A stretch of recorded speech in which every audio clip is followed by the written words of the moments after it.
Chapter 51, The attention of the Revolutionary Army. The sea suddenly began to churn.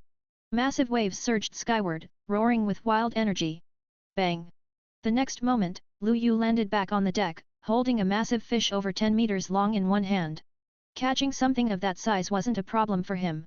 The only challenge was tracking it down in the vast ocean. Once he locked on, it only took a single strike. Kuina, it's all yours. Without hesitation, Lu Yu tossed the fish to Kuina. Got it, Kuina replied, unsheathing her blade Wado Ikimonji. She walked forward calmly, and in just a few swift movements, the huge fish was cleanly sliced into half-meter-long slabs of meat.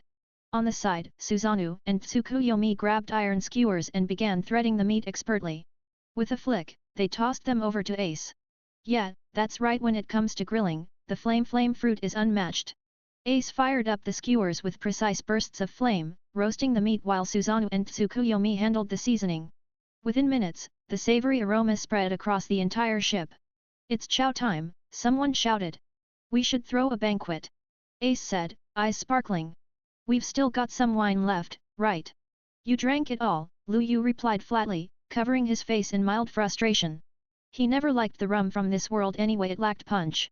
He had even considered building his own brewery just to fix that. But for now, he made do. Unfortunately, since Ace came aboard, the guy had basically become a food and drink vacuum. Half the ship's liquor was gone, and if anyone had been a bit slower, Ace probably would have finished it all himself. Aw man, no wine left. While the dragon hunter pirates were feasting and relaxing, far away in the East Blue, a very different storm was brewing in Logue Town. Boom! A bolt of thunder crashed down, blasting away the marines who were moments away from executing Luffy. Ha ha ha ha! I am the man who's gonna become the pirate king. Luffy laughed, leaping off the execution platform and sprinting across the square. He had been caught by Smoker, and honestly, after getting his ass handed to him by Lu Yu last time, Smoker had taken things seriously. He'd trained like crazy and his strength had leveled up a lot. You think I'll just let you escape? Boom! Smoker transformed into white smoke and launched himself at Luffy. Justice had to be served. But suddenly, a strong wind blew through the square. Out of nowhere, a shadow appeared behind Smoker. Wah! A deep, cold voice whispered in his ear, what do you think you're doing, to my son? Before Smoker could react, a terrifying pressure crashed down on him. Boom! Smoker hit the ground hard, knocked out instantly. The man behind it all stood calmly atop a tall building, wind blowing his cloak like a flag. It was Monkey D. Dragon. He watched Luffy escape the chaos below, a faint smile tugging at his lips. He had originally come just to observe, see how far Luffy had come. But to find his son nearly executed? He couldn't just stand by. If not for the complications it would cause with his old man, Dragon might have razed Logue Town to the ground in his fury. Go, Luffy! The sea ahead holds more trials, and more allies. With that, Dragon disappeared into the wind. Back on the Revolutionary Army's ship. Chief, is Luffy alright? I can't believe that kid actually went out to sea on his own, Sabo said with a grin. Looks like he's grown up. Ever since he learned Luffy set sail, Sabo had wanted to see him. But the Revolutionary Army had been far too busy.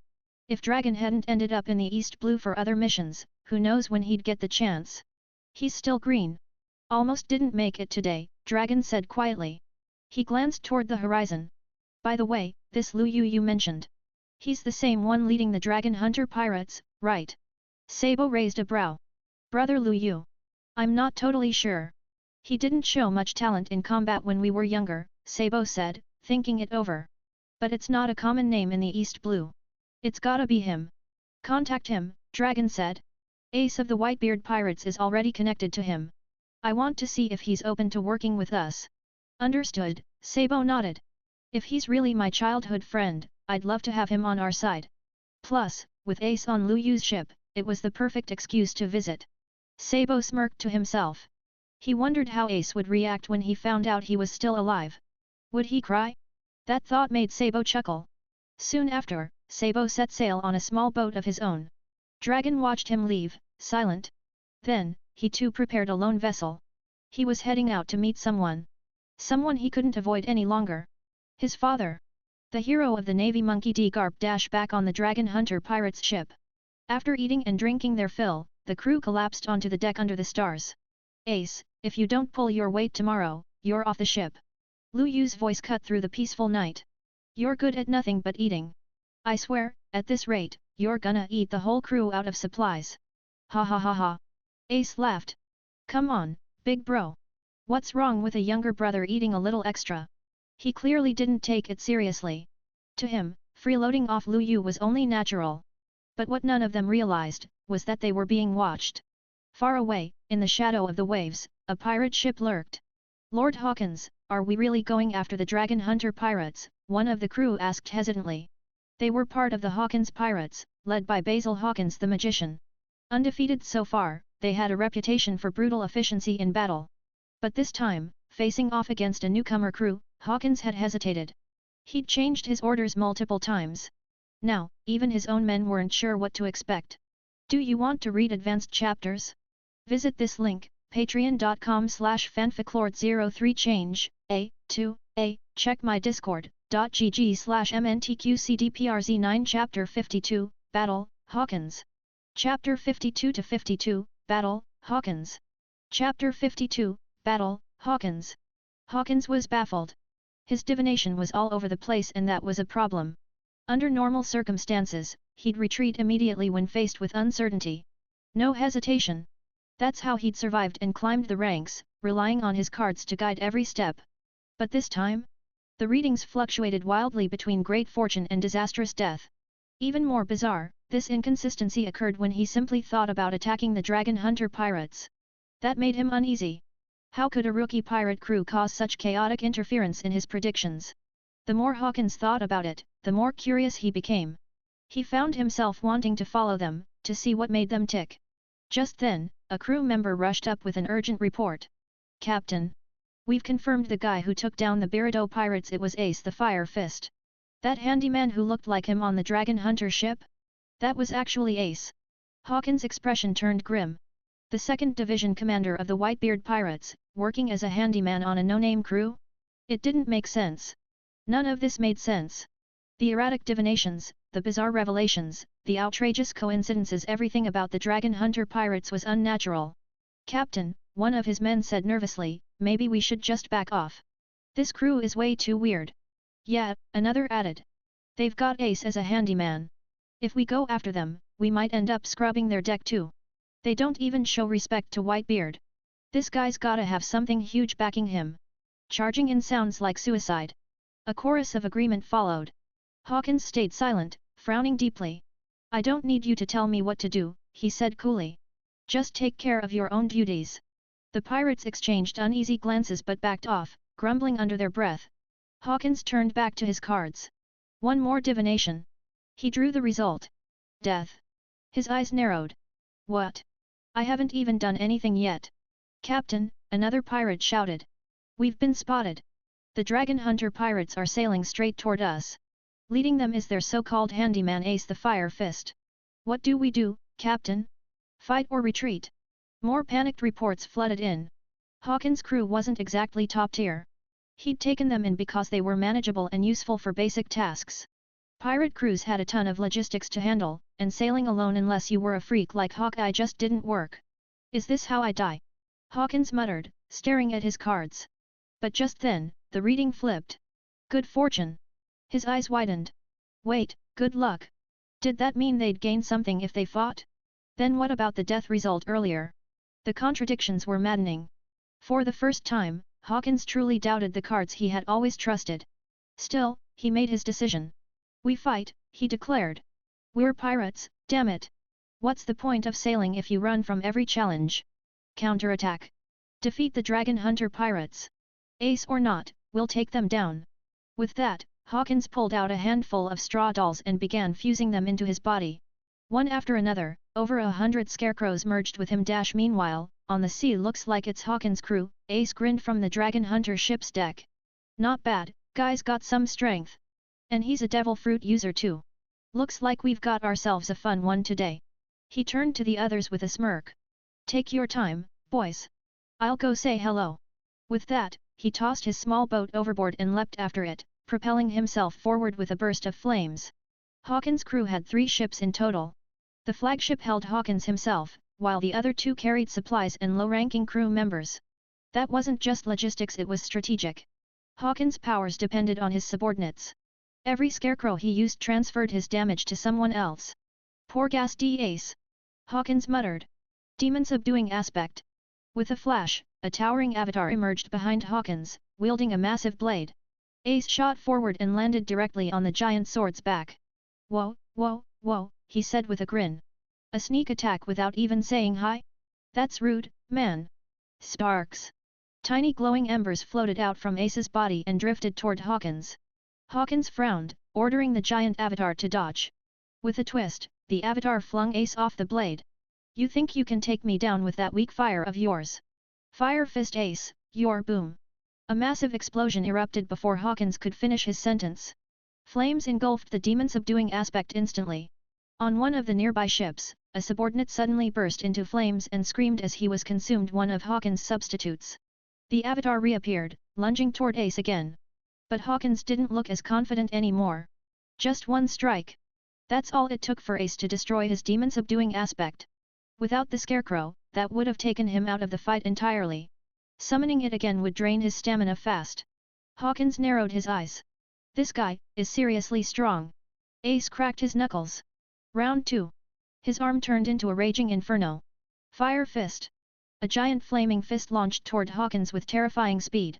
Demon subduing slash. Hawkins responded immediately. He knew Ace had the upper hand in terms of offense. But that didn't matter. Hawkins wasn't trying to win through brute force. His strength came from endurance.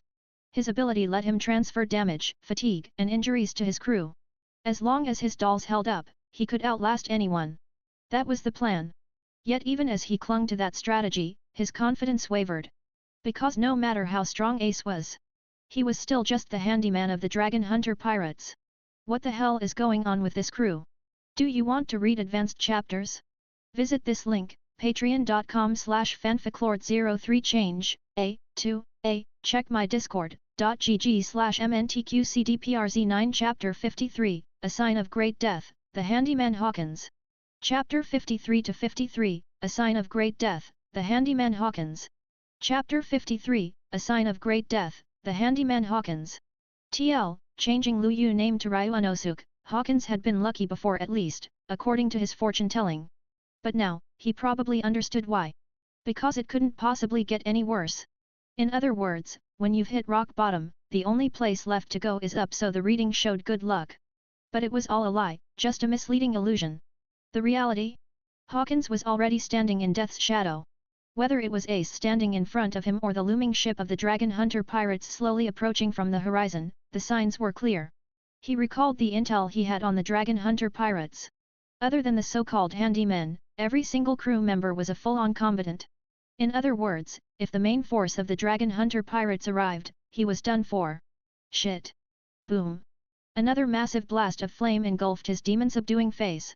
In less than 10 minutes, Ace had already forced Hawkins to burn through 3 of his straw scarecrows, and that was with Ace barely trying. What the hell do I do now? How do I get out of this? At this point, Hawkins had no thoughts of fighting left. All he wanted was to run. Suddenly, the word danger appeared above a pirate's head nearby. Hi! Shing! Before Hawkins could finish processing it, a flash of silver light streaked past. The pirate was instantly cut down. The attacker? One of the Dragon Hunter pirates' warriors, came. Her slender sword gleamed with a deadly sheen coated in poison. One cut was all it took, even if it didn't hit a vital spot.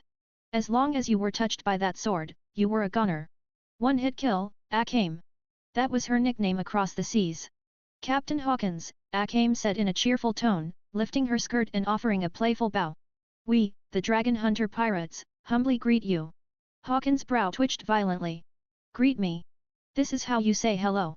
Should I be thankful you only killed one? He was fuming. He'd known this was a bad idea from the start. But he just had to test his luck. And now, it looked like he was about to pay the price. Captain! Bang! Just as one of his crew shouted from the other side, Hawkins turned his head only to see a giant hand grab 2 pirates like they were ragdolls. Their skulls were crushed, twisted like wet cloth. Not even the tough bodies of this world could bounce back from that. Captain Hawkins, I am Nyenda, captain of the Dragon Hunter Pirates 1st Division. Pleased to meet you. Nyenda greeted him as if she were shaking hands at a banquet. But the towering Susanoo that loomed behind her said otherwise. Every pirate within its range was being annihilated. And Hawkins could sense no trace of life from either Nyenda or that monstrous avatar. He knew it instantly he couldn't beat these two. There was no way out from this side. Captain Hawkins, Nyenda continued sweetly, I'd suggest not making any sudden moves. Our captain thinks you're a very powerful man. But if we see you move even a little after we board, we're allowed to take it as an act of aggression. And if that happens, we're allowed to retaliate. And kill you. Just as Hawkins was considering backing off, a sharp wave of sword aura slashed in from behind. The blade hadn't touched him yet, but he could feel the lethality in the air. If he so much as twitched, he was dead. In front of him, Ace, the man with the fire fist. To his left, Akame, the one-hit kill swordswoman. To his right, Nyenda, commander of Susanoo. And now behind him, another killer. Even Hawkins was starting to sweat. How the hell do I survive this? As his thoughts raced, the warship finally pulled up. Standing at the bow, calm and composed, was the captain of the Dragon Hunter pirates Ryu Unosuk. Nice to meet you, Captain Hawkins, Ryu Unosuk said with a smile. I'm the captain of the Dragon Hunter pirates. I figured you might want to work as a handyman on our ship. Ace has been grumbling about doing all the grunt work himself. So I thought why not find him a few buddies. He smiled again, warm and friendly like he wasn't surrounded by death incarnate. Hawkins was stunned. But not because Ryu Unosuk wanted to make him a handyman. No, what truly shocked him, was that his fortune-telling just moments ago marked with Black Death was now showing auspicious signs. After Ryu Unosuk appeared and made the offer, it flipped. Could that really be the good fortune from the reading? Becoming a handyman, on someone else's pirate crew? What a joke! He had a bounty over 100 million. He had pride. He had never lost since setting sail. Ryu Unosuk raised a brow. Of course, I'm not gonna force you to be a handyman, he said casually. I mean, I might just fire Ace anyway. Guy eats too damn much. He does odd jobs here and there, but honestly, he's not pulling his weight. He's got a bottomless pit for a stomach. Ryu Unosuk grinned. Suddenly, a terrifying pressure exploded from him. Behind him, a massive skeletal hand materialized. With one swing of a long blade, it cleaved through Hawkins' demon-subduing phase like paper. And as it split open, dozens of scarecrow substitutes died instantly. What the hell?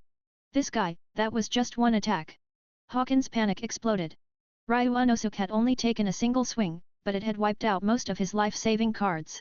The attack paused briefly, but the demon-subduing phase had been marked by some strange intent. Hawkins didn't understand it, but he felt it. If he kept resisting, he was going to die. Dead serious. He gulped. I, Basil Hawkins, am honored to join the Dragon Hunter pirates, as a handyman. Captain Ryu Unosuk, please accept me. I swear I'll be a valuable asset to your crew. As for food, my pirate group has plenty of reserves. We'll donate everything to you. In that moment, Hawkins got it. The luck and doom he read earlier weren't wrong. They were dead accurate. The Dragon Hunter pirates may be newcomers on the sea, but they were monsters. And more terrifying than anything, they were young. They weren't old veterans at their peak.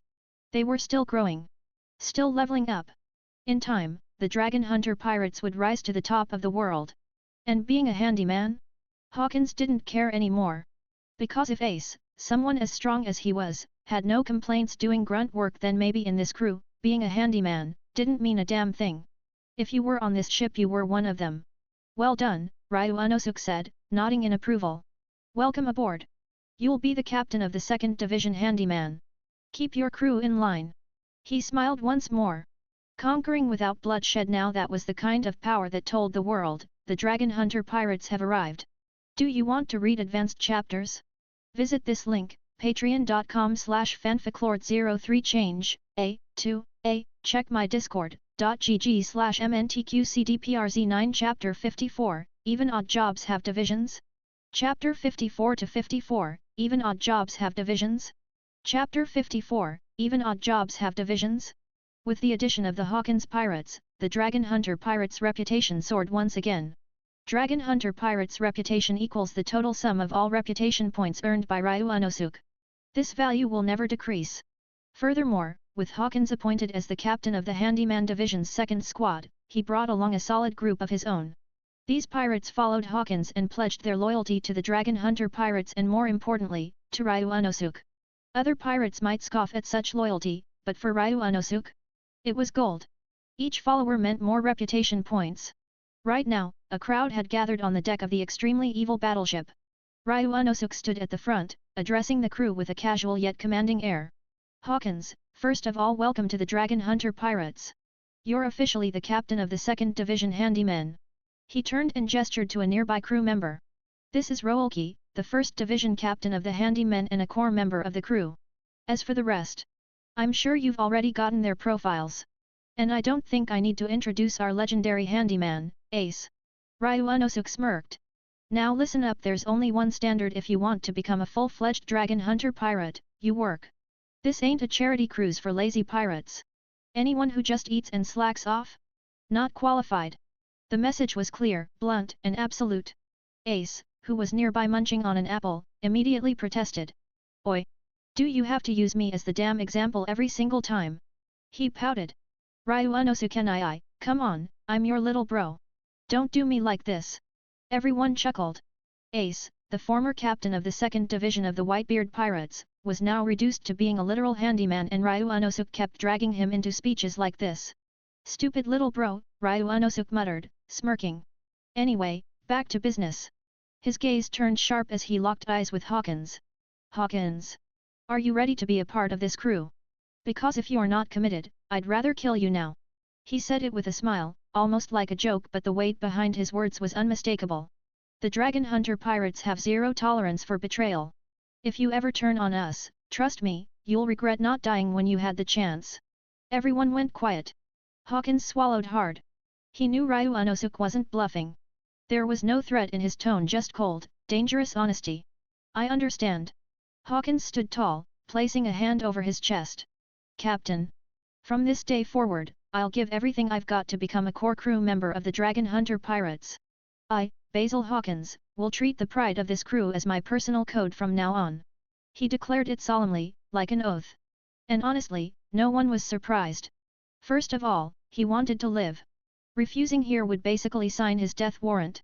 He knew damn well that everyone on this ship would tear him to pieces if he said the wrong thing. Not even his stand-ins could save him from that. But more than that, he was intrigued. That woman, Nayenda, she made him want to take the gamble. Hawkins had never seen a 100% fortune reading before, not once since he'd first set sail. This might be the turning point of his entire life. You only get a better view of the world when you're standing on a giant's shoulders. Hawkins was well aware of his own limits. If he relied only on himself, he'd never reach the top. Joining a rising crew like this one with potential was way smarter than selling himself to the Yonko out of desperation later. Good, Ryu Unosuk said with a grin. That's exactly what I want to hear. Now let's see what you can do. Ryu Unosuk had always seen Hawkins as a rational, composed type. Even his devil fruit ability suggested he was no idiot. So, when Hawkins made that vow, Ryu Unosuk knew the guy was serious. And naturally, with their captain bowing his head, the rest of the Hawkins pirates fell in line without complaint. A week later, Fire Fist Ace has become a handyman for the Dragon Hunter Pirates. Hawkins and his whole crew have joined too? He's the captain of the 2nd Handyman Division now. What kinda cracked out intel report is this? Even handymen have divisions now. In the Marshal's office at Marineford, Fleet Admiral Sengoku held the report with a baffled expression. When the Ace news first dropped, Sengoku had asked Garp for answers. After learning that Ace and Ryu Unosuk were like brothers, he chalked it up to personal ties. But Hawkins? What the hell was he doing? From what they knew, Hawkins had no prior relationship with Ryu Unosuk. This had to be their first meeting. So why would he fall in line so fast? Pararuru ring ring. Marshal Sengoku speaking.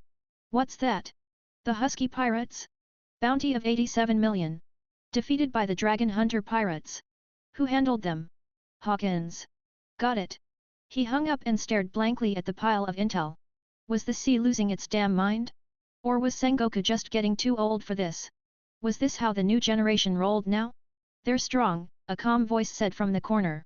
Sengoku looked up and saw Jun, standing in the office without so much as a knock. At the very least, she continued, I don't think he's weaker than any of our admirals.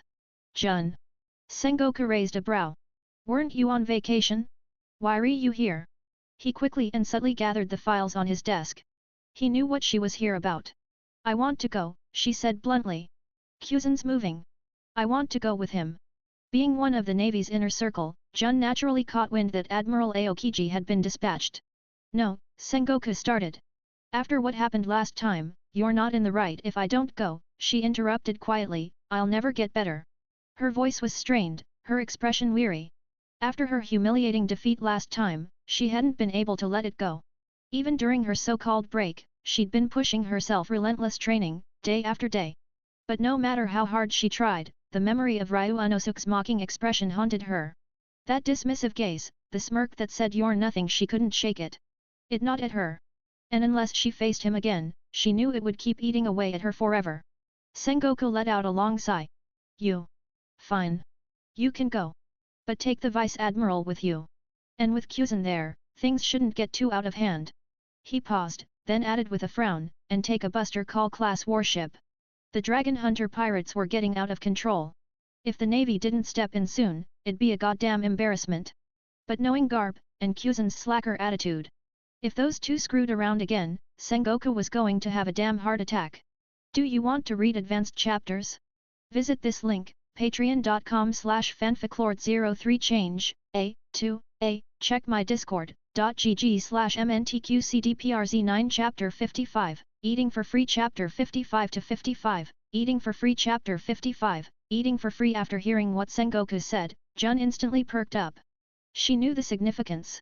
If two vice admirals and one full-fledged admiral led a warship at the level of the Buster Call, even Ryu Unosuk would have no chance of escape, right? If that were the case, the nightmare festering in her heart might finally be laid to rest. Thank you, Marshal, she said, her expression now completely different from when she had entered the office. Sengoku narrowed his eyes. But Jun, I have some conditions before I let you go this time. First, no reckless moves. If things take a turn, you withdraw immediately, no hesitation. Second, no matter how this mission ends, don't pull the same act you did just now. I know you were faking it. He sighed, rubbing his forehead. This girl was obviously acting. And the worst part? Even knowing she was pretending, it still got under his skin. That was the truly frustrating part. Got it. Jun said cheerfully and leapt away without waiting for a reply. Sengoku could only shake his head with a helpless smile. This girl, seriously. Still, the Navy had mobilized serious power this time to capture Ryu Unosuk. And if this still failed? Then the hit to their credibility would be worse than ever. The world government would come down hard on them for incompetence. Worse, even the pirates who used to fear the Navy might get bolder, spiraling everything out of control. Sengoku had already braced himself for that possibility. Which was why he assigned a special operative to this operation. As long as that man didn't screw up, taking down the captain of the Dragon Hunter pirates should be no problem. At that moment, Ryu Unosuk and his crew had arrived at Whiskey Peak. As expected, the welcome was extremely enthusiastic. Ryu Unosuk, are you sure it's okay to eat like this? Akame asked while stuffing her face. These people definitely poisoned the food. Despite the warning, she was still eating like a starved beast. Though Akame had a killer figure, her appetite was something else entirely. The stack of plates next to her was already over a meter high. You're still chomping down even after calling it poisoned, Ryu Unosuk said, laughing. Anyway, those toxins won't do anything to us. As for the cooks? With Hawkins watching over them, there won't be any funny business. So relax and enjoy the feast. The rest of the crew didn't need to be told twice. They were scarfing down food like there was no tomorrow. Ever since Ace had burned through their food supply, they hadn't eaten properly in 2 whole days. In the kitchen. Hey! What the hell is going on? We're down to half our food reserves. Did the poison expire or something? Why are those pirates still up and walking around? A middle-aged man with a kind face who was now anything but kind was on the verge of flipping a table. Their entire operation relied on this system: serve poisoned food, let the pirates drop dead, and then cash in their bounties at the local marine branch. But these pirates? They were monsters. Immune to everything. We've been increasing the dosage, big bro, one of the chefs said, panic creeping into his voice as he scrambled with the next batch of food. But nothing's working. They're not even dizzy. They were pirate hunters, sure, but over the years, most of them had forgotten that part. These days, they were glorified cooks waiting for victims to show up. Brother! A younger pirate hunter ran into the kitchen, out of breath. We just got confirmation on who we're dealing with. The guy doing the dishes? That's Fire Fist Ace, 2nd Division Commander of the Whitebeard Pirates. Bounty 550 million berries. The rest? It's the Dragon Hunter Pirates. Their captain, Ryu Unosuk, is a new face with a bounty of 100 million. And that scary dude handling the poisons? That's Basil Hawkins, captain of the Hawkins Pirates. Dead silence filled the kitchen. The lead pirate hunter blinked, stunned. Shit. He muttered. They'd seriously messed up. These weren't your everyday pirates. They were the real deal. At that moment, a voice called out behind them. Hey, don't stop cooking. We're not done yet. Everyone froze. Hawkins stepped into the kitchen, calm as ever, an eerie grin on his face. One of the scarecrows in his hand suddenly burst into flames. Tisk. If the captain hadn't told me not to kill you all, I'd have torched you by now for wasting one of my scarecrows. He stepped forward slowly. You've already blown your cover, so now you work for us. Got it? He extended his hands, touching each of the cooks. One by one, scarecrows appeared in Hawkins' hands, symbols of his power. From that moment on, every one of them was bound to him. If they wanted to die? Fine. But it'd be their own pain. And to Hawkins, wasting resources was the greatest sin of all. You understood, Lord Hawkins, the kitchen crew shouted in unison, fear etched on every face. They'd all heard of Basil Hawkins. A monster in his own right. After what just happened, they were just grateful to still be breathing. Smart decision, Hawkins said, turning back toward the dining hall.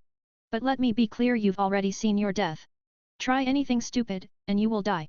As soon as he was gone, the pirate hunters all exhaled in relief. Hey, don't just stand there. The boss barked orders at the staff. Cook like your life depends on it, because it does. Forget the poison. Just make the food delicious, you hear me? The Den Mushi was already buzzing as he ordered extra ingredients. These people weren't just pirates. They were bottomless pits. Back in the dining area, Ryu Unosuk leaned back in his chair with a grin. See? Told you the food wasn't poisoned. Akame giggled. Ryu Unosuk, you're totally scamming them into feeding us for free. She flashed a playful smile. The rest of the crew laughed along with her. It was hard to say whether these poor bastards at Whiskey Peak were unlucky for trying to mess with them, or lucky they hadn't all died yet. Do you want to read advanced chapters? Visit this link, patreon.com/fanficlord03change, check my discord.gg/mntqcdprz9 Chapter 56, confirm the first territory. Chapter 56 to 56, confirm the first territory. Chapter 56, confirm the first territory. After finishing our meal, we spent the night resting. I gotta admit, after being stuck on the sea for so long, finally stepping onto land just hits different. All I wanted was to soak in the scenery and enjoy a bit of peace. Ryu Unosuk climbed to the highest peak nearby. He stood there, gazing out at the endless sea stretching to the horizon and the rugged beauty of the island beneath him. So, this is the world of One Piece, he muttered. Every place has its own charm. As he took in the view, emotions stirred within him. Back in his old life, he never had the chance to experience something like this. Brother Ryu Unosuk. This world's amazing. Akame beamed as she plopped down on a rock behind him, her eyes wide with wonder. There are so many weird and wonderful things. Is this what you're after? Is this what you've been chasing? Ryu Unosuk smirked. Is that what I'm after? He turned around and faced her, eyes calm but sharp. Honestly, I'm a pretty simple guy. I chase strength, power, reputation, and status. That's it. He paused, then added with a grin, and anything in this world I don't like I'll change it. My way. How's that for ambition? At the start, Ryu Unosuk had only wanted to explore this world, to see it for himself. But even that simple desire required preparation, serious preparation. The most important thing? Strength. Without power, you're just another name on the obituary list, swept away by the chaos of the so-called free sea. Just like the pirates he'd crushed. Just like Hawkins, now reduced to a grunt. Like Blackbeard, hunted by Whitebeard. Like Ace, who was destined to be executed. They were all caught in the web of their own weakness. But if you're strong enough to bend the rules, then you can call yourself truly free. Brother Ryu Unosuk wants to do so much, Akame said softly. But I'm different. I just wanna stay by your side. He chuckled at her words but didn't respond. Some things didn't need words. 3 days later, Captain, we've finished gathering supplies, Roolki reported. And we packed extra, just in case Ace gets hungry again. He arrived just as Ryu Unosuk and Susanoo finished sparring. These past 3 days had been all about logistics: meat, vegetables, fruits, you name it. Ryu Unosuk hadn't handled it personally, but he knew how much work it was. Good, Ryu Unosuk nodded. Let's get ready to set sail. Then, as if it were an afterthought, he added, "Oh, and put our pirate flag up here." Roolki froze. A flag. Even Hawkins, who had been passing by, came to a dead stop. His eyes widened with disbelief. Everyone in the Grand Line knew what that meant. Planting your pirate flag on land wasn't just decoration, it was a declaration. You were telling the entire sea, this is my territory. Only the 4 emperors had the right to do that openly. The 7 warlords? Sure, they were government dogs with a free plunder pass, but claiming land? That crossed the line unless you were someone like Hancock or Kuma, who already had their own countries. Guys like Hawkeye and Moria. They just squatted on unclaimed islands, which didn't count. But Whiskey Peak. That was a crucial point in the Grand Line.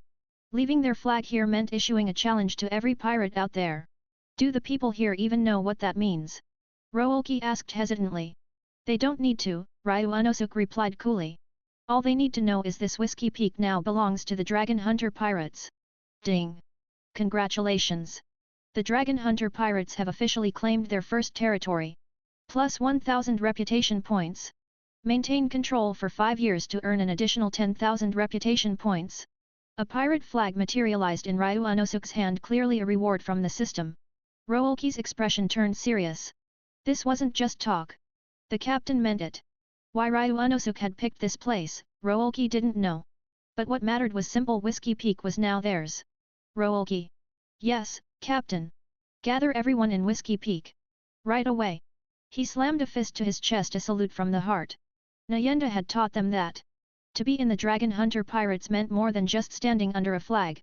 It meant loyalty, body and soul. Soon, the people of Whiskey Peak were gathered in the square. What's going on?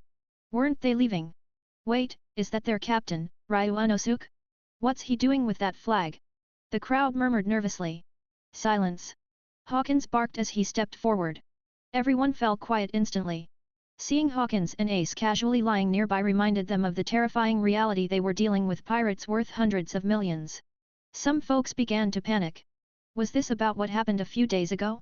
Were they about to be executed? Fear spread like wildfire. But Ryu Unosuk stepped forward, calm and composed. From today forward, he announced, Whiskey Peak is under the protection of the Dragon Hunter Pirates.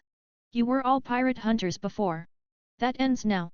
Starting today, you're citizens under our flag. This symbol — he held up the pirate flag — is what you will protect with your lives. It will bring you peace and stability. Nyenda stepped up and backed him, her voice firm and clear. You are not part of our crew. But your lives, your safety, your future — they're tied to us now. Murmurs swept through the crowd. So, we're part of the Dragon Hunter Pirates. Not exactly. They're just claiming this place as their base.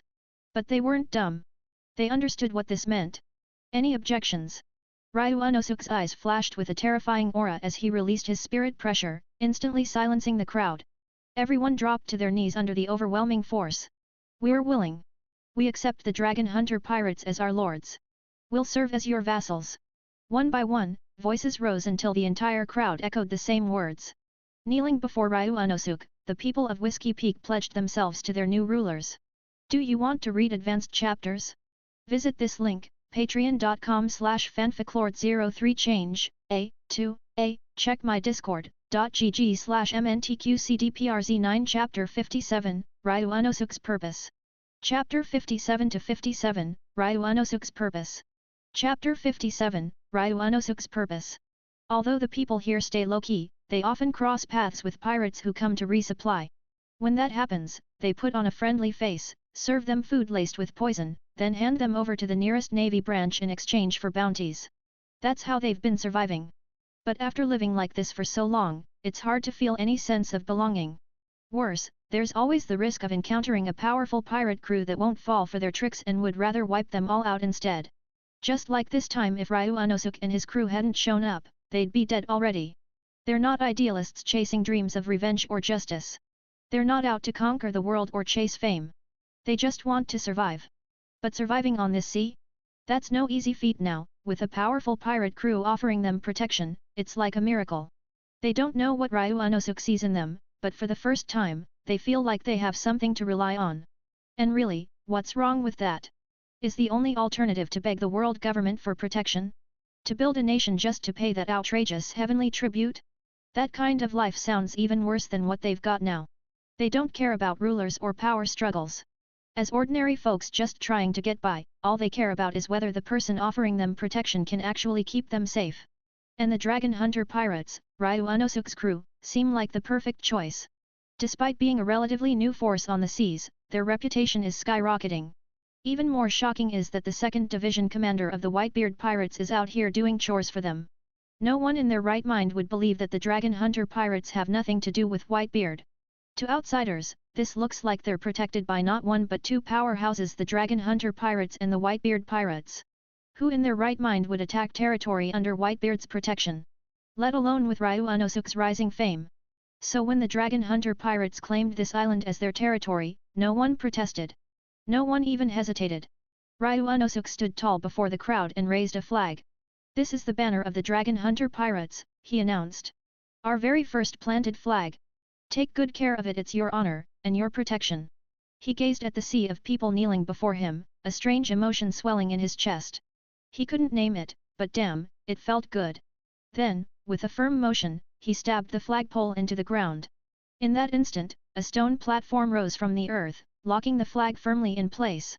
Long live the Dragon Hunter pirates! Glory to the Dragon Hunters! Cheers erupted from the crowd. Ding! Congratulations to the host for earning the trust and respect of the local population. You've gained 5,000 reputation points. Every year, based on the local population, you'll earn an additional 5,000 reputation points. Just as the flag settled into place, the system's voice echoed in Ryu Unosuk's mind. So that's what it wanted to push him to lead the Dragon Hunter pirates to the top of the One Piece world. Honestly?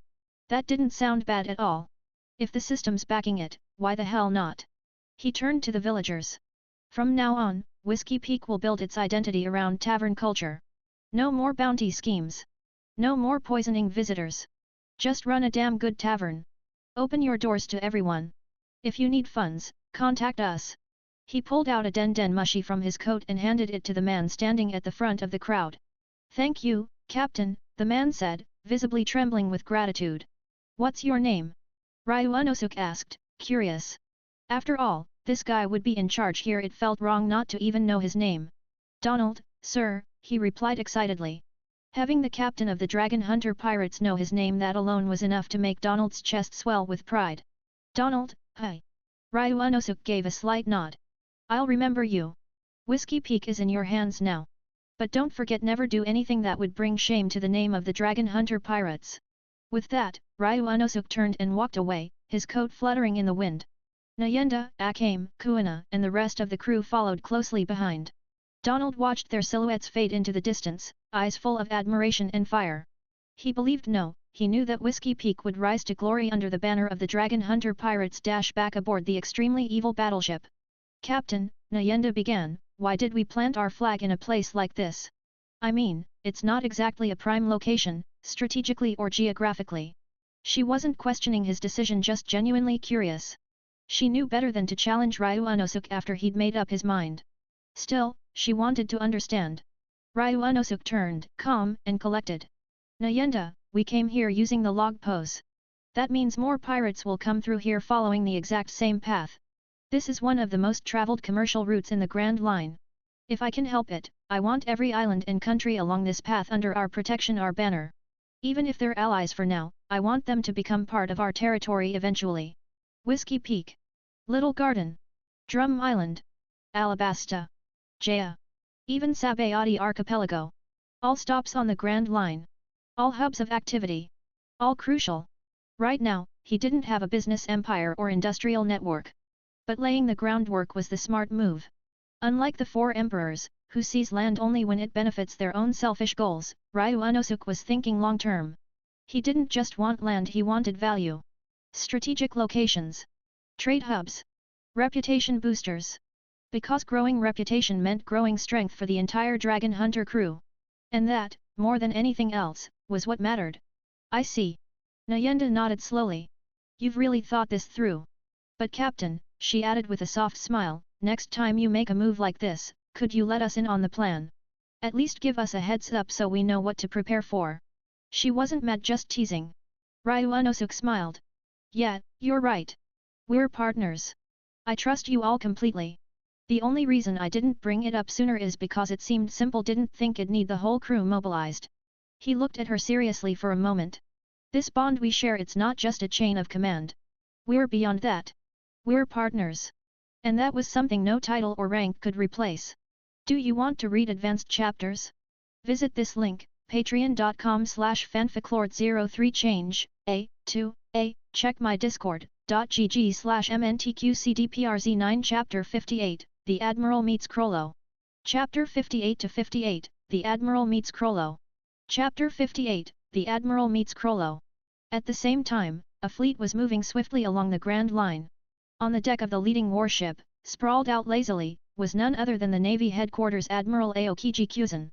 Brother Kyuzan, Jun said with a hint of frustration, arms crossed, are you seriously going to sleep like this the whole time?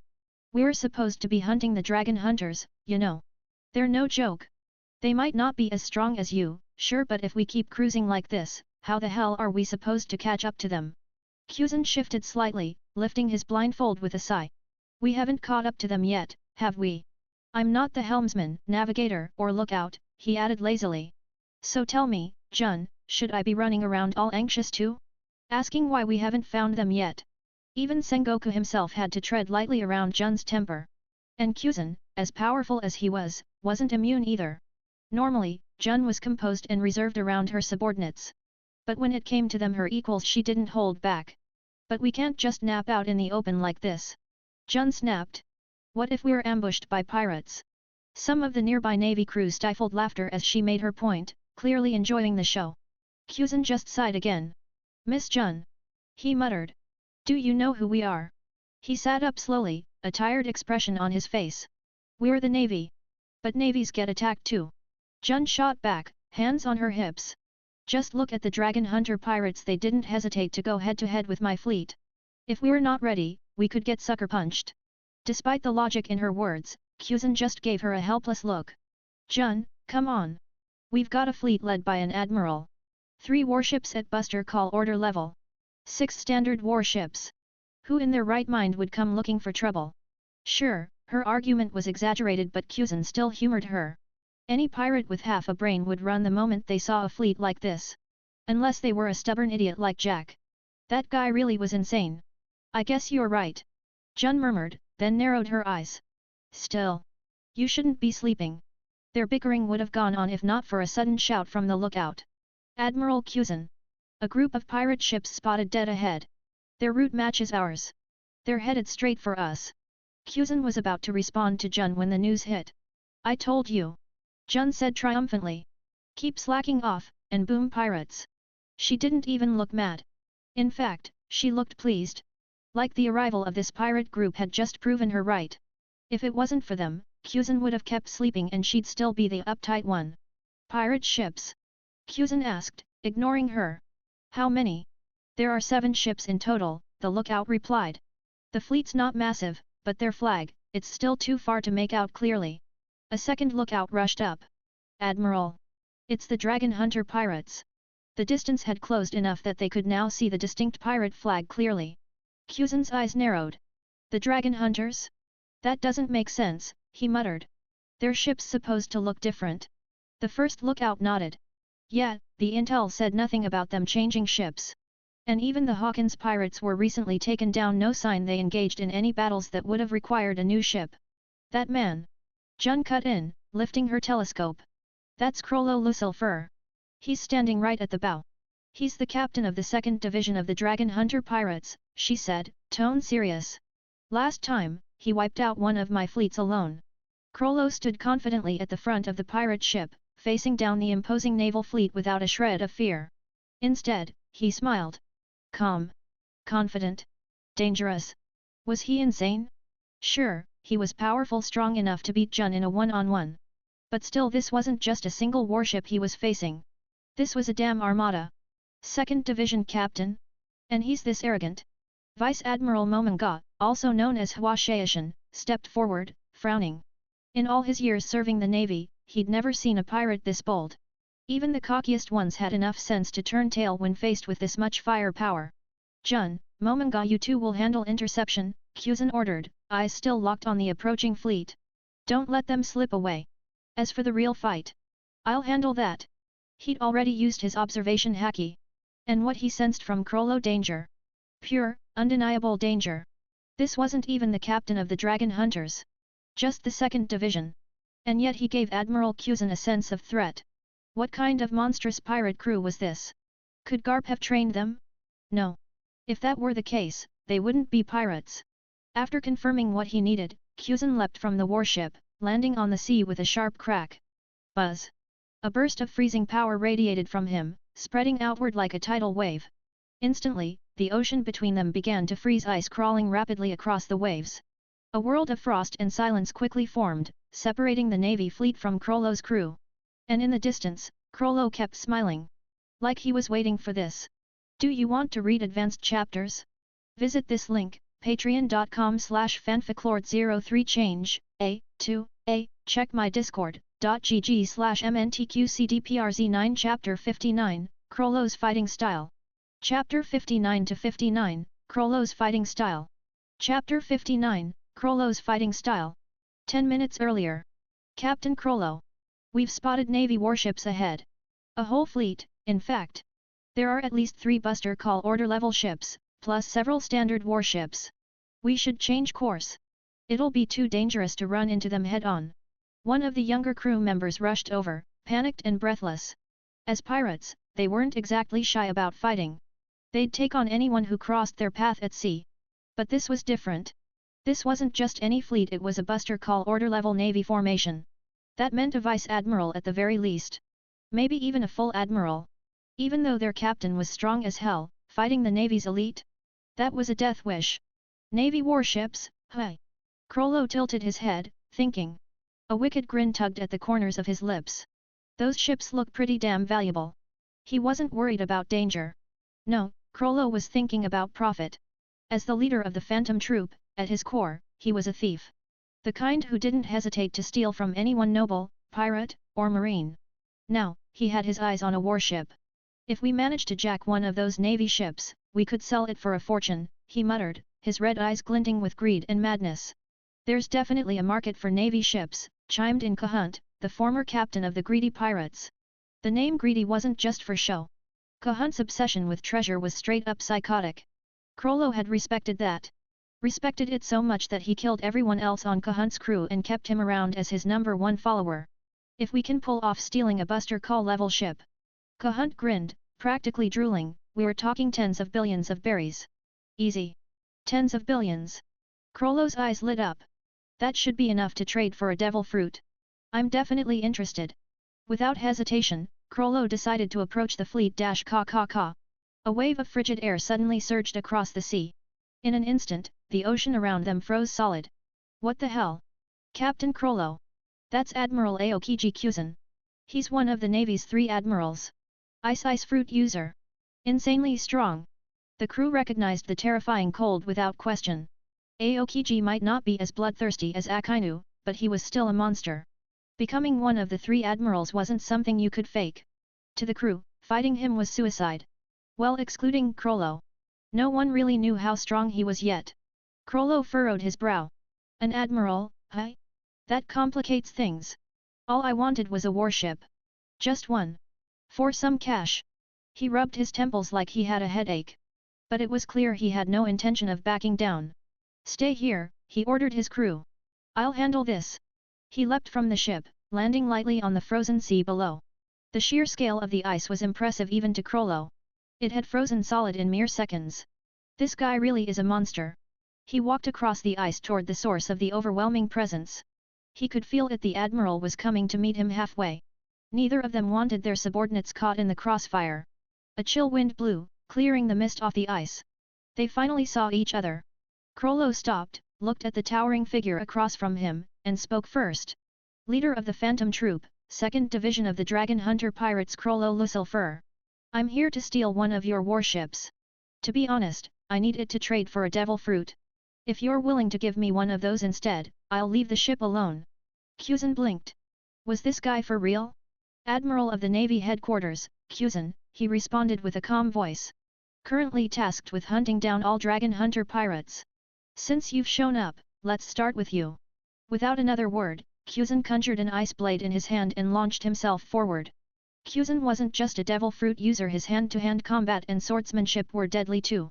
Ding! Their weapons clashed in a blinding flash. Krollo blocked the attack with a short sword. The weapon was called Bian, and it was laced with a toxin strong enough to paralyze a whale. Impressive reflexes, Kyuzan noted, keeping pace. That speed! Wait, huh? Before he could finish, he felt a strange presence, a swarm of ninfish circling him. They hadn't even touched him yet, but the threat they carried was undeniable. He jumped back instinctively, but it was too late.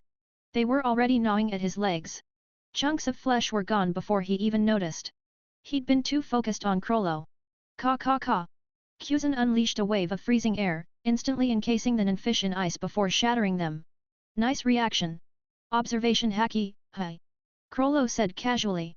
Sneak attacks are hard with guys like you. I don't really want to fight. You give off a dangerous vibe. Just hand over the warship, and I'll be on my way. He smiled like he was proposing a business deal. Kyuzan was now visibly annoyed. He just tried to ambush me, admitted he can't win, and still wants a damn warship? Krollo Lucilfer, hi. Kyuzan growled. I don't know how strong you really are, but I'm about to show you, Kyuzan. A new voice interrupted. It was Jun, another Navy officer, arriving out of breath. She was supposed to be guarding Krollo's retreat path. I can't control my body, she shouted. He did something to me, left some kind of trap. She pulled out her sword Konpara and charged straight toward Kyuzan. Stop! Krollo raised his hand lazily. Jun's blade suddenly stopped, resting against her own throat. Fear flickered in her eyes. You win, Kyuzan said quickly, raising a hand to halt her. We'll give you a ship. Just release Jun. Krollo smiled, bowing slightly. Thank you. I'm a man of my word, you know. Once I'm in a safe zone, her mind control will fade. Promise. With that, Krollo turned and walked back to his ship. Moments later, one of the Buster Call Order warships was sent to his crew. All the Navy could do was watch as Krollo and his crew sailed away. Even after he was out of telescope range, no one dared pursue. Jun finally lowered her sword and collapsed on the deck, gasping. Do you want to read advanced chapters? Visit this link, patreon.com/fanficlord03change, check my discord.gg/fgok_sux Chapter 60, The Navy is shocked, Pain Team unlocked. Chapter 60-60, The Navy is shocked, Pain Team unlocked. Chapter 60, The Navy is shocked, Pain Team unlocked. Previously, when Krollo fought against Jun, he had secretly left a trace of his telekinesis on her. At the same time, he activated a unique restriction ability, Chain of God. As long as Jun appeared in front of him again, the Chain of God would trigger automatically. Once activated, it would strip away her control for 1 hour and transfer it to Krollo's mind. Of course, such a powerful and restrictive ability came with limitations. First, it could only be used on one person once. Second, after 1 hour, the control would end. And finally, the most important condition, the target had to approach Krollo of their own will. That was why Kurorum made the move to hijack the warship when he saw Jun on the opposing ship. He wasn't some dumb brute charging into a fight with a Navy admiral without a plan. No, he understood the Navy now. He knew full well that capturing a vice admiral, especially someone like Jun, would cause far more disruption than simply seizing a warship. Besides, there was something special about Jun's identity. So, Krollo played his cards right, timing, setting, all of it, and lured her in perfectly. He had tricked Kyuzan. Back on the warship. Brother Kyuzan. I'm sorry.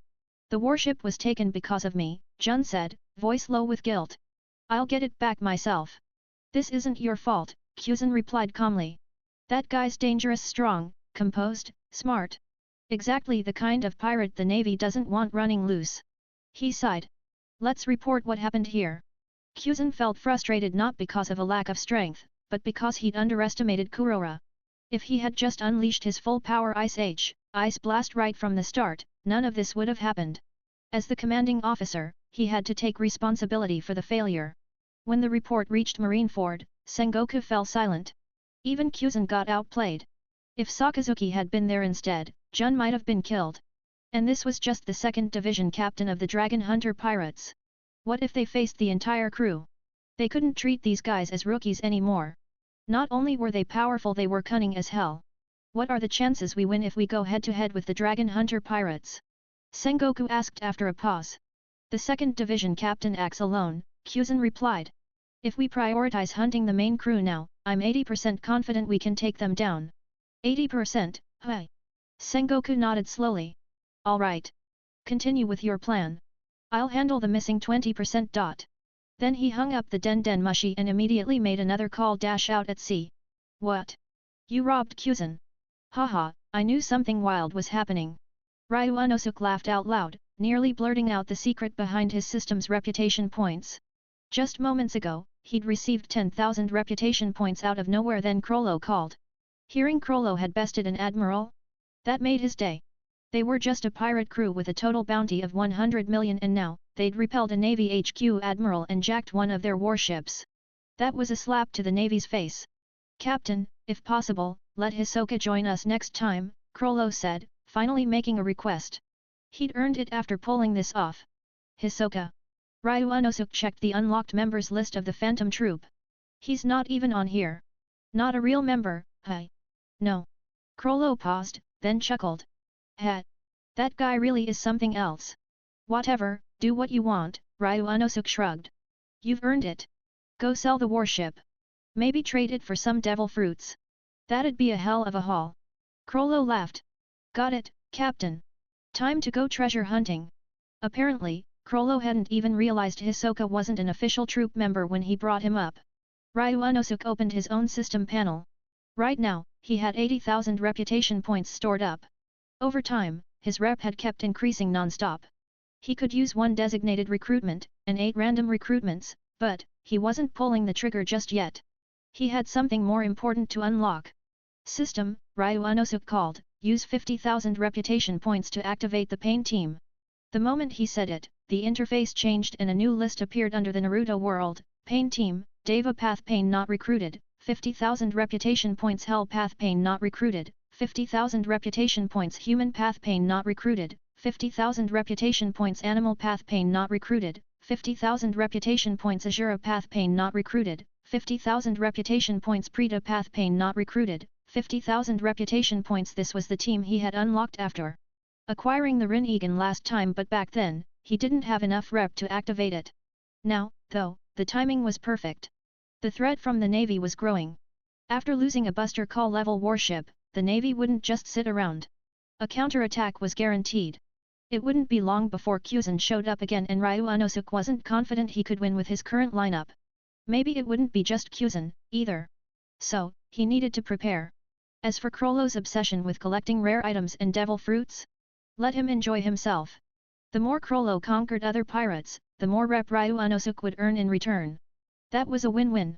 Later, with enough rep stacked up, he planned to recruit a few more Phantom Troop members anyway. Krollo had earned it. Captain, the Navy's targeting us now. Nayenda approached after overhearing Krollo. That seagull in the sky is collecting intel on us, right? Should I take it down? She glanced up sharply. Being watched in a situation like this, didn't sit right. Newsbirds from Morgans. Yeah. Ryu Unosuk narrowed his eyes. If we want to become a super pirate crew, one that rules above the rest, then it's time we put Morgans in his place. He looked up, locking eyes on several newsbirds soaring overhead. Bansho in. His Rin Egan spun, and in the next instant, the newsbirds were yanked from the sky by an invisible force. Do you want to read advanced chapters? Visit this link, patreon.com/fanficlord03change, check my discord.gg/fgokSUX Chapter 61, Grill the Newsbird. Chapter 61-61, Grill the Newsbird. Chapter 61, Grill the Newsbird. Ugh! A lone seagull flapped its wings and escaped into the sky. The rest of the newsbirds weren't so lucky, they'd already been roasted by Ace. Technically, the one who actually killed them was Nayenda, but Ace did the honors of grilling. Bro, I gotta say. I'm seriously impressed with you, Ace muttered, chewing on a crispy wing. This is one of Morgan's newsbirds, you know? I've always kinda wanted to taste one, not gonna lie. But still, the power that guy's built in the underground world is no joke. Even my old man wouldn't mess with him. Ace sniffed the air, savoring the aroma. Hell, it does smell amazing though. Morgans, huh? Ryu Unosuk raised a brow. That guy's always the first to know anything happening at sea. His birds fly around, spying on people, and then he sells that info as intelligence. Ryu Unosuk took a bite and chewed thoughtfully. Honestly, how do you eat this without thinking twice about how shady it is? Ace paused mid-bite. Suddenly, the grilled meat didn't taste as good anymore. Now that he thought about it, Ryu Unosuke had a point. Whether it was the four emperors or small-time pirates, the news birds always managed to find them without fail and deliver info right to them. Ace used to think that was cool. Like, a sign of status. But now, it felt wrong. How did the news birds always know where they were? Did that mean Morgans was tracking everything they did? Sure, it seemed mutually beneficial until it wasn't. In a crisis or when someone wanted to stay hidden, this could turn deadly. Call your old man, Ryu Unosuke said casually. The world government and navy have been eyeing the Whitebeard pirates for a long time. You guys have been operating under their noses like it's a game. Reckless doesn't even begin to cover it. Ace's expression tightened. He remembered how Ryu Unosuke once called Whitebeard brainless, and he jumped up ready to fight him, and got beat down hard. But now Ryu Unosuke's words made disturbing sense. After the Marineford War, how did Weevil manage to hunt down all of Whitebeard's remnants so quickly? Simple, they were never not being watched. And those territories they held? They clung to them even after Whitebeard died, basically inviting the vultures to feast. I got it, Ace nodded, stepping away to call Whitebeard. What? You ate the news bird? Before Ace could even explain, Whitebeard's booming voice rang out through the den mushy. Clearly, his first concern was not picking a fight with Morgans. Dad, wait, listen to me. Ace rushed to clarify. This was Ryu Unosuke's idea. You remember him, right? He's the guy I grew up with, my big bro, basically. He's started his own crew now, the Dragon Hunter Pirates. I'm on his ship right now, and he's helping me track down Blackbeard. And about the news bird thing, Ace babbled his way through the explanation until he finally got Ryu Unosuke's full point across. On the other end, Whitebeard fell silent. That, actually makes sense, he said after a moment. I hadn't thought of it that way. Anything else? Dad, my bro Ryu Unosuke's super strong, probably stronger than me, honestly, Uncle Whitebeard. Hello.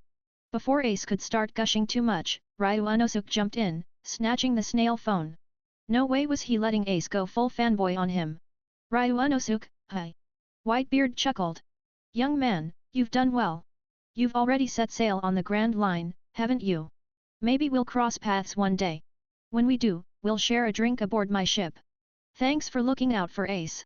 Nah, don't thank me.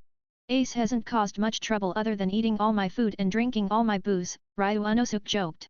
Uncle Whitebeard, you've done enough. You deserve some peace.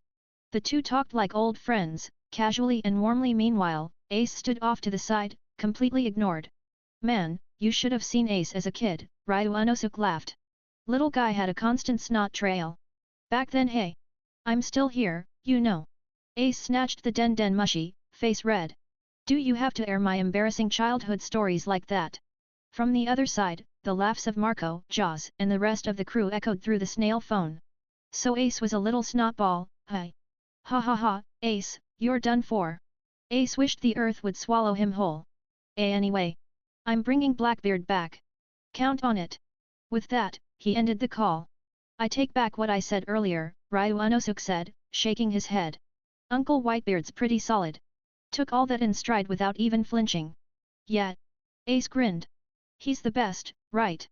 Bro, with your strength, if you joined the Whitebeard pirates, you'd definitely be a captain. And once Dad steps down, we could take care of him together. You and me, ruling the seas as new four emperors. The flames around Ace flickered in his excitement. He was still working on his fire control, and it tended to leak out when he got hyped. Ryu Unosuke raised a hand. Chill. I'll support Uncle Whitebeard in his old age, sure. But joining his crew? Nah. I don't have a kink for calling someone else dad. TCH. You're such a pain, Ace muttered. Meanwhile, in the new world. What, did you just say? Morgan stared at the report with a face full of disbelief and rage. Someone had actually killed his news birds? This, newcomer? This nobody? Since the day Morgans founded the World Economy newspaper, no one had dared lay a finger on his birds. Not even the world government. But now, some upstart brat had roasted them for lunch. To make it worse, they even sent a surviving bird back with a message, come near us again and we'll keep killing them. Morgan's hand trembled as he crushed the report. If he didn't respond, if he let this slide, then other pirate crews would follow suit. His power, his reach, everything would start to crumble. The news birds were his eyes, ears, and lifeblood. And someone just gouged one out and barbecued it. The Dragon Hunter pirates must die. Morgan's eyes narrowed with murderous intent. This wasn't just a threat to his business, it was a declaration of war. Do you want to read advanced chapters? Visit this link, patreon.com/fanficlord03change, check my discord, .gg/fgok/sux Chapter 62, Morgans equals noble person. Chapter 62-62, Morgans equals noble person. Chapter 62, Morgans equals noble person. Soon, the entire world caught wind of the clash between the Dragon Hunter pirates and Morgans. Oh my god, these Dragon Hunter pirates are savage. That new pirate crew's fearless. They even roasted Morgan's news birds. Yup. They've poked the beast. Their golden days are over. Remember that one pirate crew that came out hot, made a big scene then vanished after pissing off Morgans? Never even made it to the New World. Talk of the incident swept across the seas like wildfire aboard the Dragon Hunter pirates' ship Ding. Congratulations to the host. You've been recognized by the Quark pirates and gained 100 reputation points. Ding. Congratulations to the host for being. As the system notifications rang out, a sly smile crept across Ryuanosuk's face. Yet, taking down those newsbirds wasn't just because he thought they were snooping. It was all about the reputation points. Morgans was the top dog when it came to spreading news across the seas. Even the world government and navy couldn't claim they were better. When global news needed delivering, people counted on Morgans. Hell, that's why his newsbirds could fly right over the red line and not get blasted by the government. Heh. If things keep going like this, I'll be able to set everything up soon, Ryuanosuk muttered, eyes gleaming with excitement. There were some plays he had to prepare ahead of time. This sea, it was way more twisted than what the average person saw on the surface. If he wanted a ton of reputation points, hiding in the shadows and grinding slowly wasn't an option. But going public had its own price, danger. Real, deadly danger. Captain, what are you laughing at? Nayenda approached with a plate full of fruit, watching Ryuanosuk sit on the deck and chuckle to himself. Lately, he'd been acting a bit off. He'd just sit there, alone, laughing. It wasn't too serious at first, but now, it was happening more and more often. I dunno, Kuina chimed in, glancing at Ryuanosuk. But he looks really happy. Maybe he remembered something funny. There was a certain mystery to Ryuanosuk that kept everyone guessing. Kuina often found herself feeling like her brain couldn't keep up with his logic. Just being around him made her question her own intelligence. Alright everyone, dinner time. Susanna popped out wearing an apron, holding a big spoon like a staff. Sweet. Captain, time to eat. I'm starving. Did we get a lot of meat tonight? I want booze. The whole crew gathered like nothing was wrong and prepared to dig in. Tonight's special? A bird feast. They'd roasted all the newsbirds that had gathered the past few days. Especially today, dozens were taken down in one go. These birds had been specially trained to fly long distances. So, yeah, maybe not the most tender meat, but flavor-wise? Ace was hooked from the first time he tried roasted bird. After that, it became a full-blown addiction. And honestly, at this point, offending Morgans was way lower on Ace's list of concerns than satisfying his stomach. Hey brother, did we really offend Morgans? They say he can call on the world government's special forces. What if they come after us? Ace said all this while chewing through a bird leg, not stopping for a second. Whitebeard mentioned Morgans before, and he looked serious. If even Dad finds him troublesome, the guy's gotta be legit. But I don't think it's worth stressing over. Ryuanosuk smiled as he replied, besides, Morgans is a noble person. Far away on News Island, Morgans sneezed violently. Someone was clearly talking about him, and calling him a noble person? Yeah, he wasn't buying it. Later that night, bro. I don't get you sometimes. Ace leaned back after dinner, full and thoughtful. You're out here making enemies left and right. That's not good for the Dragon Hunter pirates, is it? You're smart, way too smart to do something that dumb. So what's the real deal? You hiding something from me? Secrets? Ryuanosuk raised a brow. Yeah. Plenty. But I'm not telling you. As for why I do what I do, there's a lot behind it, stuff your dumb ass wouldn't understand. He said it casually, but with enough sharpness to leave Ace speechless. Truth was, whether it was fighting or arguing, Ace had never won against Ryuanosuk. And if Ryuanosuk hadn't advised him to rethink how he developed his flame fruit, Ace would have still been plateaued. Now, he was growing stronger by the day. So yeah, when Ryuanosuk called him a dumb brother, Ace couldn't even argue. Alright, that's it, fight me. Ace stood up, blue-white flames igniting between his palms. Damn, you went with the blue-white flames? Stylish. Ryu Unosuk grinned. Good. I've been meaning to test myself too. He drew aim no habakiri, and the sword hummed in the air. Even before he moved, the pressure from the sword made the space around it feel, cut. Holy crap, bro, you powered up again. When the hell did that happen? Are you on some kind of secret training diet or what? Ace was stunned. He originally wanted a spar, but after feeling the sheer cutting force in the air, he backed off. Yeah. I think I'll go beat up Hawkins instead. He still had his pride, but even he knew when a fight was a lost cause. You should probably eat one of these, Ryu Unosuk said, tossing Ace a pill. Also, since you're an element type user, I've got something new I wanna try. I picked it up from Krollo. Pay attention. As he spoke, armament haki coated his body, slowly darkening. But then, something new happened. Telekinetic energy began to swirl around him, wrapping him in a strange aura. Ace's expression shifted instantly. No more jokes. No more snark. He was all serious now. Do you want to read advanced chapters? Visit this link, patreon.com/fanficlord03change, check my discord.gg/fgokSUX Chapter 63, Pure Fire. Chapter 63 to 63, Pure Fire. Chapter 63, Pure Fire. Krollo. That's the 2nd Division Captain of the Dragon Hunter Pirates. What kind of freak body do you even have, big bro? I seriously wanna know. Ace couldn't hold back his excitement. After speaking, he leapt into the air. Flames burst from his hands, jetting beneath his feet as he rocketed away toward a nearby deserted island. He knew better than to fight Lu Yu aboard the evil warship. If they went all out here, the entire ship would be wrecked. We'll be back soon if we just sail normally, Ryu Unosuk said casually as he turned to Nyenda. Then, with a crackle of lightning, he vanished from sight. Nyenda leaned over the railing, smirking. I'm curious. We can still set sail, right? This won't delay us or anything.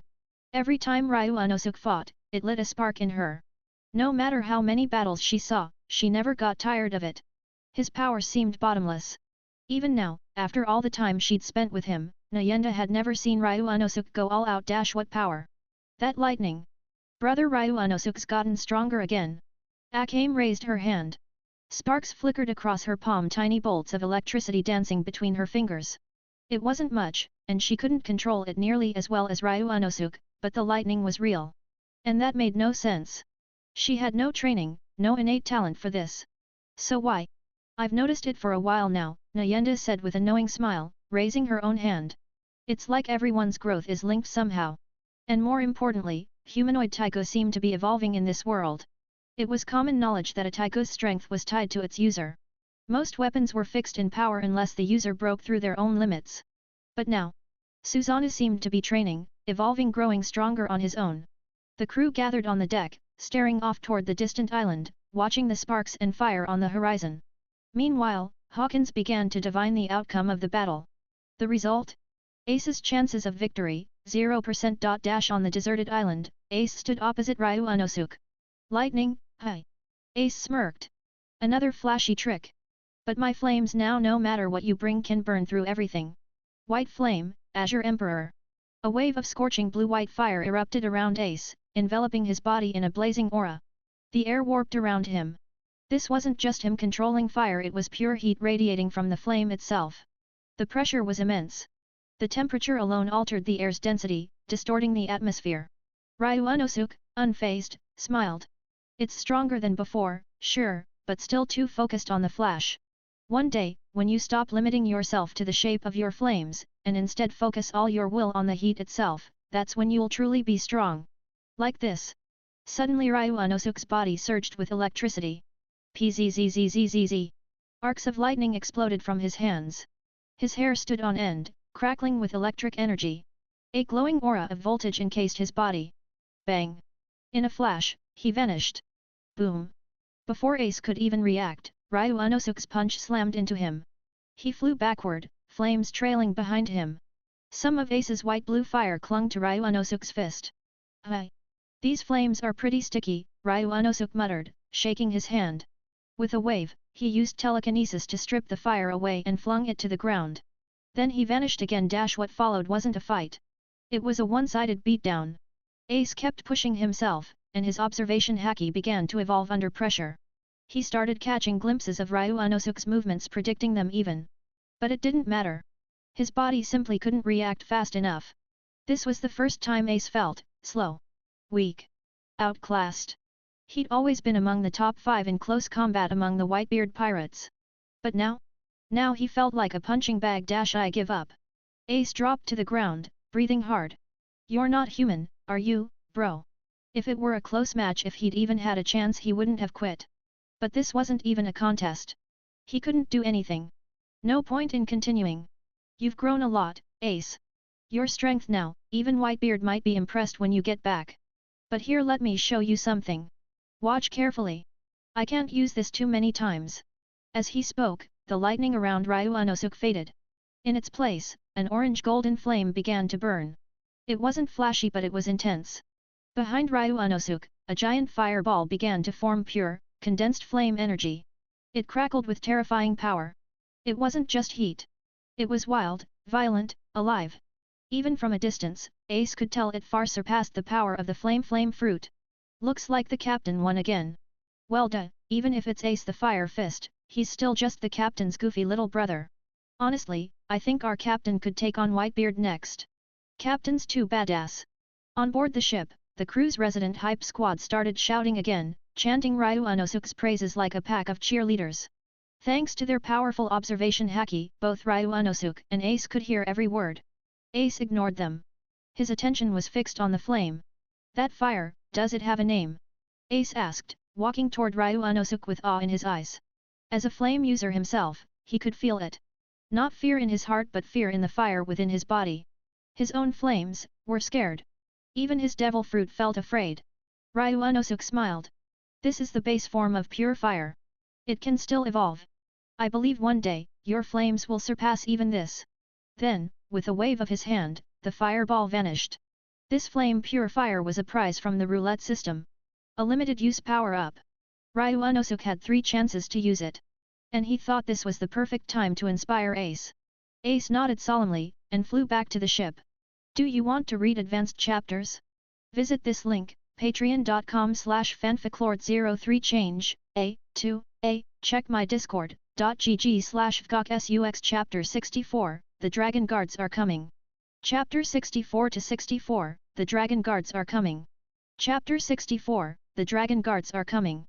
Ryuanosuke activated his electric powers once more and instantly returned to the ship. With the combined boost of armament haki and electricity, his speed surpassed even the Navy's Soru technique. After that brief interlude, everyone returned to their routine of training and sailing.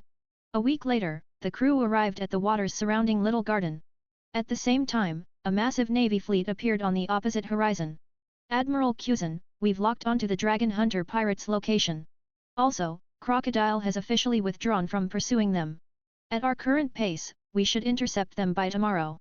The navigator and lookout quickly updated Kuzan on the situation. Kuzan slowly sat up from his recliner and removed his eye mask. So it's finally time to meet them, huh? I wonder just how powerful this so-called super rookie really is. Gone was the lazy expression. In its place was a rare seriousness. Kuzan had been closely monitoring the Dragon Hunter pirates for some time. He'd read through all available intel again and again. And with each new piece of information, his unease grew. In just a few months, the Dragon Hunter pirates had risen from an obscure crew in the East Blue to their current level. Their numbers, their strength, their cohesion, all of it had developed at an astonishing rate. But what shocked him most was their quality. The previous battle with Krollo said it all. This wasn't just a pirate crew. It was a gathering of monsters. Which led him to wonder what kind of monster was their captain, Ryuanosuke? Brother Kuzan, a voice called gently. Jun approached him with a worried look. We'll be facing their captain tomorrow. Honestly, I'm a little scared. Scared we might lose. Though such words might kill morale, her concern was valid. She hadn't bothered Kuzan throughout the voyage, but seeing his expression grow darker by the day told her everything. Kuzan replied calmly, I can't guarantee we'll take them down. But I can guarantee we won't fail this mission. Stop the fleet, he ordered. The entire Navy force came to a halt by a small, deserted island. Kuzan stood, picked up his recliner, and looked toward the shore. Fire Mountain, we'll rest here for a while. We'll wait for the intel, and for that person to arrive. Only then will we move. Until I give the order, we train and rest here. No time limit. Without another word, Kuzan walked onto the island and set his recliner down on the sand. He lay there quietly. A den mushi sat on his chest, proof that while his eyes were closed, he wasn't truly asleep. He was waiting. Waiting for someone important. The others followed orders and began setting up camp, training, or preparing for what came next. Meanwhile, back on Ryu Unosuk's ship. Looks like some interesting guests are arriving, Nayenda said with a soft smile, leaning on the railing. Yeah, and that emblem looks familiar, Ryu Unosuk added, squinting at the ship anchored near the distant shore. A distinct flag flew from the mast, the world government's insignia, along with another unique symbol. A group of figures stood waiting on the beach. The Heavenly Dragon Guards, Ryu Unosuk said casually, recognizing the emblem. He remembered meeting one of them before, back in the East Blue on that luxurious merchant ship guarding the nobles. Now, here they were again. And that symbol left no room for doubt. Heavenly Dragon Guards? As in, those guys who protect the celestial dragons? Ace asked, raising an eyebrow. What are they doing here? Morgans, Hawkins said flatly. I always knew the Big News family had serious connections, but I didn't expect this. They actually sent the Heavenly Dragon Guard because of him.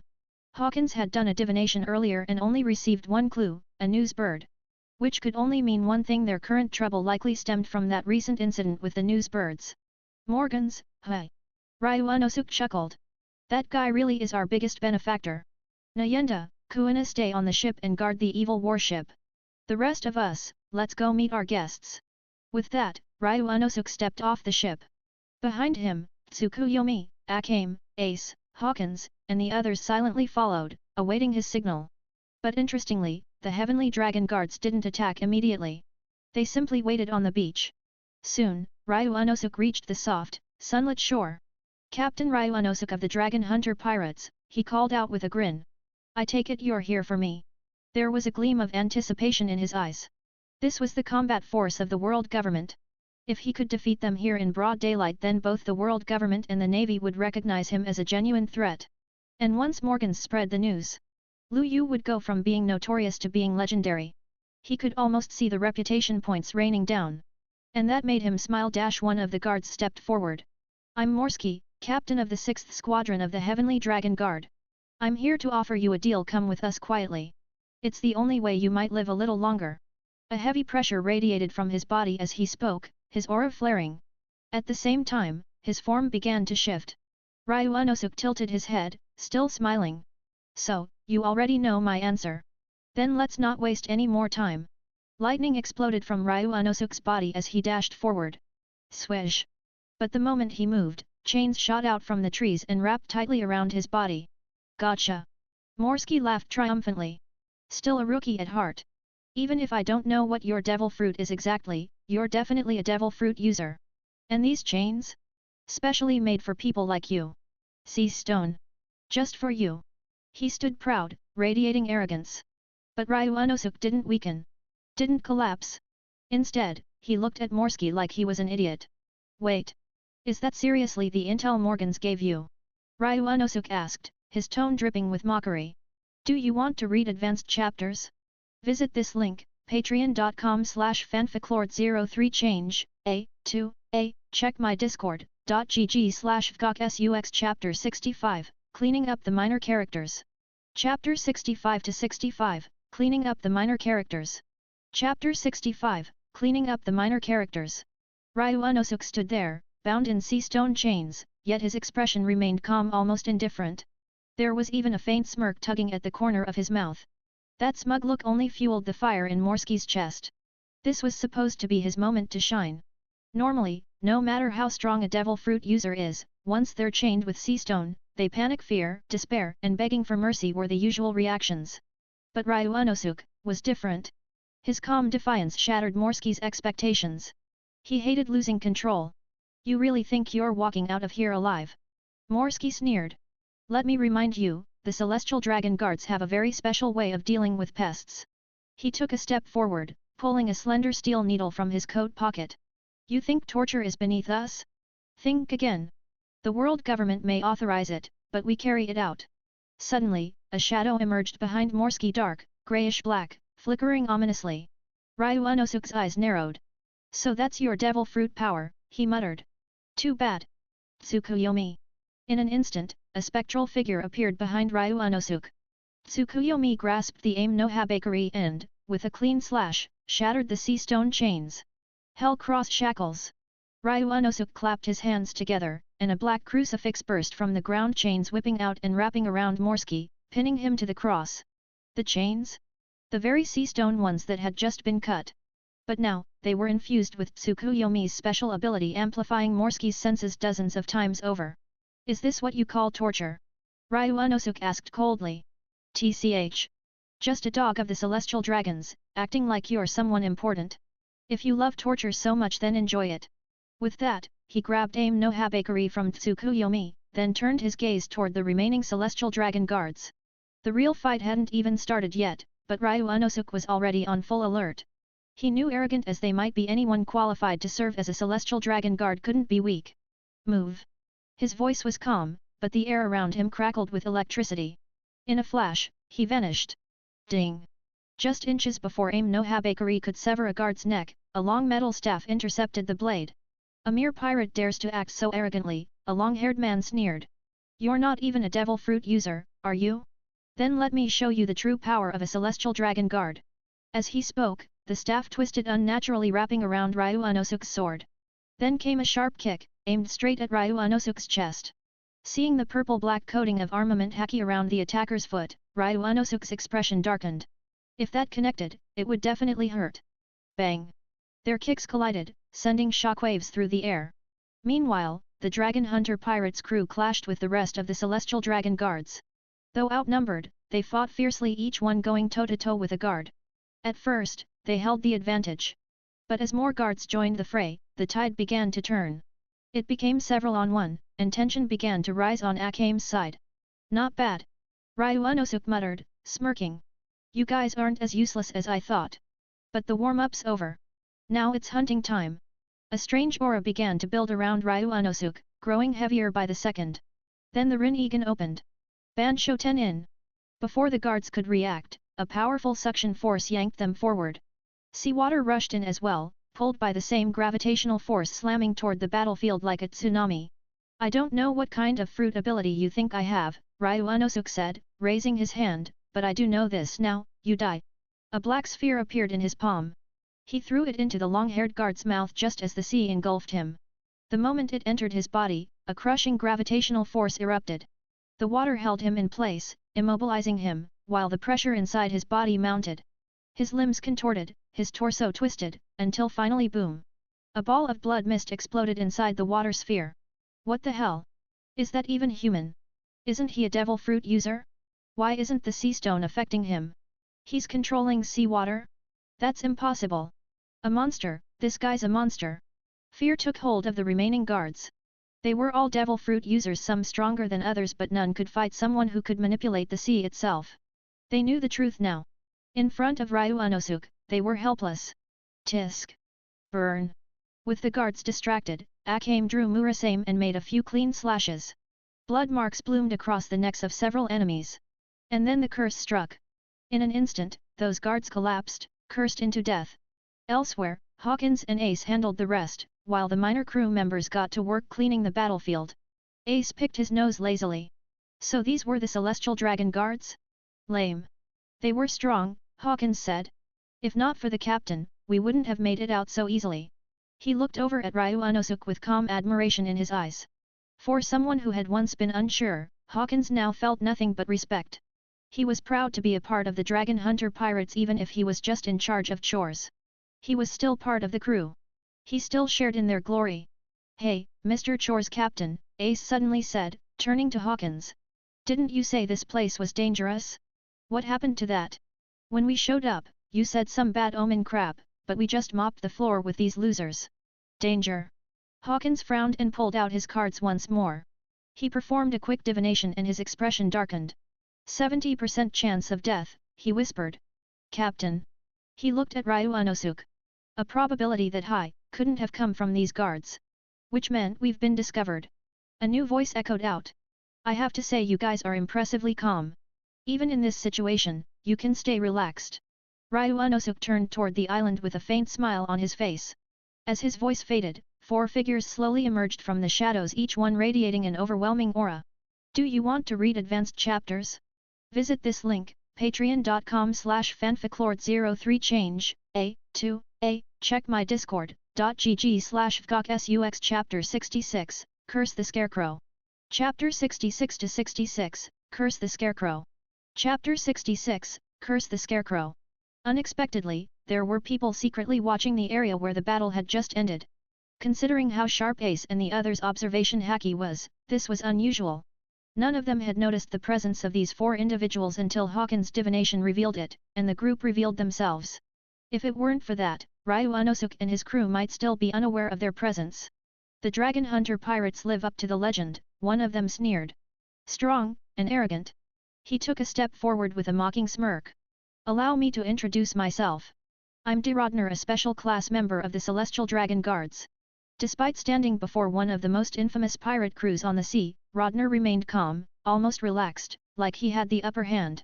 This wasn't because they underestimated Ryu Unosuke and the others. No, quite the opposite. They had been observing from the sidelines. After witnessing Ryu Unosuke's strength firsthand, they still showed no fear. That could only mean one thing: they were confident their own strength was greater. Wells. Kakano. Bester. The other 3 casually introduced themselves, stepping behind Rodner. They looked thoroughly bored, as if this mission was beneath them.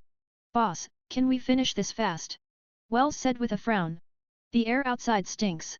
Clearly, they didn't believe it took this much effort to deal with newcomers. Morgans had stirred up trouble, so the Celestial Dragons sent them out to clean it up. But to them, dealing with rookie pirates was a job for the Navy, not the elite Celestial Dragon Guards. This should have been the Navy's mess, Rodner said with a shrug. We were just forced to come check things out. He turned his cold gaze to Ryu Unosuke. So, what'll it be? Come quietly. Otherwise, I can't guarantee you'll reach Marijo's in one piece. Confident, aren't you? Ryu Unosuke grinned, vanishing in the blink of an eye. He reappeared instantly behind Rodner. What? Rodner's eyes widened. He had been tracking Ryu Unosuke's every move with observation haki, anticipating a sneak attack. But even so, he hadn't seen a thing. Not just Rodner, Wells was stunned too. Ryu Unosuke now stood exactly where he'd been a second ago. When did they switch places? There hadn't even been a ripple of energy from Ryu Unosuke's body. Pfft! Blood sprayed. Wells appeared in front of Ryu Unosuke, his chest impaled. You talk big, Ryu Unosuke said coldly. But that just means you get to die first. With a twist, he kicked Wells' corpse aside, the lifeless body thudding against the ground. Is that where all your arrogance came from? He asked, smirking. Pathetic. You bastard. Rodner's calm cracked as rage twisted his features. You dare lay a hand on a Celestial Dragon Guard? Do you know what that means? He roared. Everyone connected to you will vanish from this world. Rodner's fury was real, but not because of honor or duty. He, like the others, had grown soft living in the lap of luxury in Mary Gosa. Missions like this were rare, only carried out when the Celestial Dragons demanded it. Now they were actually being forced to hunt pirates? Ridiculous. You sure talk a lot, Ryu Unosuke said, unfazed. Ace yawned and picked at his nose. Man, you guys really are like those spoiled Celestial Dragons, trash in uniform. He didn't care if he offended them. Even if a Celestial Dragon stood here, Ace wouldn't give a damn. So that's the attitude of the Dragon Hunter pirates. Rodner sneered. Fine. Then let's fight. A surge of violent energy exploded around him. Rodner wasn't a special class just because of his title, he had power to back it up. Boom. He launched forward and the other 2 joined the assault. Hawkins. Ryu Unosuke called out calmly. Take care of them. From now on, you're an official crew member. He sat down on a nearby boulder, wearing a grin. Hawkins froze for a second, stunned. An official member? It was what he'd been working toward all along. Every divination, every mission was for this moment. With pleasure, Captain. A demonic figure loomed behind Hawkins as he summoned his power. A massive demon-slaying image rose, sword raised. Boom. Boom. Boom. He swung his blade, forcing the 3 attackers back. Their original plan had been to take them down one by one. But now Ace and Akame had returned to Ryu Unosuke's side, leaving Hawkins to stand alone in the middle of the battlefield. And he was relentless. The 3 enemies were forced to shift their attention to him. Scarecrow reversal. Hawkins drew a card, and a brilliant light flashed behind him. 2 more demon-slaying spirits emerged, surrounding him. Now it was 3 versus 3. The tide had turned. Hawkins, That's enough, Ryu Unosuk said lazily. We've got bigger enemies ahead. Materials are collected. Don't overdo it. Got it, Captain. You three are lucky, Hawkins said, his voice eerily calm. This ability was granted to me by my great captain. Be honored to die under it. He pulled 3 scarecrows from thin air. They dripped with blood, clothed in torn fabric fragments from the enemy's clothes, hair and flesh he'd collected mid-battle. What the hell is that? Pft! Pft! Pft! 3 long needles stabbed into the scarecrows. Ah! Agonized screams erupted as the 3 opponents clutched their chests. Blood gushed from their mouths, and their bodies fell, lifeless. Ryu Unosuk chuckled. That's more like it. This is what a scarecrow should really be doing. This technique he had only casually suggested it to Hawkins once. If you can read fate, you can curse it too, right? He never expected Hawkins to actually develop such a deadly method. But clearly, the results spoke for themselves. Do you want to read advanced chapters? Visit this link, patreon.com/fanficlord03change, check my discord.gg/fgksux Chapter 67, Official Crew Member, Hawkins. Chapter 67 to 67, Official Crew Member, Hawkins. Chapter 67, Official Crew Member, Hawkins. After the 3 enemies were eliminated by Hawkins, the handy men of the Dragon Hunter pirates moved in to clean up the battlefield once more. To them, it was no different from taking out the trash. Yet just moments ago, those same enemies were powerful and prestigious individuals. While not celestial dragons themselves, they served as their guards status-wise, they ranked even higher than many royal nobles. In fact, the 3 people Hawkins killed were special class elites. Even a principality's king would have bowed his head in their presence. Who would have thought they'd end up dead on some random island? Killed by newcomers, no less. Despite their strength and status, they were wiped out as easily as garbage now being cleared away by mere handymen of the Dragon Hunter pirates. Brother Ryu Unosuk, all this just because we ate a few of their birds? Akame asked, scratching her head in confusion. Anyone could tell those men were big shots from how they spoke and acted. It made no sense that something so trivial would bring them here. They're pretty stingy, huh? Ryu Unosuk replied with a grin. Anyway, go call Nyenda over. I've got something to discuss. Akame nodded and quickly left. Just then, Hawkins walked up, his face lit with excitement. Captain, am I? His eyes gleamed with anticipation. Let's do your evaluation. Ryu Unosuk raised his hand, and the system interface appeared before him. Name, Hawkins, character from the One Piece world. Fruit type, Paramecia, straw fruit user combat power evaluation, S potential for SS if powers are used without restraint. Potential rating, S status, meets recruitment conditions. A robotic voice echoed in Ryu Unosuk's mind. As expected, Ryu Unosuk muttered. As a supernova, Hawkins passes both the strength and potential benchmarks. Hawkins, he said, turning toward him with a confident smile, I hereby appoint you as the captain of our special squad K Squad. Your own crew will now operate under your sole command. And from this moment on, you're an official member of the Dragon Hunter Pirates. K Squad Captain? Thank you, Captain. I will. What's happening? Before Hawkins could finish, a powerful force surged through his body. Feeling stronger already? Ryu Unosuk asked with a smirk. Hawkins' eyes widened in awe. Yeah. Is this a gift from the crew? Or a miracle from you, Captain? Originally, Hawkins had felt respect and admiration toward Ryu Unosuk. But now, that respect was evolving, shifting into something deeper. Faith. Though the system left a faint mark of loyalty on every recruit, it wasn't enough to bind native One Piece world inhabitants completely. Yet Hawkins was now truly integrated into the crew mind, body, and soul. Then, Ryu Unosuk noticed something even more interesting.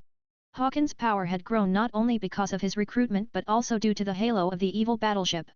Apparently, once a member is officially recognized by the system as a crew member of the Dragon Hunter Pirates, they can benefit from crew-wide bonuses regardless of location. It was a major discovery. Pararururu Ryu Unosuk's transponder snail rang. It was Crollo. You feel that power boost too? Ryu Unosuk asked. Captain, was that you? Crollo responded. I've awakened a new ability, Angel's Curse. Angel's Curse, an ability that allows the user to summon a cursed angel puppet. After acquiring a drop of the target's blood, it can enact an irreversible curse within 3 days.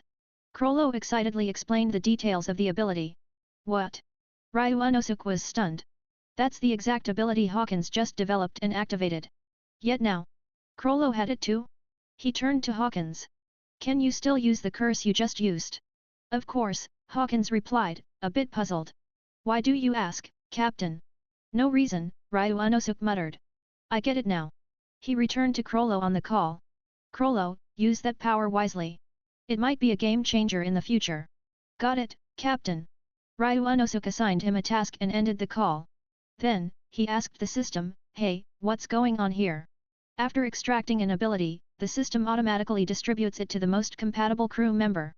If multiple members have potential synergy, more than one may receive it. The host already possesses various powers and does not require redundant skills like curse-based abilities. Ryu Unosuk nodded. That made sense. It was even better this way, having a few people specialize in unique abilities instead of everyone sharing the same tricks. He didn't want his crew to be another Whitebeard Pirates clone. Power diversity mattered more. Just then, Nayenda and Kuina arrived. Captain, the battle's over, right? Nayenda asked. Should we start moving out? That's what you told us before, isn't it? Kuina added, looking around. Not yet, Ryu Unosuk said calmly. There's a navy unit lying in ambush. Everyone instantly activated their observation haki, spreading their senses across the surrounding sea. Nothing, Kuina muttered. No trace of any navy presence. They all looked confused. Their combined haki easily outclassed Ryu Unosuk's. If the navy were around, they should have sensed it first. I didn't sense them with observation haki, Ryu Unosuk said, then pointed upward. Look at the sky. Everyone looked up. Nothing but clouds. You mean that poop-shaped cloud up there? Ace asked with a straight face. The crew stared at him in disbelief. This guy was definitely dropped on his head as a child. Do you want to read advanced chapters? Visit this link, patreon.com/fanficlord03change, check my discord.gg/fgokSUX Chapter 68, Found the Clue, Stupid Ace. Chapter 68 to 68, Found the Clue, Stupid Ace. Chapter 68, Found the Clue, Stupid Ace. Everyone turned to look at Ace, who responded with an awkward smile. Compared to Ryu Unosuk's detailed analysis, his earlier guess did seem a bit far-fetched. Think about our food these past 2 days, Ryu Unosuk said with a grin. The newsbirds, someone quickly realized. Everyone caught on instantly except for Ace. Wait, what do you all know? Why am I still so confused? Ace looked around at everyone, feeling left out. The more they nodded and whispered among themselves, the more lost he felt. If he was the only one who didn't get it right now, well, that just sucked. Ace, seriously? You haven't figured it out yet. Just like the captain said, you're really his dumb little brother. It's so obvious, heck, even Akame figured it out. Everyone burst into teasing laughter, their faces full of gossip and amusement. Come on, are you guys for real? Can we not have fun at my expense here? Brother, just tell me already. Don't keep me guessing. Ace figured now was the perfect time to play the little brother card. He had to admit around Ryu Unosuk, he definitely wasn't the older one. Ryu Unosuk chuckled and explained, the reason we were able to catch and eat so many newsbirds recently is because they had to monitor us. Even if it meant getting caught, they came anyway. That means someone needed to track our location accurately and constantly. But now, Ryu Unosuk pointed to the sky, take a look, see any newsbirds up there? Ace's eyes widened as realization finally hit. He smacked his palm against his forehead. Of course. That's it. We can safely assume someone's waiting for us up ahead. And if I had to guess, it's probably Kuzan, the Admiral Krollo encountered a few days ago. One of the Navy headquarters' top 3. Krollo may have escaped using a trick and avoided a direct fight, but that only pissed the Admiral off more. The Navy's higher UPS definitely won't let that slide. And since we're the Dragon Hunter pirates, we'll be the target of that frustration. If we just charge ahead now, there's a high chance we'll walk straight into an ambush. Ryu Unosuk's tone turned serious as he laid it all out. Kuzan wasn't someone to underestimate. He might seem laid back and distant like he doesn't give a damn, but he had his own kind of justice and personal beliefs. And more importantly, he had the strength to back it all up. To put it bluntly, Kuzan was just a big old tsundere. The cool attitude? Just his way of trying to look stylish. But after being outsmarted by Krollo, there's no doubt he'd take it personally and come at them with everything he had. If they ended up fighting, it wouldn't be a light skirmish, it'd be an all-out clash. Captain, what do we do then? You gathered us all here, you must have a plan, right? Nayenda stepped forward, already flipping open her small notebook. She had a habit of taking notes every time Ryu Unosuk spoke. He always had some fresh perspective or clever insight that caught her off guard. Sometimes, she even suspected he could see into the future. I don't think there's any need to overthink it, Ace suddenly spoke up. Dad's almost here, right? I'll just contact him and ask for backup. That way, we'll have some serious firepower on our side. Ace grinned confidently. See? Not so dumb now, am I? In his mind, it was a flawless idea. If the Whitebeard pirates showed up, the Navy would have no choice but to retreat. After all, an admiral couldn't go head-to-head with both them and the Dragon Hunter pirates. Between the flashy Celestial Guards and the battle-hardened Navy Admiral, the Admiral was clearly the bigger threat. But even the Navy couldn't stop Whitebeard. Whitebeard's really coming? Ryu Unosuk asked, his expression darkening. Ace blinked, caught off guard.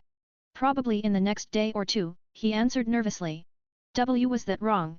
I told him where we are. This was the first time Ryu Unosuk had looked at him that seriously, and it rattled Ace. Ace, I need you to do something for me, Ryu Unosuk said calmly. Contact Whitebeard again. If he's coming for a drink, great, he's welcome anytime. But if he's coming to fight on our behalf, tell him not to bother. The Dragon Hunter pirates can handle this ourselves. Ace froze. That wasn't the reaction he was expecting. He glanced at the rest of the crew, but instead of doubt, all he saw was unwavering confidence in their eyes. Brother! Ace said in disbelief. Are you serious? We're talking about a Navy Admiral here. This isn't the time to act all proud. Ace knew better than anyone Whitebeard didn't fight other people's battles. He wasn't the type to randomly challenge the Navy. Doing so would bring massive heat on the entire crew. But if it was for Ace, Whitebeard would make an exception. Still, the consequences would be huge. Captain just means we haven't hit the point where we need outside help yet, someone said. You don't get it, Ace. Sure, an admiral's strong, but we're monsters too. This is our moment. Letting the Whitebeard pirates fight for us would cheapen our glory. Other crewmates chimed in, backing Ryu Unosuk without hesitation. Their confidence wasn't arrogance, it was belief. And just like that, Ryu Unosuk smiled again. The heavy tension lifted. Sure, Ace had made a dumb suggestion, but his crew? They were rock solid. No panic. No fear. Just resolve. Exactly the kind of people the system would recognize as official crew members. Roolki, Ryu Unosuk said, turning, take the handy men and head to Alabasta. Everyone else combat units, stay here. Oh, and Roolki, meet us on the next island. Make sure there's plenty of wine and meat ready. Got it, Captain. Roolki saluted and set off with the ship. The rest of the crew stayed behind, preparing and discussing their next move. They had a rough battle plan forming already. Now, all that was left, was to meet the infamous Admiral of the Navy headquarters head-on. Do you want to read advanced chapters? Visit this link, patreon.com/fanficlord03change, check my discord.gg/fgksux chapter 69, being watched. Chapter 69 to 69, being watched.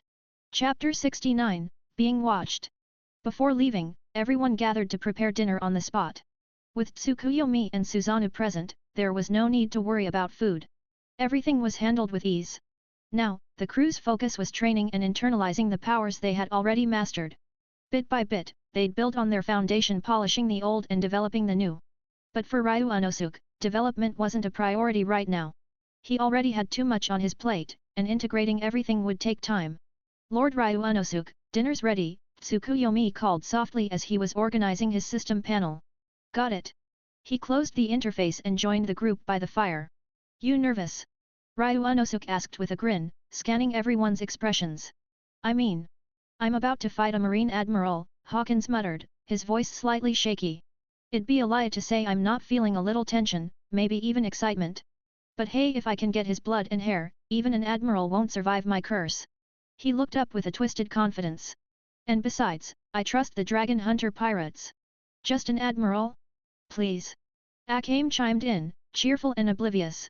The Marine Admiral sounds strong and all, but in my eyes, Brother Ryu Unosuk is the strongest. Honestly, though, Nyenda interjected, tone serious, our situation is pretty bad. The Navy has our intel. They probably know everything about us already. Even with the captain's careful planning, we can't ignore the possibility that they've got backup strategies in play. The appearance of an admiral isn't just a threat, it's a warning. We just killed a Celestial Guard. You think the world government's just gonna let that slide? She looked around, and silence followed. The Navy will respond. It's not a matter of if, but how. Ryu Unosuk nodded, face lit by the fire's glow. Nayenda's right. We can't afford to get cocky. I've got a trump card, sure, but if we can take down a marine admiral with our own strength, the dragon hunter pirate's reputation will skyrocket across the seas. Meanwhile, on a nearby island. Captain, should we move now? Burgess asked, tearing into a hunk of meat. If we take out the dragon hunter pirates, becoming a Shishibukai is basically guaranteed.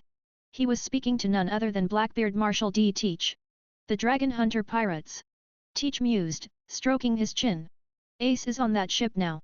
Plus, it sounds like Pops might be showing up too. Let them fight first. We'll clean up what's left. A twisted grin spread across his face. Ha ha ha ha, we might just walk away with a prize or two. Captain, Lafitte said from the side, voice calm and calculating, if we were just sitting back and watching, we should still make preparations. This dragon hunter crew isn't a bunch of pushovers. According to our intel, their captain Ryu Unosuk managed to beat Ace. Lafitte, once a member of the escort team, now served as the navigator and tactical advisor on Blackbeard's crew. After all, you couldn't exactly trust Burgess to come up with a coherent plan. His only strategy was punch it. Blackbeard chuckled. All right. Set things up so we're ready for either side, the Navy or the dragon hunters. But remember, when the fight starts, don't kill Ace. He can die, but not by our hands. Let the Navy take care of that. It'll serve our purpose better. His tone was icy, and his smile said more than words ever could. Their goal was clear: hunt the dragon hunter pirates. The world government had dangled the bait. Shishibukai recruitment was underway. And for a man like Teach, desperate for status and identity, that was a carrot he couldn't ignore. Ace? Just a pawn. A sacrifice to be made at the right time. Teach. Van Augur called out. Newsbird just arrived. Update says the dragon hunter pirates have split into two groups. Handymen and lower-ranked crew are sailing on a regular pirate ship, led by official member Roolki. Roolki, user of the Paramecia-class diamond fruit. Decent strength, not exceptional. Should we intercept them? Roolki, hi? Ha ha ha ha. Forget the handymen. They're not worth our time. If we know this, the Navy knows it too. Let them deal with it. Blackbeard leaned back, clearly content with his plan. All they needed now was patience. Once the Navy and dragon hunters clashed, everything would fall into place. Elsewhere. Other pirate crews were circling too, lying in wait like vultures. Their goal? Simple. See who wins, then swoop in to take advantage. If the dragon hunters lose, they'll side with the Navy or make a name for themselves by stabbing the victors. If the Navy loses, maybe they'd join the dragon hunters instead. Win-win either way. That's why so many pirate crews were converging on the Grand Line. And of course, where pirates gather, fights break out. The sea had turned into chaos. Cake Island, Big Mom Pirates territory. Dragon hunter pirates. Charlotte Linland's eyes sparkled with mischief. Now that's an interesting bunch. Pero, keep an eye on them. Any updates, report directly to me. If they survive Cusin, extend an invitation. She licked her lips at the thought. Oh, and Morgan's. She chuckled, eyes twinkling with hunger. I didn't expect someone would roast a newsbird just for you. I wonder how your bird tastes. Probably delicious, yet. Food thoughts took over, and her cravings surged. After all, she'd eaten a newsbird before straight from Morgan's himself. And it was good. Somewhere on the Grand Line. The dragon hunter pirates, hi. That kid Ryu Unosuk. The red-haired man stared down at the newspaper, a fond smile on his face.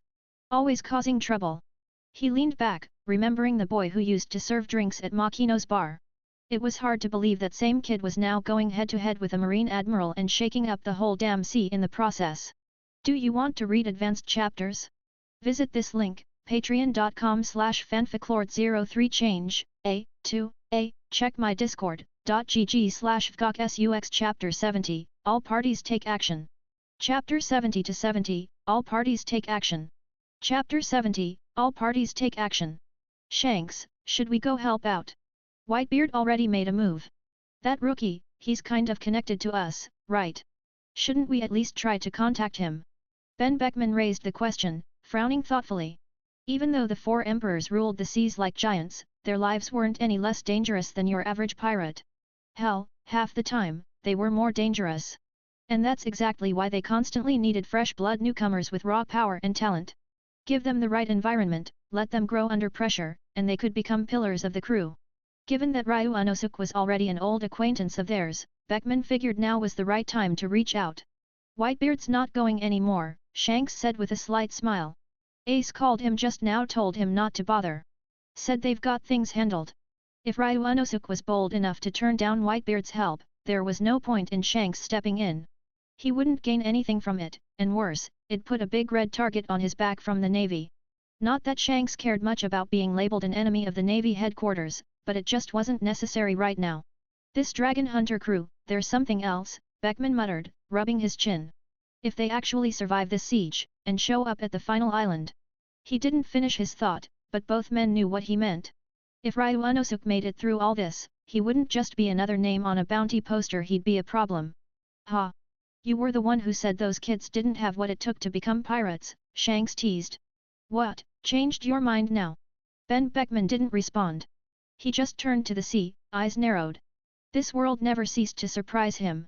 Ryu Unosuk, Ace, Luffy. They were all just scrappy little brats once. Now? They were rising stars.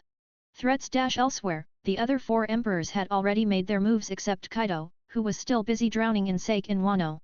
But his top officers weren't in the dark. Ryu Unosuk, hi. Queen chuckled, swirling his drink. Interesting little punk. Should we try to contact him? Contact him? Jack laughed, shaking his head. Queen, you're the dumbest of the three of us. If that guy survives a fight with an admiral, you think he's gonna need us to contact him? Even the captain isn't keen on fighting admirals right now. Huh? When did I become the dumb one? King's supposed to be the idiot here. Queen deflected instantly, tossing the insult toward King. King, who had been quietly observing, narrowed his eyes. TCH. I should have ignored you both. But now that they dragged him into it, he wasn't staying quiet. You two are barking up the wrong tree, King said coldly. Every year, new pirates like this pop up. Most get crushed before they even hit the new world. They die at sea. Or the Navy snatches them and throws them in Impel Down. Instead of wasting time fantasizing about Ryu Unosuk, we should focus on building our own strength. Then a voice rumbled from behind them. King. The three snapped to attention immediately, dropping to one knee. Captain. They hadn't expected Kaido to be awake, let alone speaking so clearly. Given how deep he was into his drinking binge, he should have been passed out cold. Launch a surprise attack on Impel Down, Kaido ordered flatly. Rescue any prisoners with Zoan-type Devil Fruit abilities. The Navy's distracted. Now's the time. The command was simple, but the implications were huge. Yes, Captain. The three responded in unison, no hesitation. Orders like this didn't come often, and if Kaido was serious, then it was a golden opportunity. As the Beast's pirates began mobilizing, ripple effects spread across the Grand Line. Pirate unrest flared up in different territories, but the Navy only sent local branches to handle the commotion. Back in the Little Garden Sea area. It's about time, Ryu Unosuk said, standing on the deck. Everyone's probably done what they needed to do by now. We should get moving. It's time to meet Admiral Kuzan. Morning sunlight washed over the water. One night had been plenty more than enough for various factions to scramble and reposition themselves. Some had probably started moving the second the news broke. Opportunistic bastards. Once they caught the scent of blood in the water, they swarmed like sharks. Ryu Unosuk knew that all too well. Captain, Nyenda called out as she approached, holding a den mushi. Krollo just checked in. He's ready waiting for your signal. Of course he is, Ryu Unosuk grinned. That guy never lets me down. All right, time to set sail. He leapt up onto the deck of the evil warship, the Dragon Hunter pirate's flagship. As the ship cut through the waves, Ryu Unosuk stood at the bow, staring out at the vast sea. This wasn't just another battle. It was their first real clash with the world government. Their first head-on collision with the Navy. The skirmish with Jun? That didn't count. That was a one-sided beatdown. This was the real deal. The sails caught the wind. The evil warship roared forward. Far ahead, aboard a naval warship, Admiral Kuzan opened his eyes. They're coming. He stood slowly, feeling the air around him chill. No subtlety at all. Captain's leading the charge himself. Kuzan stared into the distance. He remembered his last run-in with Krollo. It gave him a glimpse into just how dangerous the Dragon Hunter pirates really were. If their entire crew was made of monsters like that, this wasn't going to be a smooth mission. Hell, there was a real chance they might lose. Time passed. By noon, a massive black pirate ship sailed straight into the Navy's attack range. "Admiral Kuzan," a soldier shouted. "They're within range." And then, a voice echoed across the sea. "You're not seriously planning to fight me on the water, are you, Kuzan?" Kuzan's lip curled into a slight smirk. "That's him. Ryu Unosuke." It had been a long time since a pirate stirred something in him. Kuzan exhaled slowly, and leapt into the sky. The sea froze instantly beneath his feet as thick sheets of ice spread outward, turning water into battlefield. Do you want to read advanced chapters? Visit this link, patreon.com/fanficlord03 change, check my discord.gg/fgokSUX Chapter 71, Garp arrives and faces the Admiral. Chapter 71-71, Garp arrives and faces the Admiral. Chapter 71, Garp arrives and faces the Admiral. Ryu Unosuke and Kuzan slowly made their way toward the center of the battlefield. The moment their eyes met, the tension in the air thickened. "The aura of a Navy Admiral really is something else," Ryu Unosuke muttered with a smirk. "But with strength like that, why waste it being a lapdog for the world government?" He leaned back on a large chunk of rubble, casually sitting down. "Sure, you're not directly under their command, but in the end, it's all the same. Everyone on the seas knew it. The Navy was the face of the world government, their sword and shield. From a pirate's perspective, calling them government dogs wasn't far off the mark." "Are you done talking?" Kuzan asked coolly. "If that's all you've got to say, we can skip the banter. Ryu Unosuke, captain of the Dragon Hunter Pirates. The Navy, under direct orders, has officially decided to arrest you. You're free to resist, but I wouldn't recommend it." As he spoke, Kuzan let out a slow breath, and with it, cold mist swirled around him. Ice spikes began to form midair, glittering like deadly spears. There was no doubt his control over the ice fruit had reached terrifying levels. Fighting Kuzan in a battlefield shaped by his own element? Not a good idea. "Let's do this!" Ryu Unosuke called out, unsheathing aim no habakiri in one smooth motion. At that same moment, the ice spikes around Kuzan launched toward him. Nayenda, Akame, Ace, Hawkins, and Kuina sprang into action too, following their captain without hesitation. "Watch out!" Kuzan barked to the Navy soldiers behind him. "These people aren't your average pirates." He wasn't bluffing. With Jun and Vice Admiral gone, the rest of the Navy would struggle to last even a few moves against Ryu Unosuke's crew. Nayenda in particular, her massive Susanoo loomed behind her like a demonic guardian. Even Kuzan felt a chill that had nothing to do with his powers. Where the hell did these monsters come from? He thought. There was nothing about them in any intel reports. And the fact that all of them had chosen to follow Ryu Unosuke? That wasn't luck or coincidence. Could it be, this young captain had been planning everything in secret for years? And only now, he'd decided to set sail? "Admiral Kuzan," Ryu Unosuke said mockingly, "you're fighting me yet you're still worried about my crew. Isn't that a bit disrespectful?" Without waiting for a response, Ryu Unosuke unleashed a flurry of Megatama, purple projectiles slicing through the air like a storm of blades. Sensing danger, Kuzan raised his hand, instantly forming a thick ice wall. But it shattered a second later. And from the smoke, a long blade slashed straight toward him. "Ice time capsule!" Kuzan's eyes narrowed in shock. This wasn't what the intel said about Ryu Unosuke at all. Either the reports were dead wrong, or Ryu Unosuke had been hiding his true strength until now. But there was one more terrifying possibility. That in just a few months, this man had grown this powerful. If that were the case, Kuzan knew he needed to take Ryu Unosuke down today. Because if he didn't, the day might come when he couldn't face the Dragon Hunter pirates alone. Clang! Ryu Unosuke was knocked back by a wave of freezing force. "Not bad," he muttered, steadying himself. "But ice, hi! I wonder if you can handle boom." Before he could finish, a massive fist came out of nowhere. Tsukuyomi leapt in front of his master, but it didn't matter. Both were blown back together, crashing hard into the ground. Ryu Unosuke staggered to his feet, coughing up blood. "Damn it, Vice Admiral Garp! Did you have to hit so damn hard? You trying to kill me?" He glared up at the man who'd just arrived, Monkey D. Garp, the hero of the Navy. Garp scratched the back of his head. "I was in the East Blue, wanted to check in on Luffy. But I got called over for a mission and ended up taking the wrong route. Took a nap and missed the action," he grinned. "But I made it just in time. Ryu Unosuke, come with me to Navy headquarters. I'll make sure you live. Do a few years in Impel Down, maybe even join the Navy someday." His voice was loud, direct, like he was giving an order, not an offer. And his face made it clear he meant every word. Ryunosuke smirked. Vice Admiral Garp, don't you think my tone already told you my answer? Ace, he shouted. That old man's yours. Don't let your grandpa drag you back. The air around them flared with heat as a sea of fire erupted, engulfing Garp. I'm not going back with that old fossil. Ace roared. I've come too far. But before he could finish, boom. Garp punched through the flames like they were smoke, his fist slamming into the ice Kuzan had created. Cracks spider-webbed across the battlefield. If Kuzan hadn't stabilized it immediately, Garp would have shattered everything with one hit. Admiral Kuzan, Ryunosuke said calmly, looks like Vice Admiral Garp's a bit busy now. Which means it's time for us to finish this. Navy Admiral? Nothing special. Ryunosuke's body erupted with a powerful life force. Tsukuyomi, who had been obliterated earlier, was completely restored, his aura even stronger than before. The Megatama floating around Ryunosuke shimmered with strange, new light. Kuzan clenched his jaw. He didn't know what was happening, but he could feel it. Ryunosuke was evolving mid-battle. Shit, Kuzan muttered. His attacks are getting weirder. Ice pheasant flock. Waves of ice birds surged toward Ryunosuke, but before they hit, don't get distracted, Admiral. The voice echoed directly in Kuzan's mind. And in a flash his body vanished.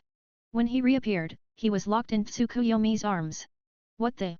His blood began to drain rapidly, his strength fading. Even the ice creatures he'd just summoned shattered into nothing. This thing swapped places with me. Is it a space-type devil fruit? But the reports said he wasn't a devil fruit user. Panic and confusion swirled through Kuzan's mind. He tried to fight back. Ice spikes burst from his body, stabbing into Tsukuyomi's limbs. But it didn't matter. Tsukuyomi's form was made of layered, durable materials. As long as the core remained intact, it couldn't be destroyed. Worse, every drop of life force it absorbed from Kuzan only made it stronger. Do you want to read advanced chapters? Visit this link, patreon.com/fanficlord03change, check my discord.gg/fgksux Chapter 72, Nayenda's Betrayal. Chapter 72-72, Nayenda's Betrayal. Chapter 72, Nayenda's Betrayal. Ice Age. Kuzan's body began to crystallize, slowly turning into solid ice. A bone-chilling cold instantly spread across the battlefield, freezing everything in its path. Even the flames on Tsukuyomi were snuffed out by the frost. Ace, who was still engaged in combat, stumbled back as the freezing aura engulfed the area. You've gotta be kidding me, old man! Ace barked, gritting his teeth. You really needed an admiral just to fight me? TCH. I'm out. I'm not dealing with this bullshit. The moment Kuzan activated Ice Age, Ace quickly backed off, retreating from the battle. Fortunately for him, Garp's attention wasn't on Ace right now, which gave him the perfect chance to escape. Given Ace's identity and the current situation, chasing him down wasn't a priority. The real threat was the man standing calmly in the middle of the icy fog, Ryunosuke. A strange, otherworldly energy swirled around him, creating a protective barrier that kept the frost at bay. Had it not been for that, Ice Age would have frozen him solid. Oh? That was your big move. Ryunosuke smirked as he slowly stepped out of the mist, completely unaffected. Not gonna lie, recycling these tired-ass attacks? Kinda boring. Kuzan, who had just returned to his elemental form, moved quickly to distance himself from Tsukuyomi. But before he could react further, Ryunosuke casually strolled up beside the frozen creature. Raising one hand, he placed it gently on the ice. Boom! The massive sculpture shattered like glass under his touch. In the blink of an eye, Tsukuyomi reformed behind him completely intact, as if Kuzan's attack had never happened. Kuzan's expression grew darker. He'd clearly sensed Tsukuyomi's aura vanish during the earlier exchange, but now it was back. As if nothing had happened at all. Damn it, Kuzan muttered. Hold him off, Kuzan. Garp suddenly barked from a distance. I'm going after the others. I'll come back and help you when I'm done. Without another word, Garp turned and sprinted toward the other battlefront, where Jun and the other were locked in a fierce fight. They were being stalled by Hawkins and Nayenda, while Kuina and Akame tore through the navy like they were slicing paper. If Garp didn't step in now, the entire naval task force could get wiped out. Despite being women, Kuina and Akame were ruthless in battle, cold, calculating, and efficient. But then again, who wouldn't fight back when the navy came knocking to take your head? Nayenda. Garp's heading your way. Hawkins shouted in warning. Keep your guard up, don't get killed. Thanks for the tip. Nayenda yelled back, continuing her relentless assault on Toki Cake. With Susanoo backing her up, she was absolutely overwhelming the veteran vice admiral. Despite his rank and experience, Tokicake couldn't keep up. If he hadn't been tough as nails, Nayenda would have crushed him by now. Suddenly, Garp landed on the warship with a loud boom, immediately locking eyes on Akame. He had been using observation haki throughout the fight and had already identified her as a top threat. Akame was infamous for her one-strike kill technique. If you let her swing that sword, you were done. Garp had one goal: get that blade out of her hands. Death, Hawkins muttered grimly. His cards had already predicted it. Whether it was Akame, himself, or even the Dragon Hunter pirates as a whole, the future showed only death. But it was strange. The vision was absolute death, yes, but hidden within it was a bizarre glimmer of life. As if something was quietly defying fate.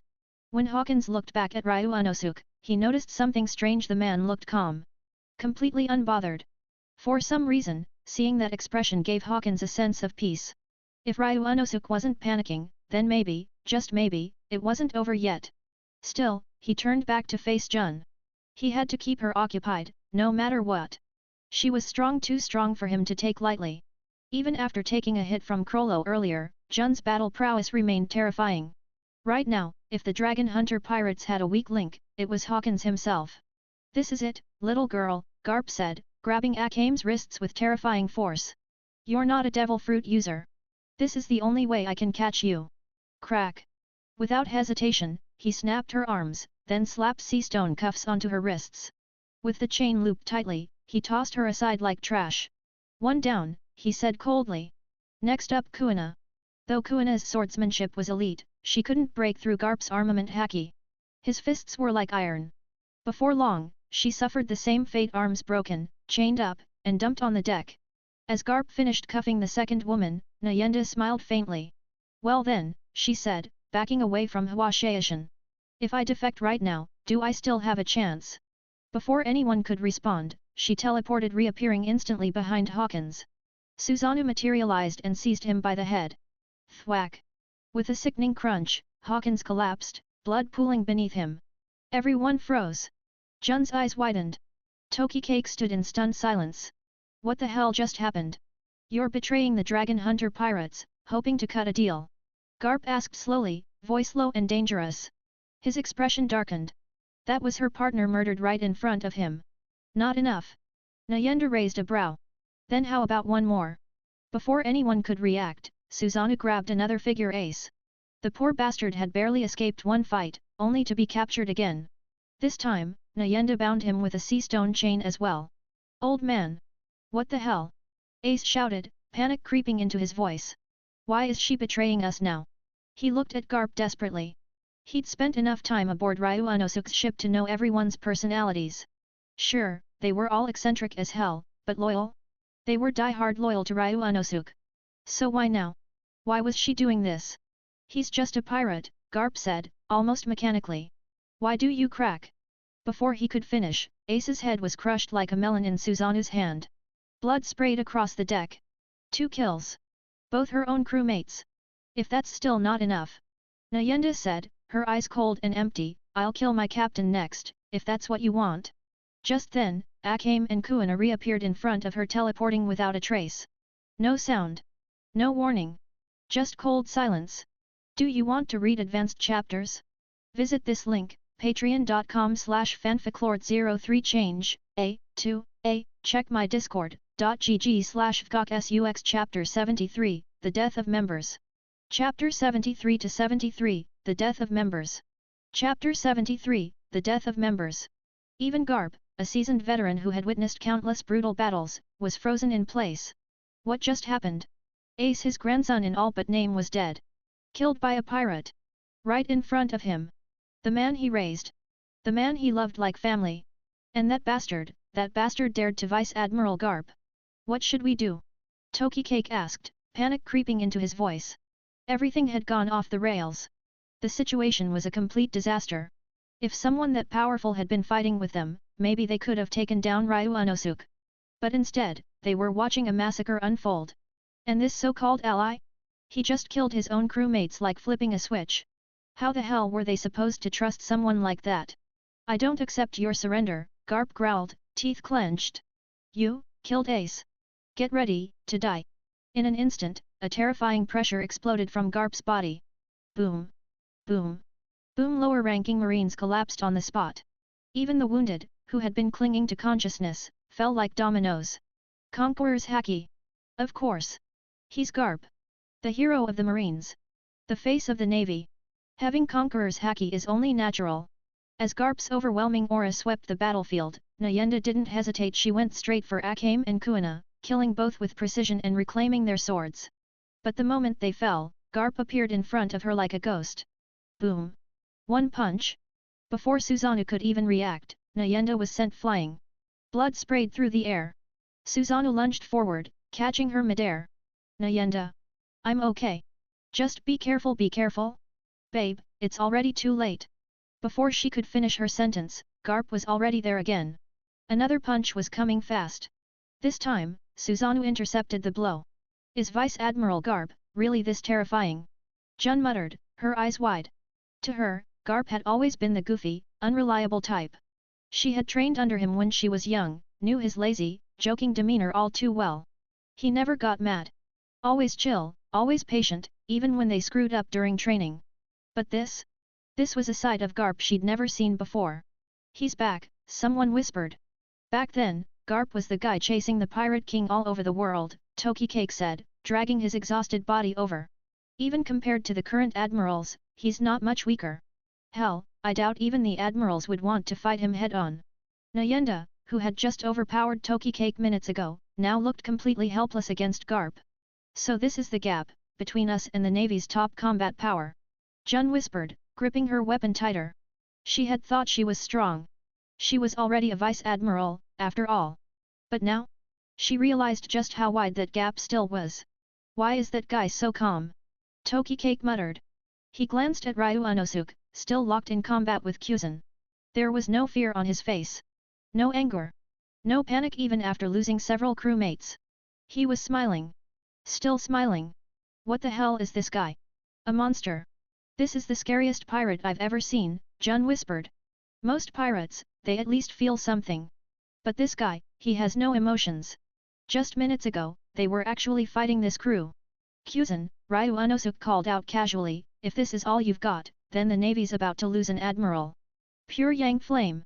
Ryu Unosuke held up a card. A pillar of fire shot into the sky, condensing into a massive fireball that rushed straight toward Kuzan. Feeling the searing heat, Kuzan's eyes narrowed. He immediately launched a counterattack. Ice Age. Glacial waves surged from his palms, surrounding the fireball with bone-chilling cold. He watched carefully, finally letting out a breath. Crisis averted. Wait. Boom. Too late. Kuzan's eyes widened.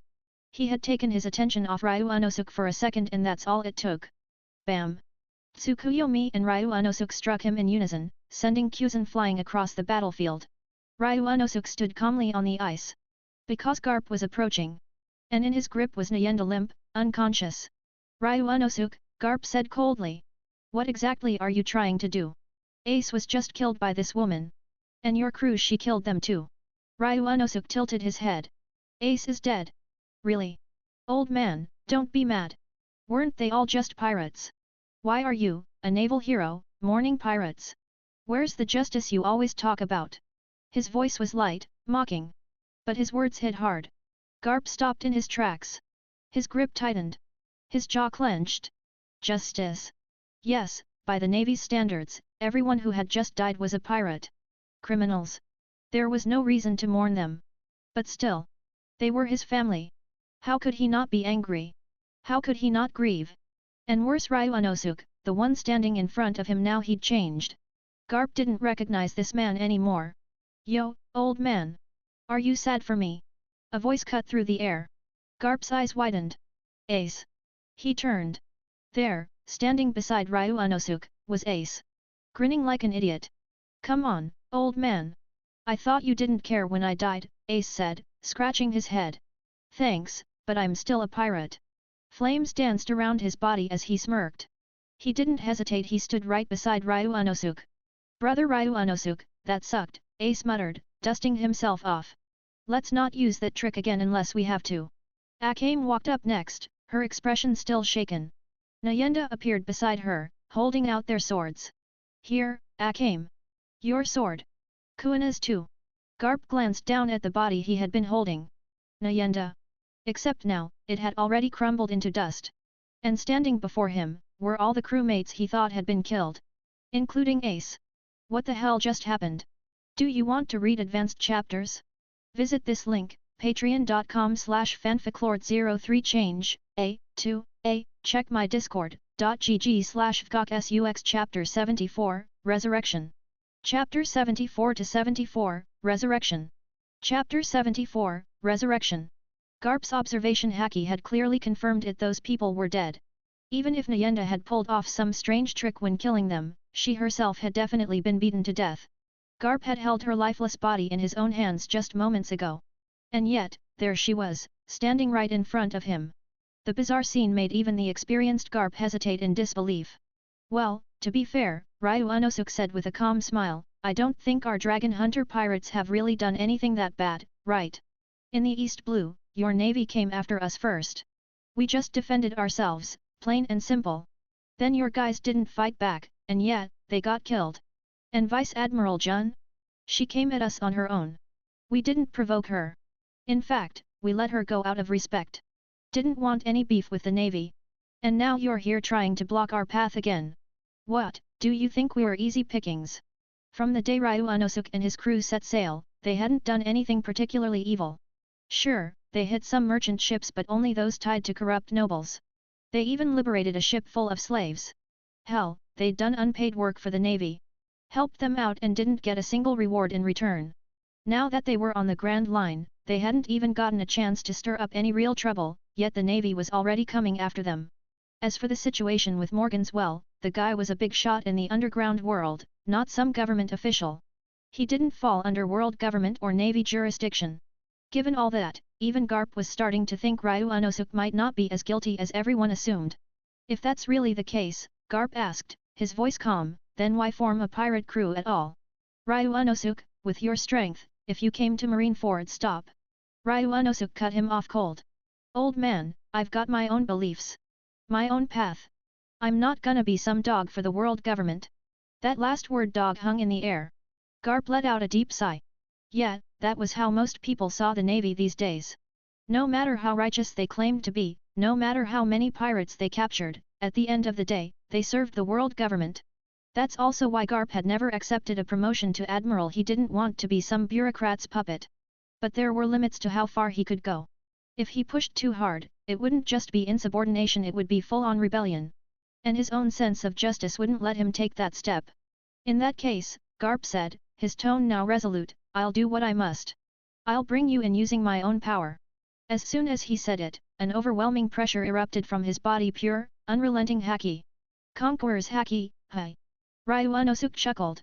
As expected from you, old man. But you might want to hold off for a sec. I've got help arriving. Ryu Unosuk pointed up toward the sky. A distant caw broke the tension. Garp looked up and saw a news-ku, one of the newspaper delivery birds, circling overhead before landing in front of him, dropping a sealed report. What the hell is this? Garp unfolded the paper and began to read. His expression went from puzzled to shocked, then to furious. Ryu Unosuk. You actually... Boom. Before he could finish, Garp slammed his fist into the frozen sea. The impact shattered the ice beneath them. Meanwhile, Ryu Unosuk and his crew leapt back aboard their sinister-looking warship. Mr. Garp, Ryu Unosuk called out casually, we don't want to keep fighting. If I really wanted to push this, I could probably keep you tied down here for a while. Not that I'd enjoy it.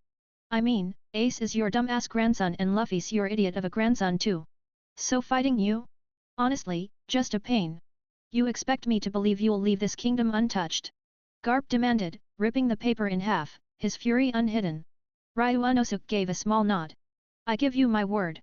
And hey, I've still got a bit of credibility left. So relax, Vice Admiral. No need to worry. Oh, and by the way, I'm not the only one in the Dragon Hunter Pirates.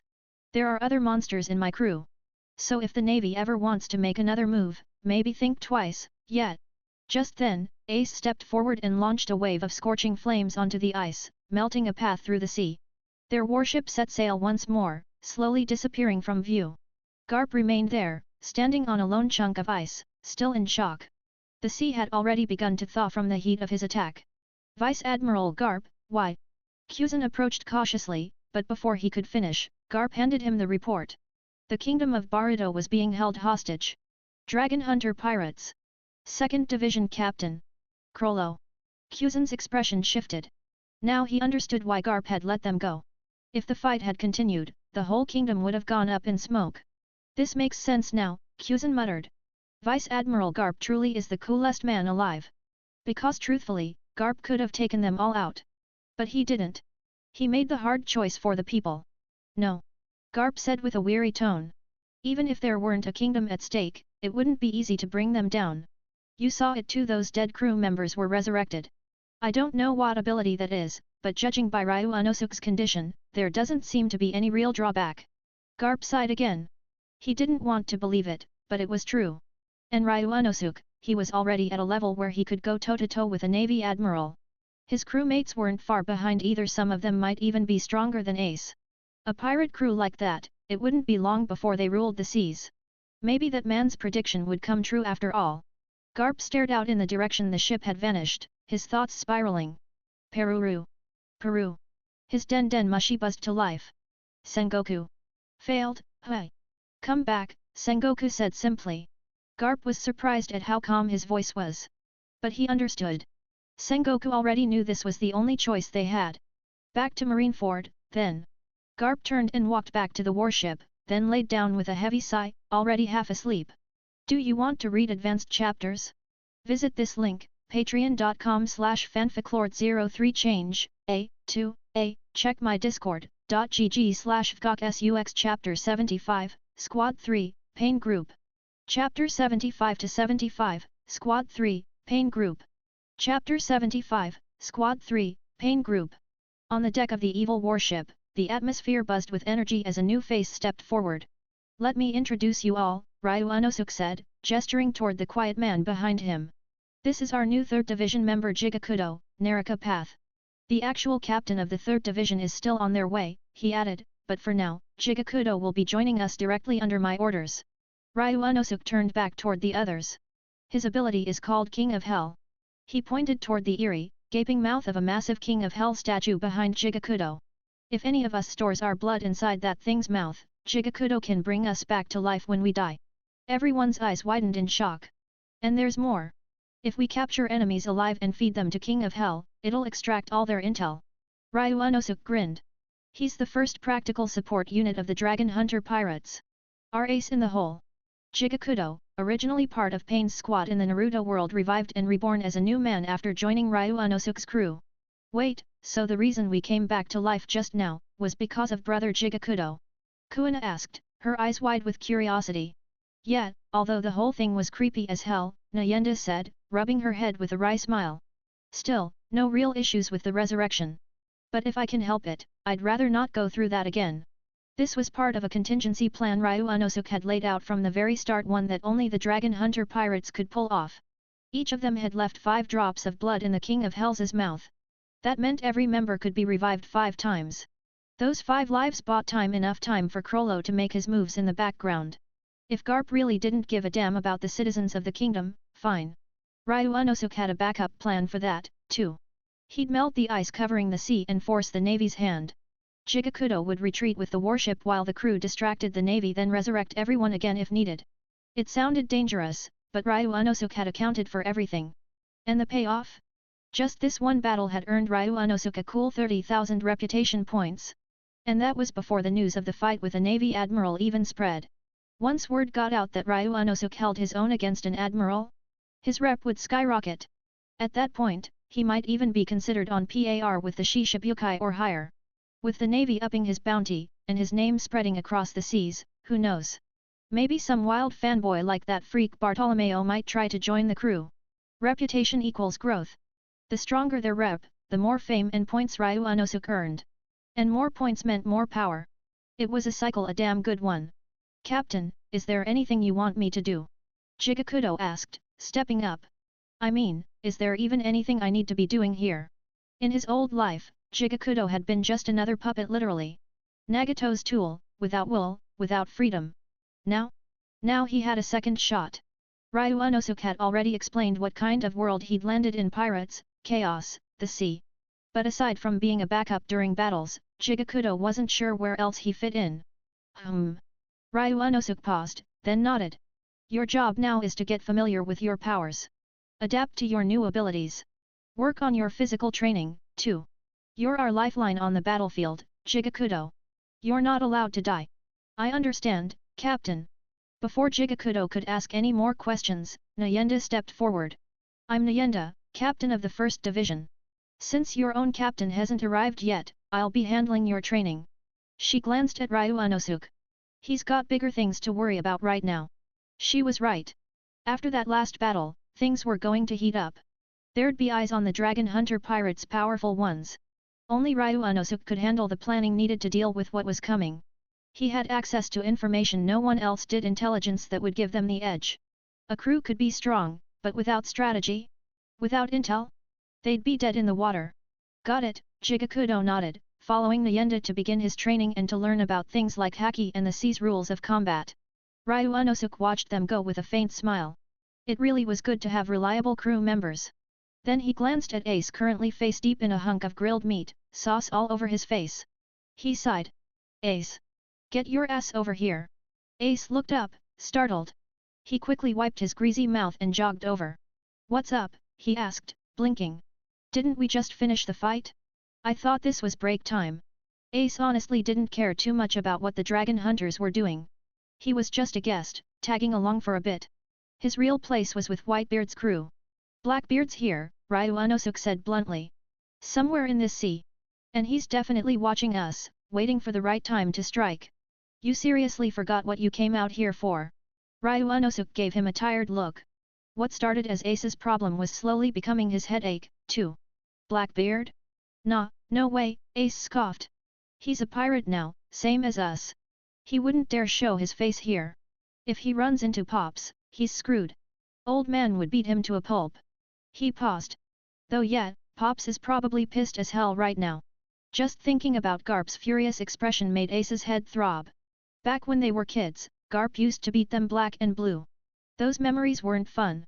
No, trust me. He'll come, Ryu Unosuk said flatly. The dragon hunter pirates haven't fully established themselves yet. And Blackbeard's the kind of guy who thrives on opportunities like that. Besides, the world government's offering a Shishibukai seat to anyone who can capture me. He smiled coldly. You think Blackbeard's the kind of guy who'd pass up a golden ticket like that? Shit, Ace muttered, eyes narrowing. And now that he knows who you are? That you're Whitebeard's son. He'll try to use you. Set something up to distract the Whitebeard pirates and throw them off his trail. Ryu Unosuk's tone dropped, serious. If he lets himself get caught, he's dead. This is his only move. Ace clenched his fists. All right. So where do we find him? He was finally getting serious. Originally, Ace had a whole plan. But ever since he started hanging out with Ryu Unosuk, it felt like his brain stopped working. He was relying more and more on his big bro to figure things out. Not that he minded. That's what older brothers were for, right? Do you want to read advanced chapters? Visit this link, patreon.com/fanficlord03change, check my discord.gg/fgksux chapter 76, the aftermath chapter 76 to 76, the aftermath chapter 76, the aftermath. After hearing what Ace said, Ryu Unosuk couldn't help but feel a wave of disappointment wash over him. Now he truly understood why Garp couldn't hold back from beating the crap out of these guys sometimes. Faced with such a clueless brother, Ryu Unosuk also felt the urge to throw hands. Let's just keep sailing, he said flatly. Just wanted to give you a heads up. With that, he turned and headed back to the cabin for a bath. If he stayed any longer, he might actually lose control and punch Ace in the face. A week passed in the blink of an eye. Ugh. I just realized how damn annoying it is without that news bird delivering the paper. Ryu Unosuk had been waiting for a week to see the updated bounty posters, eager to know how much their heads were worth now. Then it hit him. They'd eaten the news bird. And pissed off Morgans. Now, the damn bird wouldn't even fly near their ship.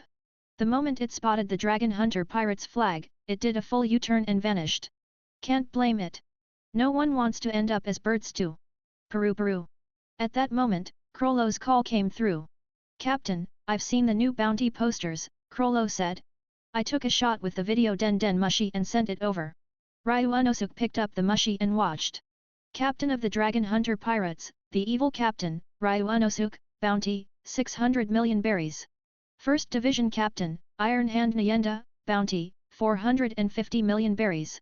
First Division Member, Akame, One Strike Killer, bounty, 380 million berries. Second Division Captain, the Controller, Krollo, bounty, 480 million berries. And finally, Whitebeard Pirates, 2nd Division Captain, Fire Fist Ace, bounty, 800 million berries. Ryu Unosuk blinked. Not only had his own bounty increased, but Ace's had skyrocketed. Krollo, you got any clue why Ace's bounty suddenly jumped? He asked, frowning. If it's because of his identity, it should be even higher. But Garp wouldn't just expose that, right? No idea yet, Krollo replied. I'm on my way from the kingdom of Baruto. Strange things are happening lately. How so? Every pirate crew we run into turns tail the second they see our flag, Krollo said, calm as ever. Also, I recruited some new crew, but had to kill them. Navy plants? Ryu Unosuk raised an eyebrow. The Navy tried to infiltrate us. Yeah. Sent pirates undercover. But they came to me. Krollo chuckled darkly. I sniffed them out easy. Mind abilities are real handy. Ryu Unosuk leaned back, exhaling slowly. The Navy actually tried to sneak spies into the Dragon Hunter pirates? That was a bold move, and one he hadn't seen coming. Got it. Keep sailing. Find us a decent stop. And Krollo, he added, head to Alabasta. Be there in a month. Understood. Oh, Captain, Krollo said, voice laced with curiosity.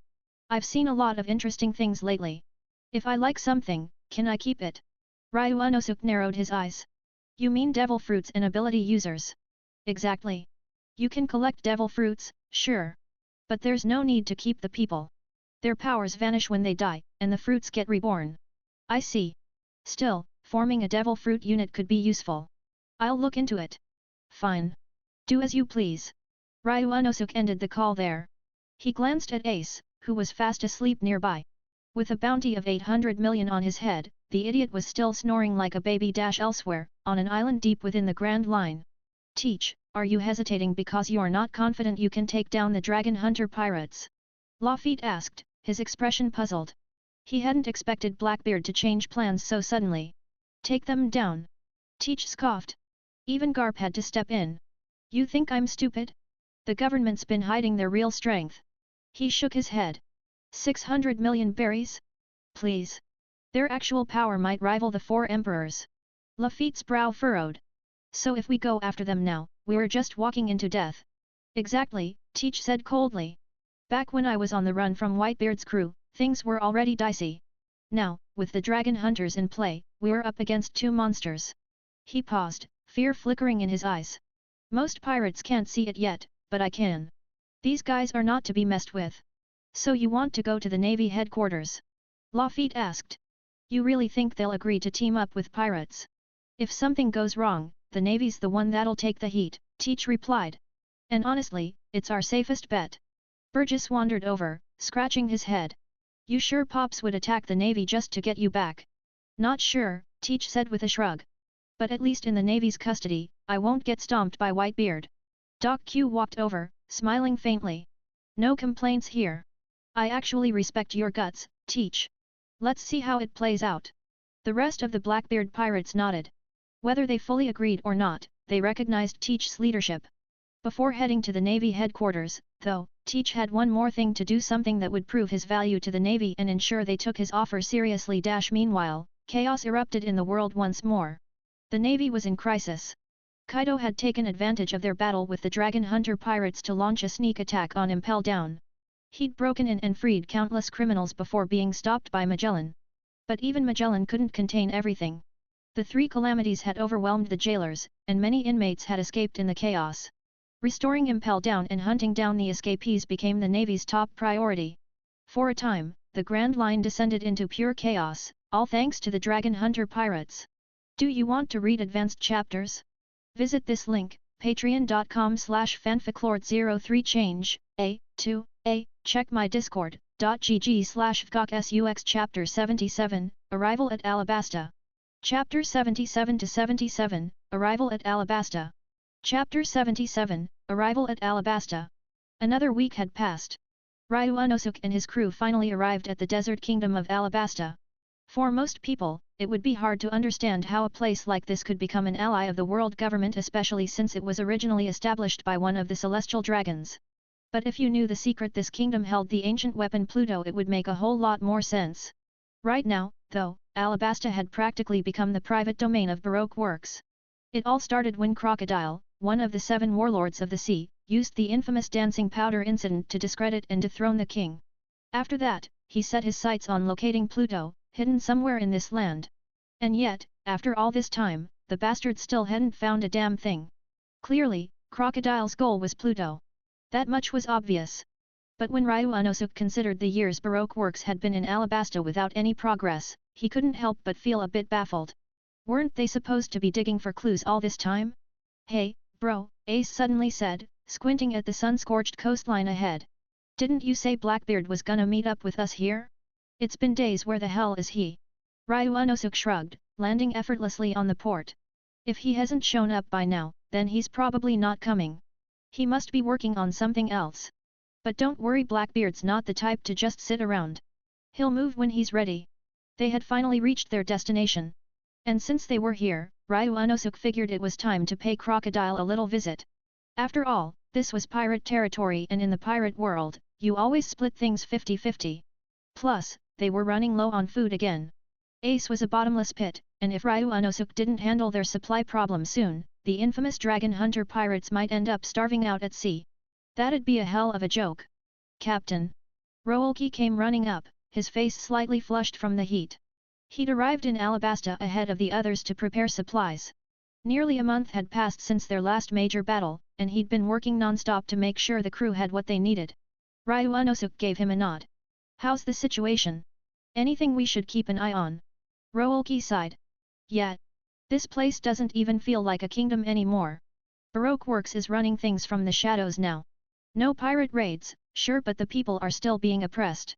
He paused, then added, what's weird is that Baroque Works, the rebels, and the Royal Army are all active at the same time. It's like a power struggle on 3 sides. Captain, should we get involved? Ryu Unosuk thought for a moment before shaking his head. Nah. For now, we stay out of it. This is warlord territory, and I'm not looking for trouble yet. Everyone can rest and enjoy the pirate world for a bit. Hawkins, you're with me. With that, he turned and started walking into Alabasta. The crew knew what that meant: free time. A break from sailing, training, and fighting. A rare vacation. Let's grab a drink. Nayenda cheered.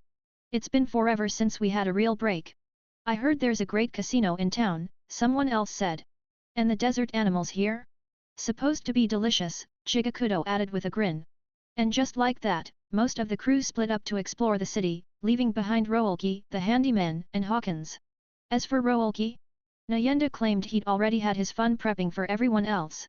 Poor guy had worked himself to the bone getting supplies, and now he got stuck with ship duty. At that same moment, deep within Baroque Works' hidden base, the Dragon Hunter pirates have arrived, a subordinate reported. And it doesn't look like they're planning to leave anytime soon. Robin stepped into the room, her expression unreadable. Should we take them out, Crocodile? The world government had ordered the capture of the Dragon Hunter pirates, but Crocodile had chosen to ignore it. Now that they were on his turf, though, things were a bit more complicated. Take action. Crocodile snorted. The Navy couldn't even handle them. Why the hell would I go pick a fight? He leaned back in his chair. Still, we should treat them properly, don't you think? Miss All Sunday, perhaps it's time you made yourself useful. Robin didn't react, but she wasn't surprised. He'd been growing impatient. Their progress in deciphering the ancient texts had slowed to a crawl, and Crocodile knew she wasn't giving it her all. But she was still the only one who could read those damn poneglyphs, and he needed her for now. I understand, Robin said calmly. But if we leave them alone, they might stumble upon our plans. She handed him a notebook, her expression thoughtful. Here. Crocodile didn't even look up. Just focus on your job. He flipped through the pages, his mind racing. If he could unlock Pluto's location and claim that weapon, the entire world would tremble.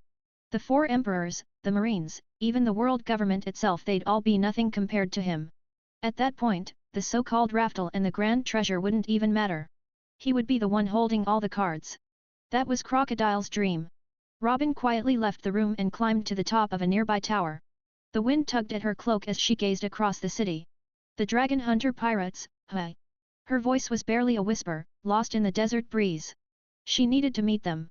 She needed to see for herself what kind of man this Ryu Unosuk was, the one being called the strongest newcomer on the Grand Line. Because Robin knew something, once Crocodile got his hands on Pluto, she'd outlived her usefulness. And Crocodile? He didn't keep liabilities around. Back in the desert, Ryu Unosuk shielded his eyes from the scorching sun. Hey Hawkins, are you sure your fortune-telling's reliable? He asked, eyeing the endless stretch of yellow sand. This doesn't exactly scream hidden treasure to me. Do you want to read advanced chapters? Visit this link, patreon.com/fanficlord03change, check my discord.gg/fgokSUX Chapter 78, The Underground Kingdom. Chapter 78 to 78, The Underground Kingdom. Chapter 78, The Underground Kingdom. Hawkins looked a bit annoyed by Ryu Unosuk's request. Divination was usually his go-to for predicting good or bad fortune. But now, Ryu Unosuk was asking him to find something using it. That wasn't exactly how his powers worked. Captain, this is kinda weird, Hawkins muttered, furrowing his brows. No matter where we go, it's like, there's something we need all around us. Ryu Unosuk raised an eyebrow. All around us? You saying there's more than one thing? I don't even know what I'm looking for, Hawkins admitted. But according to my divination, the things around us, they're all somehow connected to your goal. It's never happened like this before. Ryu Unosuk folded his arms, puzzled. Wait, could there be more than one poneglyph here? Hawkins blinked. Captain, mind telling me exactly what you're searching for? If I had something specific, the results would be more accurate. Ryu Unosuk didn't hesitate. Pluton. The ancient battleship. Pluton. Hawkins' face paled the second he heard it. That name wasn't thrown around lightly. One of the three ancient weapons, something countless pirates dreamed of chasing. And now here, in Alabasta? An ally of the world government, ruled by a king backed by the warlords of the sea, and yet Pluton might be hidden in its sands? Before Hawkins could fully process the implications, the straw figure in his hand suddenly burst apart with a snap. Blood spurted from his mouth. His knees buckled, and it felt like his whole body had been drained of life. Southwest. It's in the southwest, he gasped. But I'm done for now. No way I can do another reading for a while. Ryu Unosuk glanced at him, unimpressed. Tisk burnt out already. Then he grinned and added, you need to work on your stamina, man. Can't even divine a few times before you start coughing up blood. You better not be wasting it all at night. Without waiting for a reply, Ryu Unosuk grabbed the lizard that had been casually spectating from the side and tossed it in front of Hawkins. Take a load off. Sit on the lizard. Rest. I'm heading southwest. Once you've recovered a bit, do another reading if you can. Ryu Unosuk set off across the desert, sand shifting beneath his boots with each step. On the sea, there was no north, south, east, or west. But on an island like this, those directions had meaning, especially with maps drawn by brave navigators who often paid with their lives. He didn't have to go far to realize something. Alabasta was no paradise. The scorching sun here didn't feel like a blessing, it felt like divine punishment. The endless expanse of desert made every movement exhausting. Eventually, Ryu Unosuk found a hollow beneath a massive rock and decided to rest. He pulled out water and food from his system space, tossing some to the lizard too. It had been carrying Hawkins around, after all. As they rested, Hawkins finally spoke up again, voice weak but serious.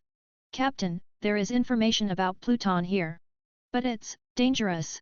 That divination almost killed me. If I push it again, I might not make it back. He paused, then looked Ryu Unosuk in the eyes. But if it's for you, I'll risk everything. Even my life. Ryu Unosuk glanced over. No need for dramatics. I already know you're loyal. He stood up, scanning the area with sharp eyes. Besides, you're not totally useless. I picked this spot for a reason. Activating his observation haki, Ryu Unosuk had already sensed something buried deep below the desert sands. I didn't just stop here to eat. He pulled out Aim no Habakiri, his blade gleaming in the desert light. With one clean slash, the ground split open, revealing a massive hole. There it is. What I was looking for. If someone actually set this all up, damn, they're on another level. Without hesitation, Ryu Unosuk jumped in. Hawkins blinked in confusion but followed anyway. The lizard? It tried to protest, but Hawkins yanked it down with him. Inside the cavern, Ryu Unosuk pulled out a luminous stone and lit up the chamber. And there it was. A massive poneglyph, right in front of them. A poneglyph. Hawkins stepped forward in awe. Wait, could this be the one that talks about Pluton? The thing was real. No longer legend just standing right there in the dark. But the text on it was incomprehensible. Those twisted, ancient symbols weren't something just anyone could read. You either had to possess the power to hear the voice of all things, or track down one of the few surviving scholars of O'Hara. But O'Hara had been wiped out long ago by a buster call from the world government. As far as the world knew, only Nico Robin had survived. The so-called demon child.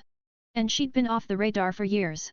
Assuming we're in the right spot, this has to be it, Ryu Unosuk muttered, stepping closer. This thing is what we came for. He pressed his palm against the poneglyph's surface. In a flash, the massive stone vanished. Hawkins and the lizard stared, stunned. Ryu Unosuk turned toward the corridor ahead. The place wasn't just a vault, it was an entire underground structure. Probably ancient Alabasta, long buried beneath the sands of time. He followed the path slowly, taking in the preserved architecture. Eventually, they reached a chamber that looked like a throne room. A single chair sat atop a dais, regal and commanding despite the dust. And when Ryu Unosuk saw it, his heart skipped a beat. There was a pull, a sense of power, of dominance, of belonging. This, he whispered, stepping forward, is what it feels like, to stand at the top of the world. He climbed the steps and stared down at the throne. This must have been part of Alabasta's original palace back when the kingdom still stood proud, before it sank into the sand. Captain, Hawkins called out behind him, eyes wide. You think this is the real Alabasta? That would explain everything. Maybe the reason Alabasta gave up its status as a celestial dragon, maybe the reason they left the world government, was for this. For Pluton. Ryu Unosuk stood still, the weight of it all sinking in. Alabasta had secrets. And they were just beginning to uncover them. Do you want to read advanced chapters? Visit this link, patreon.com/fanficlord03change, check my discord.gg/vgokSUX Chapter 79, Ryu Unosuk that's my big brother. Chapter 79-79, Ryu Unosuk that's my big brother. Chapter 79, Ryu Unosuk that's my big brother. Once a kingdom of immense power, now reduced to this, all because of a Shishibukai. Time really is something else. It can take the weak and make them strong, and it can crush the mighty until they crumble. Hawkins, let's go. We've got company, Ryu Unosuk said calmly as he stepped out of the corridor, with Hawkins following. They exited through another path, and before long, a lone figure stood waiting in the desert ahead of them. Even with dusk creeping in, the remaining light was enough to clearly make out the silhouette. The person we're looking for. Nico Robin, right? Ryu Unosuk said with a slight grin. Nico Robin walked up to meet them. Captain of the Dragon Hunter Pirates Ryu Unosuk, she said, her tone cautious. And Basil Hawkins. Former captain of the Hawkins Pirates, now one of your crew. I assume your appearance in Alabasta isn't just for sightseeing.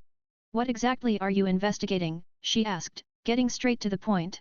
Robin had been tracking movements across the seas. Escaping Crocodile wasn't easy, after all. Most assumed Crocodile was just a cruel man with average strength. But Robin knew better. His sand fruit ability, his command of haki, he kept those well hidden. She'd seen it firsthand during his training sessions. The man was far more dangerous than he let on. With Crocodile still searching for Pluto, she had to be extremely cautious. The only way to get ahead was to understand the sea's shifting intelligence networks. Miss Sunday, or should I call you Miss Nico Robin? Ryu Unosuk said casually. Not that it matters much.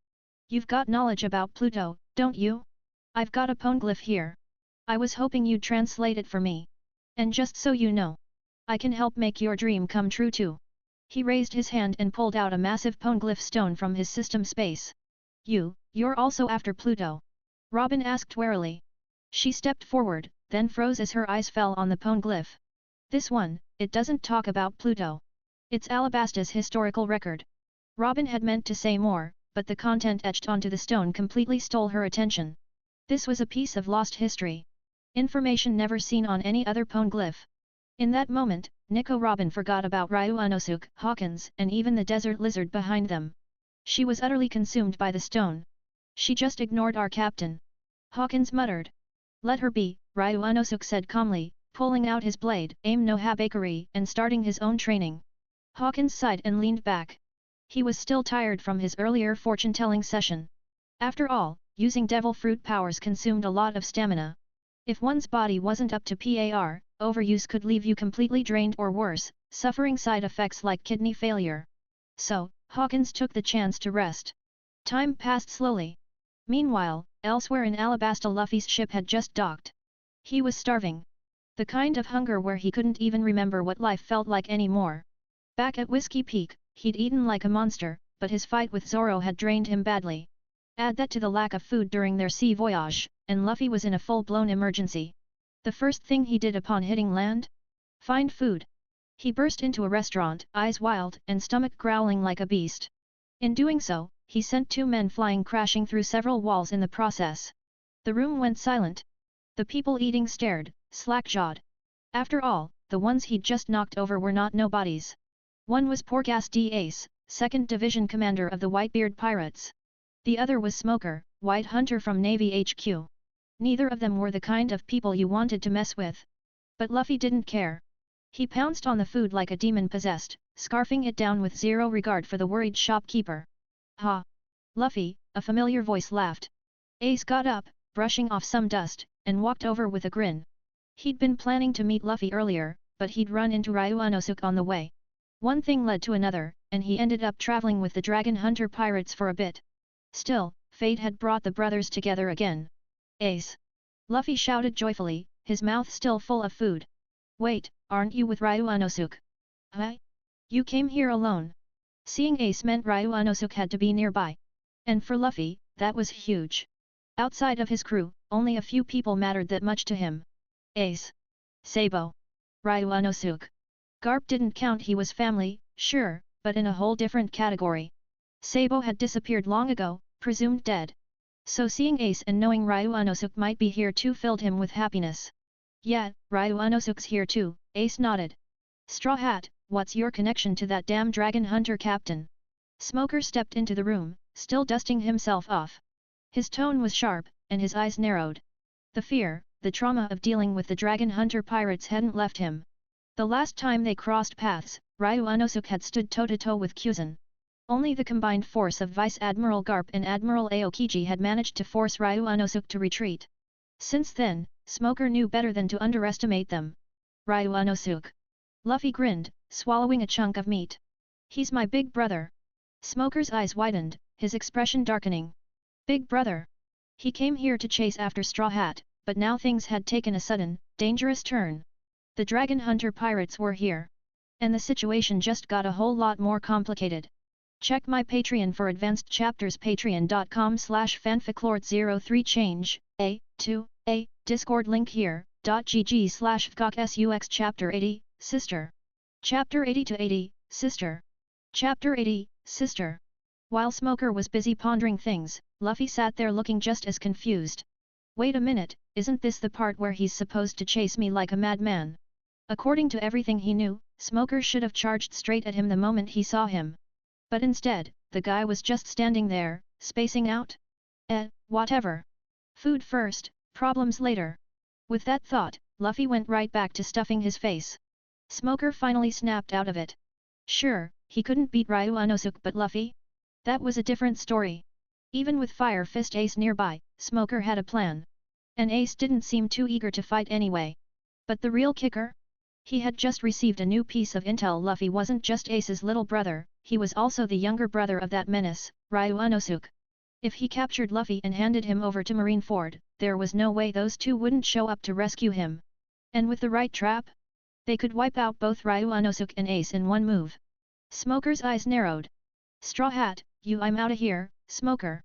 Before Smoker could even finish, Luffy grabbed an armful of meat and bolted. Luffy! Wait for me! Ace shouted as he ran after him. I still have a ton of stuff to talk to you about. Smoker stood frozen for a second, mouth half open. Did they just run away? Chase him, he barked. Tashigi, you take care of things here. Without another word, he took off with a squad of marines in tow. His mind was laser-focused. Capturing Luffy now meant everything. That connection to Ryunosuke changed everything. Why is it always me? Tashigi muttered, watching them disappear. She sighed and turned to the shopkeeper. Sorry about the mess. How much did they eat? And, I guess we were paying for the broken wall too. The food comes to 300,000 berries, the owner said, surprisingly calm. And the wall and furniture repairs will run about 50,000 berries. We'll handle the labor ourselves. 350,000 total, hi. Tashiji rubbed her head. I don't have that much on me right now. I've got it, a soft voice interrupted. She turned, startled. No, I couldn't possibly let you wait, you are. Her eyes widened when she got a good look at the two women standing behind her. They looked familiar, eerily familiar. Kuina? What's up with your clothes and your attitude? Akame blinked. It was Akame and Nyenda. The pair had gotten separated from Ace earlier. He ditched them during a shopping trip, sneaking off to grab food, which is how he bumped into Luffy. You two, you're Nyenda, the first squad captain, and Akame, a combat member.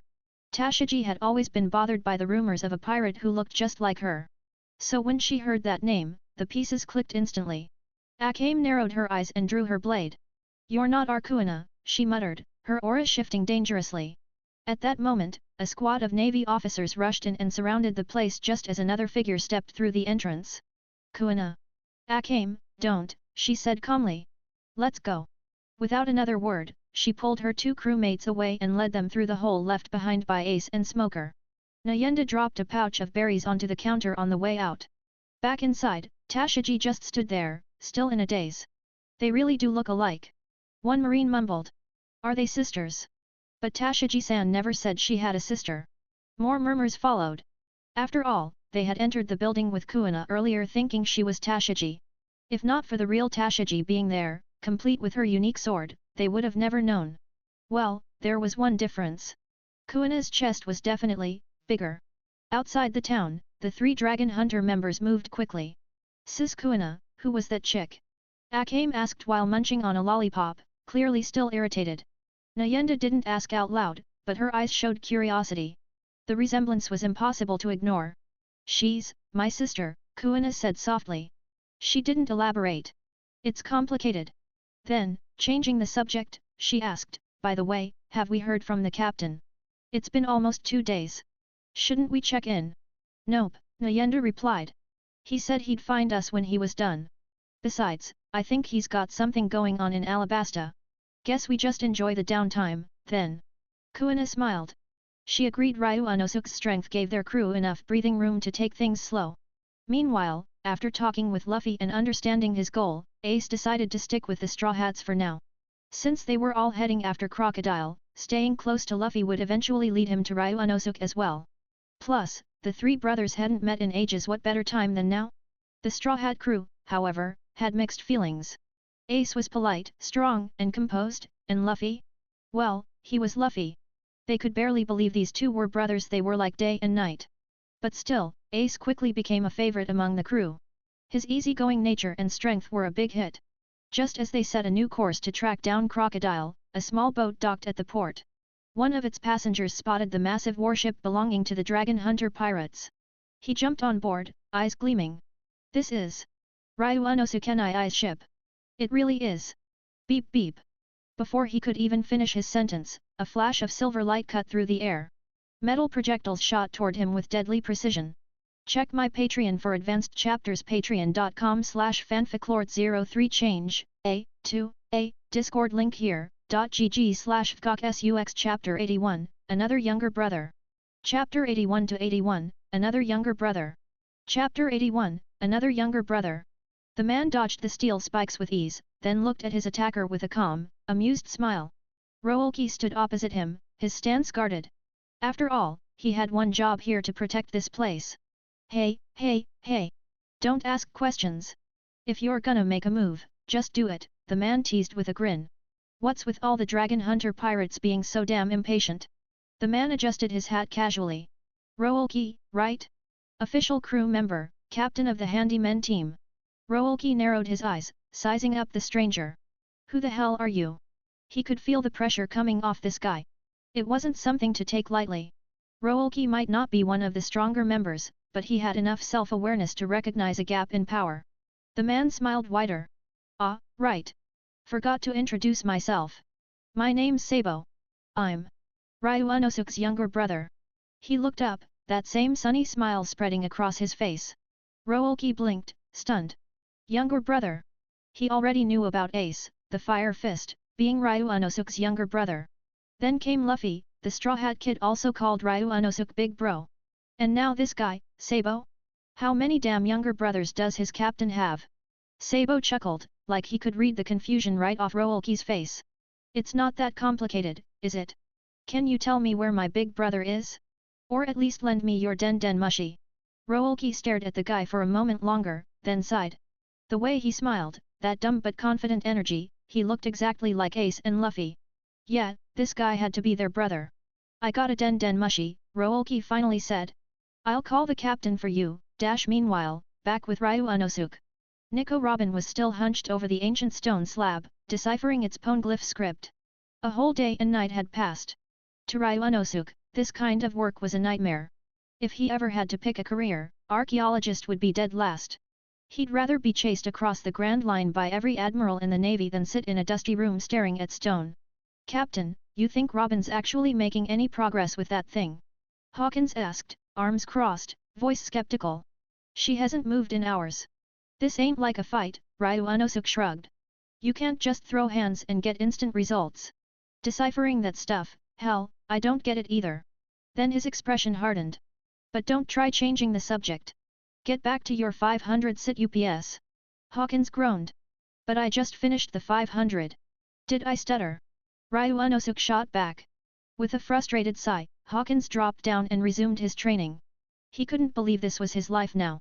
Once a feared pirate captain, now reduced to the dragon hunter pirate's training dummy. Suddenly, the den mushi rang out. Pararuru click. Yo, Roolki. What's up?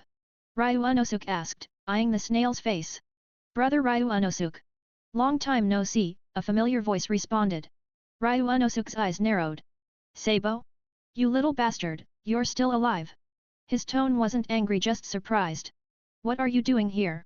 Given the state of things, Sabo should have been buried in paperwork and operations. Dragon sure as hell couldn't run everything solo. And as chief of staff, Sabo had no shortage of responsibilities. Yet here he was, in Alabasta of all places. I just wanted to see you, Sabo said lightly. Ace is with you, right? Figured I could catch up with him too. Oh, and Luffy's heading to this sea area soon. If he arrives in time, I'd like to see him as well. Ryu Unosuk chuckled. Ace should be with Luffy now. I'm not with them. I'm in the desert. You'll find me soon enough. And with that, he ended the call. On the other end, Sabo blinked at the cut-off line and gave a helpless smile. Typical. Ryu Unosuk had always been like that, even back in the Goa Kingdom. Always doing his own thing, never following the crowd. Even though he wasn't the strongest back then, he was still their big brother. Ace just refused to acknowledge it at the time. But with how powerful Ryu Unosuk had become, Sabo was sure Ace had come around. Roolki, right? Sabo turned to the crewmate. Thanks for the help. I'm off to find my brother. He leapt off the ship, landing on Alabasta's sandy ground. As he disappeared into the distance, black crows soared overhead. Agents of the Revolutionary Army, helping Sabo scout the area. The next morning, Ryu Unosuk. Sabo finally found him, nearly a full day later. He was greeted by the sight of Hawkins, panting and drenched in sweat.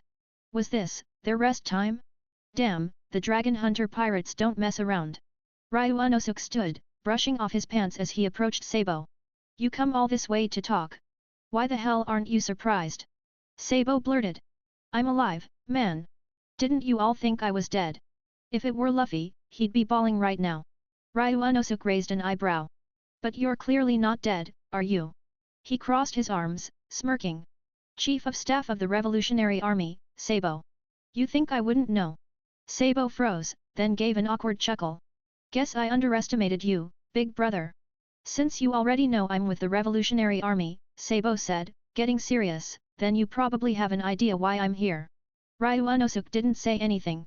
He just sat down in the warm yellow sand, waiting for Sabo to speak. Check my Patreon for advanced chapters. Patreon.com/fanficlord03 change, Discord link here, .gg/fgok/sux Chapter 82, New Political Ideas. Chapter 82-82, New Political Ideas. Chapter 82, New Political Ideas. Sitting cross-legged on the warm yellow sand, Ryu Unosuk looked calm and ready to listen. Bro, Sabo began, glancing at him seriously, you're strong now, right? I heard from the leader that you actually escaped from Vice Admiral Garp and Admiral Kuzan of the Navy headquarters. With that kind of power, if you joined the revolutionary army, it would be a huge boost, right? Before Sabo could finish, Ryu Unosuk cut him off sharply. You already know my answer, don't you? Sabo looked at him expectantly. If he could use his relationship with Ryu Unosuk to bring him and maybe even Ace and Luffy into the revolutionary army, it would massively strengthen their forces. With that kind of support, the movement could gain real momentum. I'm not interested, Ryu Unosuk said flatly, raising a hand to shut him down. He had no intention of joining the revolutionary army. After all, he was aiming to lead the Dragon Hunter pirates to the very top of the world. Why the hell would he serve someone else's cause? On top of that, the revolutionary army operated in the shadows. Ryu Unosuk needed fame, a lot of it, to grow stronger and draw more powerful crewmates. Sneaking around wouldn't get him the reputation points he needed. Bro, I save it, Ryu Unosuk cut in again. It's not just me. Go ask Ace. Hell, even ask the dumbass Luffy. None of us would say yes. People like them who carried the Conqueror's haki had unshakable wills and personal dreams. They wouldn't kneel to anyone. Even Ace, who served under Whitebeard, did so out of love and family, not submission. Garp, for all his faults, stayed with the Navy because he believed in his own kind of justice. No matter who Sabo asked, the answer would be the same, no. TCH. I figured it wouldn't be that easy, Sabo sighed. Then his eyes lit up with curiosity. By the way, big bro, what's the deal with your Dragon Hunter pirates? Where the hell did you find so many monsters? He gave up on the pitch for now. Better to keep the relationship strong if the revolutionary army ever got into deep shit. Maybe Ryu Unosuk and his crew wouldn't stand by and watch. Besides, Sabo truly valued their bond. They're my crew. My partners, Ryu Unosuk replied, a smirk tugging at the corner of his lips. As for where I found them. He trailed off intentionally, letting the suspense hang. Nearby, Hawkins perked up, clearly curious too. The longer he stayed with the Dragon Hunter pirates, the more he realized how terrifyingly strong Nyenda and the others were. It made him question his own standing. Once a proud supernova and captain, Hawkins was now just a regular crew member, maybe slightly above a deckhand. Same way I got Hawkins, Ryu Unosuk said with a grin. They were all drawn in by my overwhelming charm. Sabo stared at him, speechless. Ryu Unosuk's confidence was off the charts and somehow, it always felt legit. That was the crazy part. Alright, help a little brother out, will you? Sabo tried again. You know how desperate things are for us right now. We need fighters, people who'll stand up to the world government without hesitation. He wasn't giving up. Even if Ryu Unosuk wouldn't join, maybe he'd lend a hand. I'm not sure I can help in the way you're hoping, Ryu Unosuk said, shrugging. What you guys really need isn't brute strength. It's leadership, real management talent. Sabo paused, thinking it over. That, actually made a lot of sense. Right now, the revolutionary army was still in its infancy. Everything they were doing was uncharted territory. They were fumbling around in the dark, making mistakes, then correcting them. That kind of process was slow and painful. They needed structure. Guidance. A system. Wait. Bro Ryu Unosuk, don't tell me, you're actually gonna join us. Sabo's eyes lit up. I know, no. Absolutely not, Ryu Unosuk waved him off, deadpan. But I can give you something better. He leaned back and pulled out a thick notebook. I'll give you a full action plan. A political system, one that's been tested and improved over generations. Sabo's hopeful excitement froze. Wait, what? He blinked as Ryu Unosuk began scribbling furiously into the notebook. One by one, he wrote down concepts and ideas from all the political textbooks he'd studied back in his past life, elementary school to university. Things like ideology and morality, political science, ethics and law, anything he could remember, he jotted down. What he was giving Sabo wasn't just some half-baked theory. It was a blueprint forged from centuries of blood, reform, and progress straight out of his old world. Compared to the One Piece world's political mess? This was revolutionary. Bro Ryu Unosuk, you came up with all this? Sabo asked in disbelief, flipping through the pages. The content stunned him. It talked about abolishing aristocracy. Implementing democratic elections for rulers chosen by the people. Systems of accountability and oversight. Even the king wouldn't be exempt from checks and balances. It was bold. Radical. It shattered everything the current world structure was built on. This is too much, Sabo muttered. You're talking about stripping nobles of their power. Rewriting the system. If we push for this, we'll face even more resistance. He hesitated. The ideas were incredible. Revolutionary, even. But the risks? Also massive. As someone born a noble, Sabo understood how much power they held. To challenge them this directly, it would be war on another level. Still, he couldn't deny it. Ryu Unosuk's plan lit a fire in him. Yet, Ryu Unosuk said casually, but if you're gonna change the world, you better be ready to shake it from the damn roots. Check my Patreon for advanced chapters. patreon.com/fanficlord03 change, Discord link here, .gg/fgok/sux Chapter 83, Handyman, Sabo.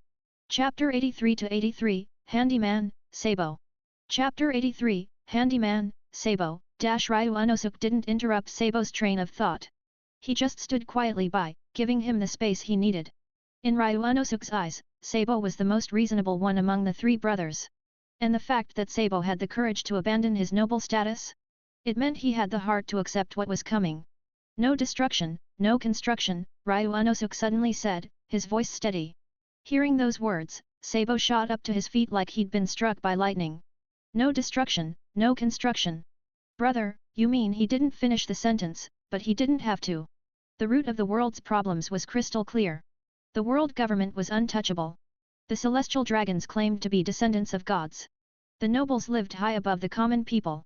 These twisted ideas had shaped the rotten world they lived in. And if that mindset didn't change? Even if they took down the world government tomorrow, it wouldn't be long before the world fell back into the same cycle. If that's how it would end up, what the hell was the point of the revolution? Right now, what you need isn't the support of the nobles, Ryu Unosuk said calmly, his tone sharp. They have their power, their status, and they enjoy the luxuries squeezed from the blood and sweat of civilians.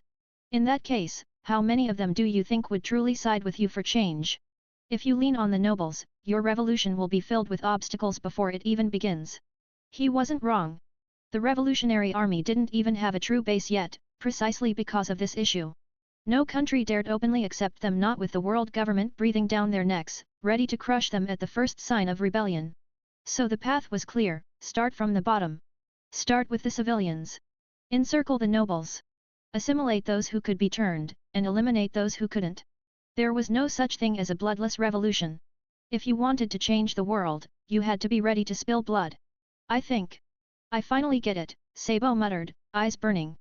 Brother Ryu Unosuk, you're seriously a monster. He meant it as a compliment. Before, Sabo thought Ryu Unosuk's confidence was just arrogance.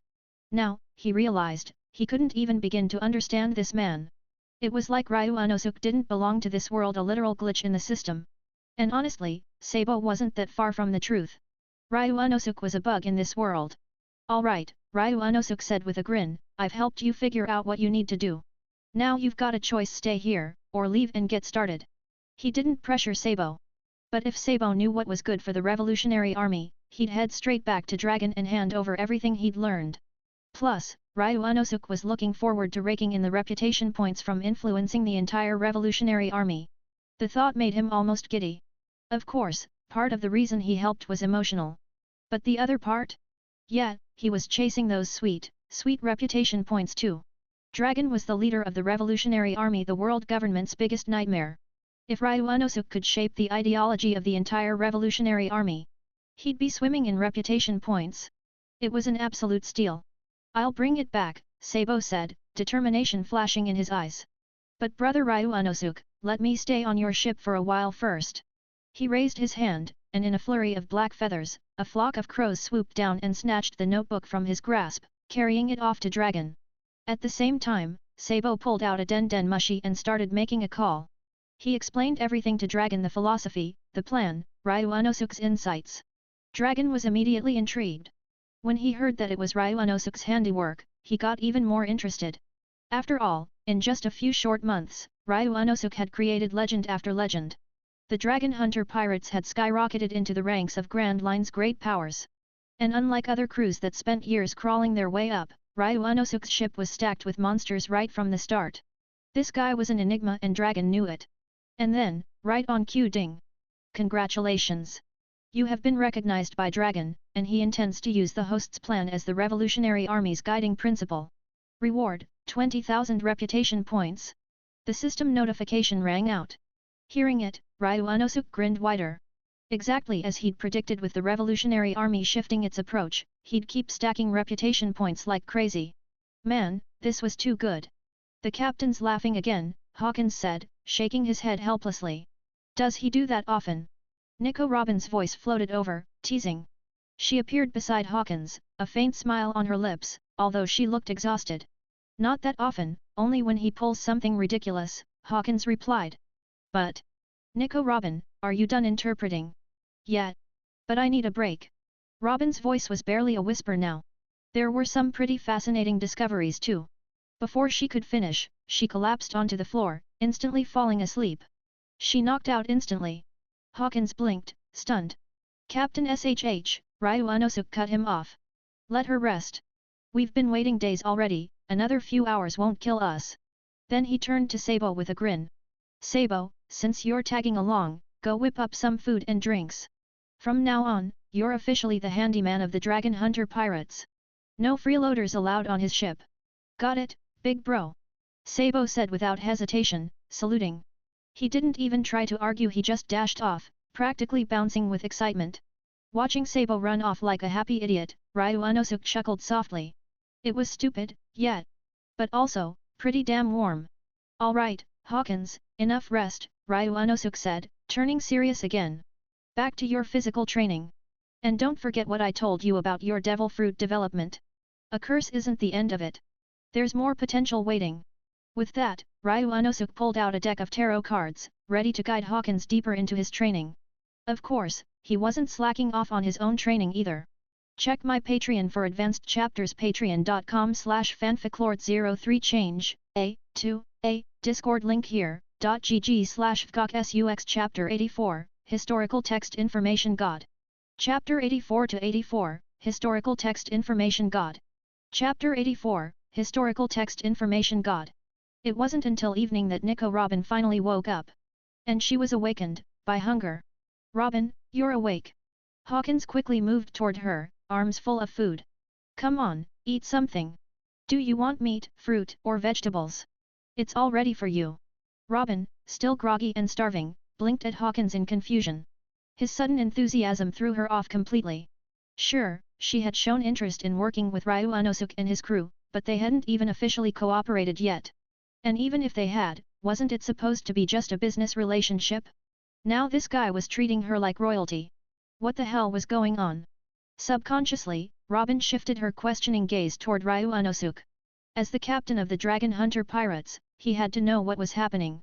Hawkins is just like that, Ryu Unosuk said with a chuckle. He's looking for a way to slack off. Eat up your body's the priority right now. Hawkins, in fact, was suffering under Ryu Unosuk's brutal training schedule. His deal had been clear: if Robin woke up and got moving, Hawkins could finally rest. After endless drills and no mercy, his scrawny body was close to falling apart. That's why Hawkins had been keeping his observation hacky locked on Robin throughout the training, desperate for her to wake up. The moment she stirred, he jumped on the opportunity. Ah!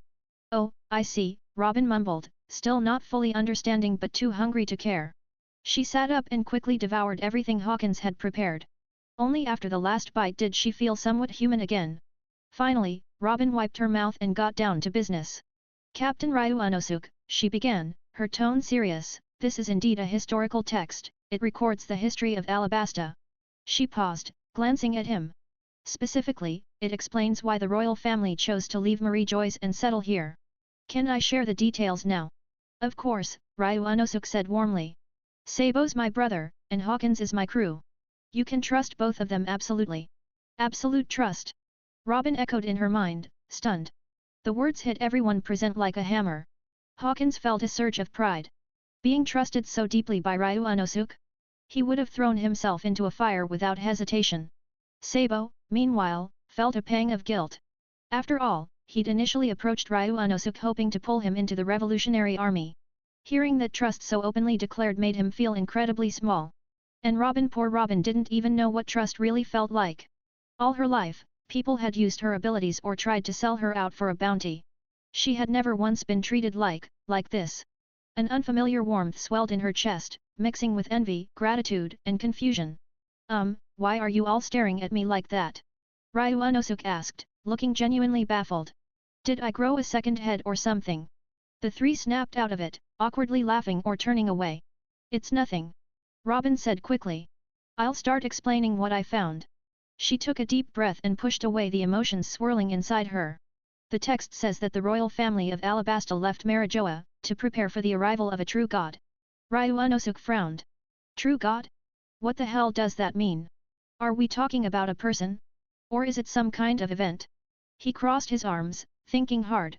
Sure, in this world, the term god got thrown around a lot. Celestial dragons called themselves descendants of gods, Enel claimed he was a god of thunder, and hell, even Usopp got called great god sometimes. But this didn't sound like anything he already knew. And as someone who was practically a walking one-piece encyclopedia, that was saying something. If the king of Alabasta Nefertari Cobra knew about it, then it was serious. Dead serious. There's more, Robin continued. The text also mentions a being named I'm in existence that absolutely cannot be defeated. At that, Ryuanosuk's expression darkened. I'm the mysterious ruler sitting atop the world government, the one even the five elders bowed to. An existence hidden from the world, yet controlling everything from the shadows. But if this text mentioned I'm from hundreds of years ago, did that mean this I'm had lived since then? Or, was it a title passed down? Either way, it was a mind-bending revelation. Originally, Ryuanosuk hadn't thought too much about coming to Alabasta. He wasn't even interested in the ancient weapon Pluto, he just wanted to absorb the warship remnants for his own purposes. But now? Gods? I'm? A royal family abandoning their divine status? This was bigger than anything he'd expected. Robin spoke again, her voice quieter.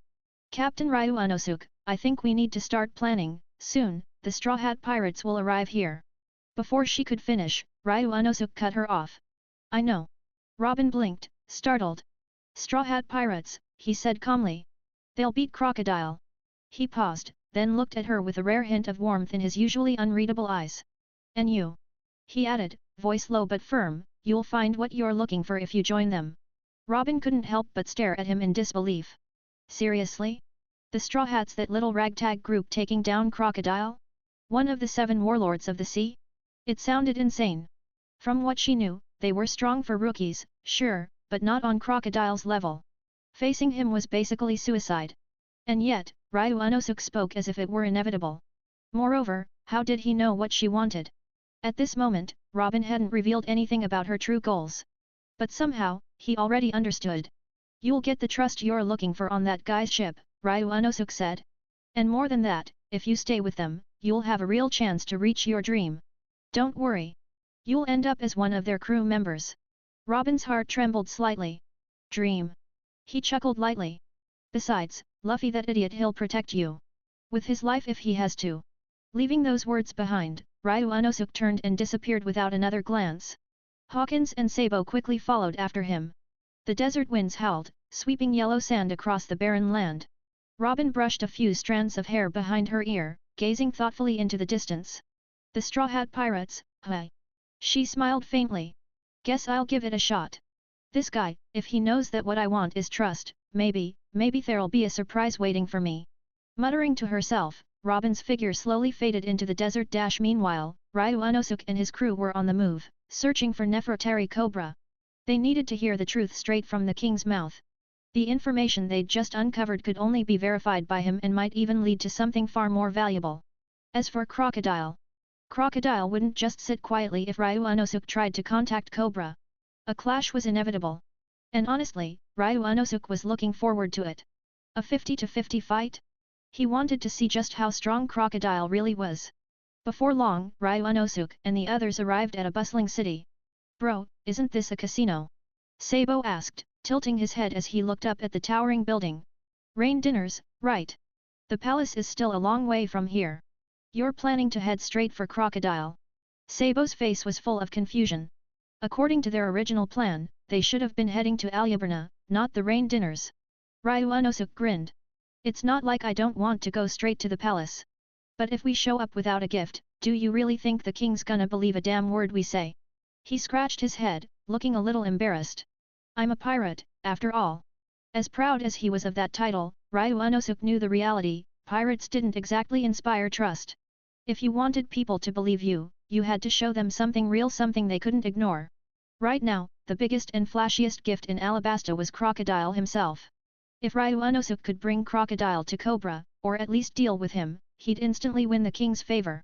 Sabo let out a whistle. Damn, big bro. In your eyes, the 7 warlords are just gifts, huh? He laughed. If Crocodile knew about this, he'd probably die of rage. The group chuckled, but the moment was short-lived. Boom! Suddenly, Hawkins swung his massive sword down without warning, smashing it into the ground with a thunderous crash. The shockwave sent gamblers screaming and fleeing in every direction. At the same time, the disturbance attracted the attention of some Baroque Works agents. Shit, a bald man cursed as he stomped forward, spitting a glob of saliva onto the sand. First day on duty and we already got punks causing trouble. Quit whining, grumbled an old, hunched man beside him. That was a hell of an attack. Don't get yourself killed. Though both men radiated some level of strength at least compared to the average civilian, they were jokes compared to Ryu Unosuk's crew. Slash. Before either of them could blink, Hawkins moved. The 2 Baroque Works agents collapsed to the ground, unconscious. Another couple of extras without even names, Ryu Unosuk muttered, shaking his head in disappointment as he stepped forward. Raising his voice, he called out, "Crocodile! This how you welcome guests? Picking up trash like this? You're really scraping the bottom of the barrel." The casino grew deathly quiet. Suddenly, the sound of swirling sand filled the air. A gust of yellow dust rose up and from within it, Crocodile emerged, a cigar dangling from his lips. He looked utterly unamused. Truth be told, Crocodile had sensed Ryu Unosuk the moment he entered Rain Base. He hadn't wanted to deal with this crazy bastard. He couldn't get a read on Ryu Unosuk's strength and that made him uneasy. But now that Ryu Unosuk had publicly called him out, Crocodile had no choice. His pride wouldn't allow him to ignore the insult. "Dragon Hunter Pirates, Captain Ryu Unosuk," Crocodile said, voice low and menacing. "Dragon Hunter Pirates, crew member Hawkins. And some brat I don't know." He exhaled a cloud of smoke. "You expect a welcome?" Ryu Unosuk smirked. "Actually, no. I came here to cooperate." He grinned wider, flashing his teeth. "Think you could be my bargaining chip?" Crocodile blinked. "Bargaining chip? What the hell are you talking about?" Ryu Unosuk shrugged casually. "I'm planning to use you to make a deal with Cobra. Help me out, will ya?" For a second, Crocodile just stood there, stunned.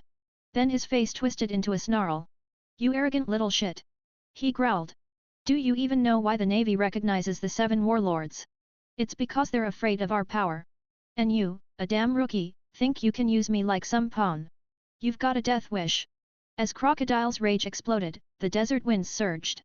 A wall of sand shot up around them, trapping Ryu Unosuk, Hawkins, and Sabo inside. Hawkins instantly slashed at the sand wall, but his attacks barely left a scratch. "Tch Hawkins, let me handle this," Ryu Unosuk said, stepping forward. "I'm not denying the 7 warlords are powerful. But guess what?" He pulled out his sword, Aim no Habakiri, and rested it casually on his shoulder. "I'm not exactly weak either. If you lose, old sand, don't worry, I won't kill you. Just agree to become my bargaining chip. Sound good?" Crocodile didn't even bother answering. He was done talking. Words wouldn't solve anything now. Only by crushing Ryu Unosuk with overwhelming strength could he regain his pride. "Die!" Crocodile roared, launching his sandstorm attack. The wall of sand raged toward Ryu Unosuk like a tidal wave. But Ryu Unosuk's expression didn't change.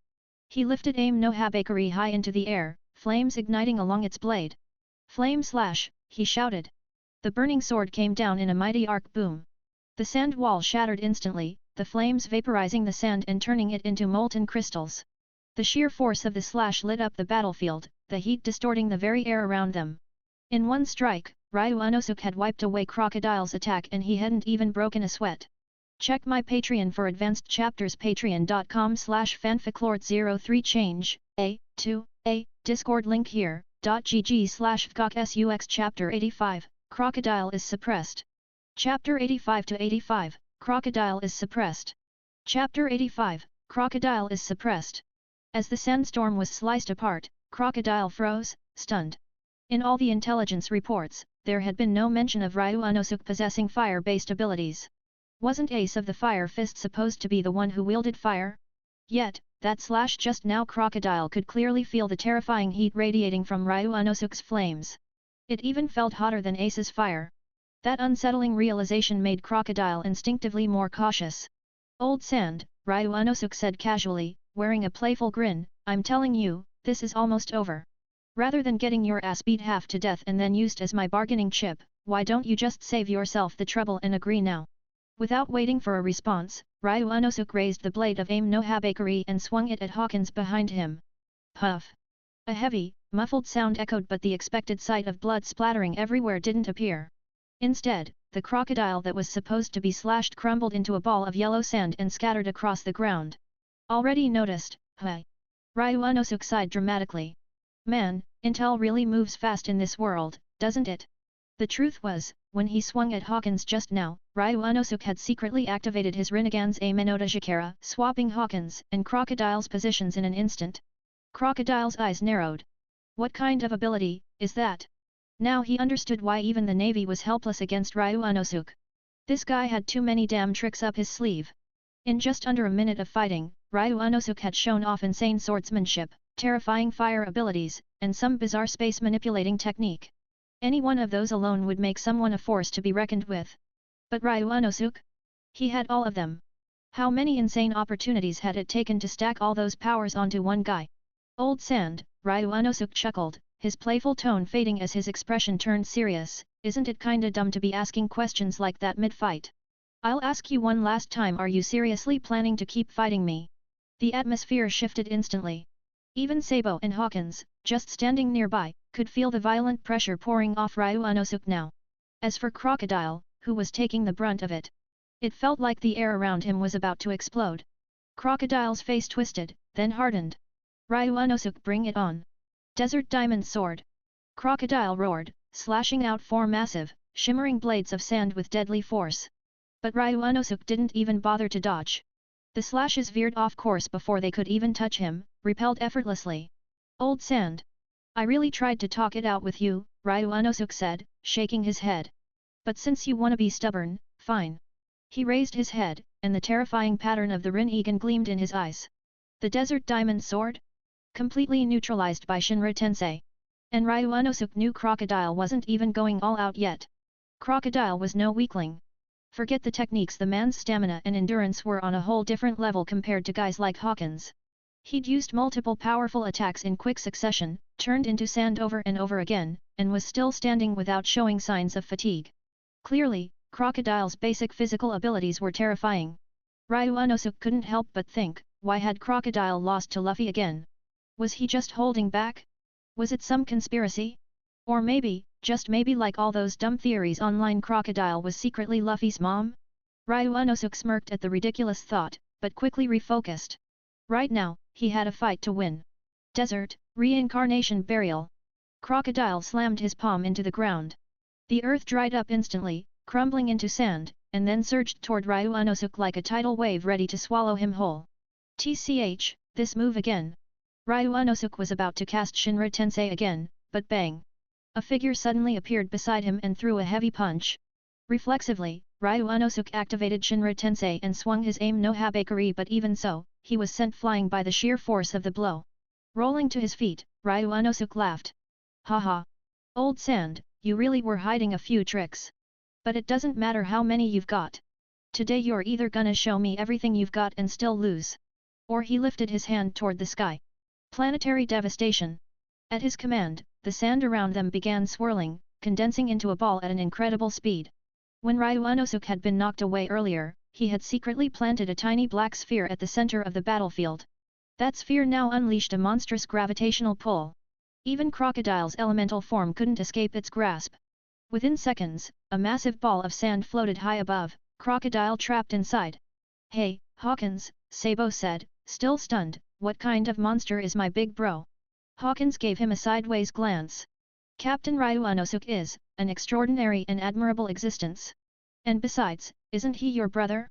Shouldn't you already know? Sabo rubbed the back of his head awkwardly. Right, fair point. But before he could think more about it, the next scene left him speechless again. The sand ball burst into roaring flames. The heat was so intense that the sand began to crystallize, forming a massive, glass-like sphere. Looks about done. Ryu Unosuk muttered. He raised his hand once more. Iron sand, purple lightning. A fierce purple current burst out from his palm. The electricity surged through the glass ball, zapping Crocodile trapped inside. Even someone as tough as Crocodile couldn't shrug off that kind of electric assault. Crack, crack. The glass sphere began to fracture.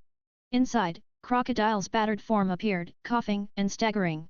Ryu Unosuke, there shouldn't be any real conflict between us, Crocodile rasped, struggling to stay on his feet. There's no reason for you to attack me like this. And about your so-called bargaining chip, what exactly do you want from me? Just say it. It was clear he didn't want to keep fighting anymore. He could still continue, but he wasn't stupid. He knew damn well that Ryu Unosuke hadn't even shown his full strength yet. If he kept pushing, he'd just get humiliated even worse. Ryu Unosuke's grin returned, sharp and cocky. Help you? No, no, old sand. I don't need your help. You, he pointed at Crocodile, are the bargaining chip. Now, let's move. Next stop, the capital of Alabasta. Ryu Unosuke's easy smile was somehow more terrifying than his angry expression.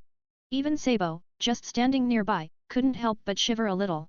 Check my Patreon for advanced chapters, patreon.com/fanficlord03 change, Discord link here, .gg/fcocsux chapter 86, Stupid Criticism of Luffy. Chapter 86 to 86, Stupid Criticism of Luffy. Chapter 86, Stupid Criticism of Luffy. Crocodile fell silent. The situation was completely against him now, whether it was fighting or running, neither option was realistic when facing Ryu Unosuke. I'll go with you, Crocodile said slowly, taking a deep breath. But if you try anything, I'll fight back. I know your personality, Ryu Unosuke said casually. But that whole I'll come quietly thing? Yeah, no thanks. Safer if I beat you half to death first. Without another word, Ryu Unosuke attacked. His earlier conversation was just to get Crocodile to let his guard down. From that moment, the fight was a foregone conclusion. Ryu Unosuke even called Sabo and Hawkins over to join in. After all, Crocodile, being a Logia user, was notoriously tough to bring down. The three of them took turns pounding him until evening. Only when Crocodile was finally knocked unconscious did Ryu Unosuke cuff him with sea-stone handcuffs. TL, bro took all the chapter just to finish Crocodile. Hey aha, brother, you're not a devil fruit user. Sabo exclaimed, his jaw dropping. When did I ever say I was? Ryu Unosuke grinned, then tossed the tied-up Crocodile onto a nearby lizard. Let's go. We're heading to Alyaburna. There's something we need to ask Nefertari Cobra. With Crocodile defeated, Rainbase plunged into chaos. This was Crocodile's turf, after all, and with him out of the picture, the gamblers and thugs began stirring trouble.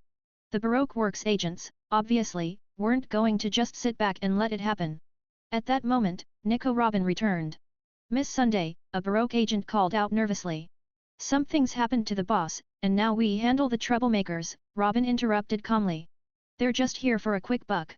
As for everything else, wait until the boss returns. Truthfully, Robin wasn't interested in sticking around. Ryu Unosuke had already pointed her toward a new path. She was only here to collect her belongings. Once she finished, she planned to find the Straw Hat Pirates. They had already arrived in Alabasta and they were traveling with Nefertari Vivi.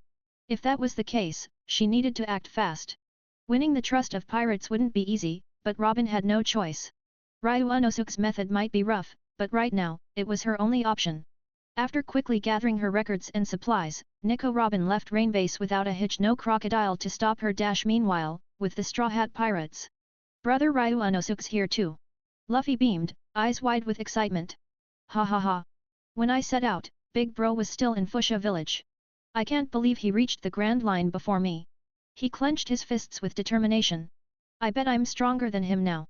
Ace chuckled, shaking his head. Ha ha. Honestly, Luffy, if you think you can beat Big Bro now, you're dreaming. No, seriously, you're an idiot, Ace laughed louder. You'll never beat him in your life. Hi. Luffy gawked. Big Bro's gotten that strong. I really wanna see him now, he grinned. I'm a pirate with a bounty too.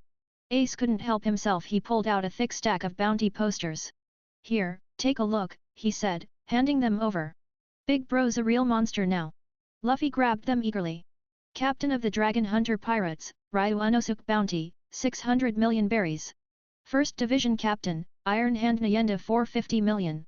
First Division Member, Akame the One Cut Slayer 380 million. Second Division Captain, Manipulator Crollo 480 million. Luffy's jaw dropped. Big Bro's insane, he shouted. And, All his crewmates are monsters too. Instead of feeling jealous, Luffy's heart swelled with pride. He was genuinely happy for his brother. Just then, Nami rushed over, eyes wide in disbelief. Wait, that Ryu Unosuke is your brother, she cried, flashing back to the terrifying memories she had of him.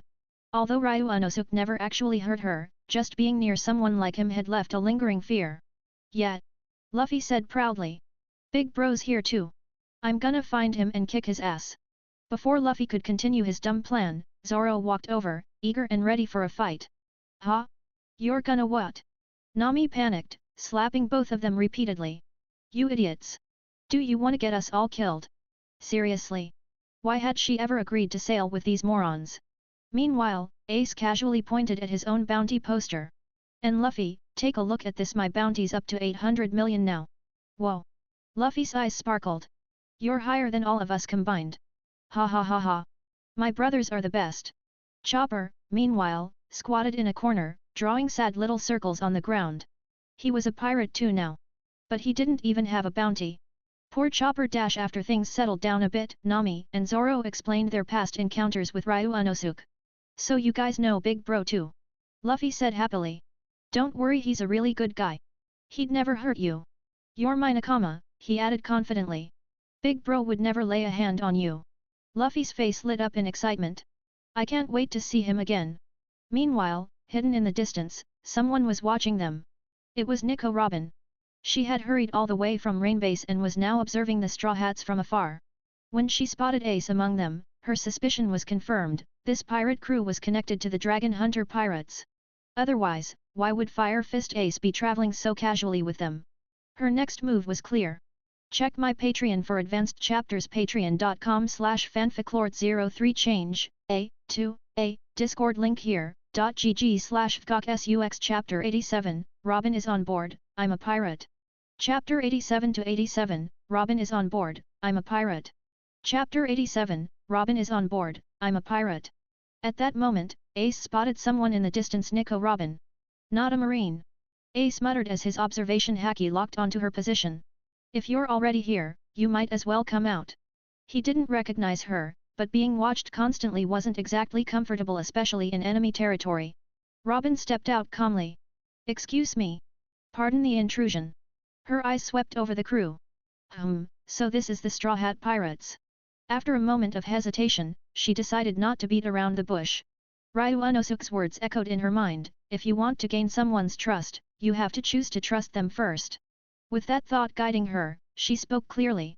I want to join your crew. Hi. Ace blinked. This is the captain of the Straw Hat Pirates, Monkey D. Luffy, he said, glancing over at Luffy. He may be an idiot, but he's pretty damn capable. So, why are you here, really? Ace's aura flared slightly. After all, this was Crocodile's base.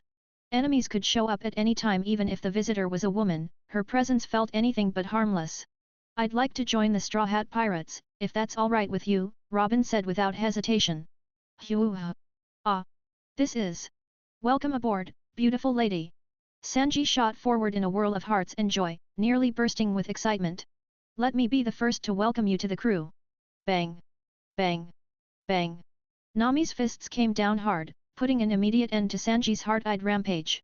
Luffy, unfazed by all the noise, gave Robin a big grin. Okay. From now on, you're one of us. Thank you. Robin smiled politely.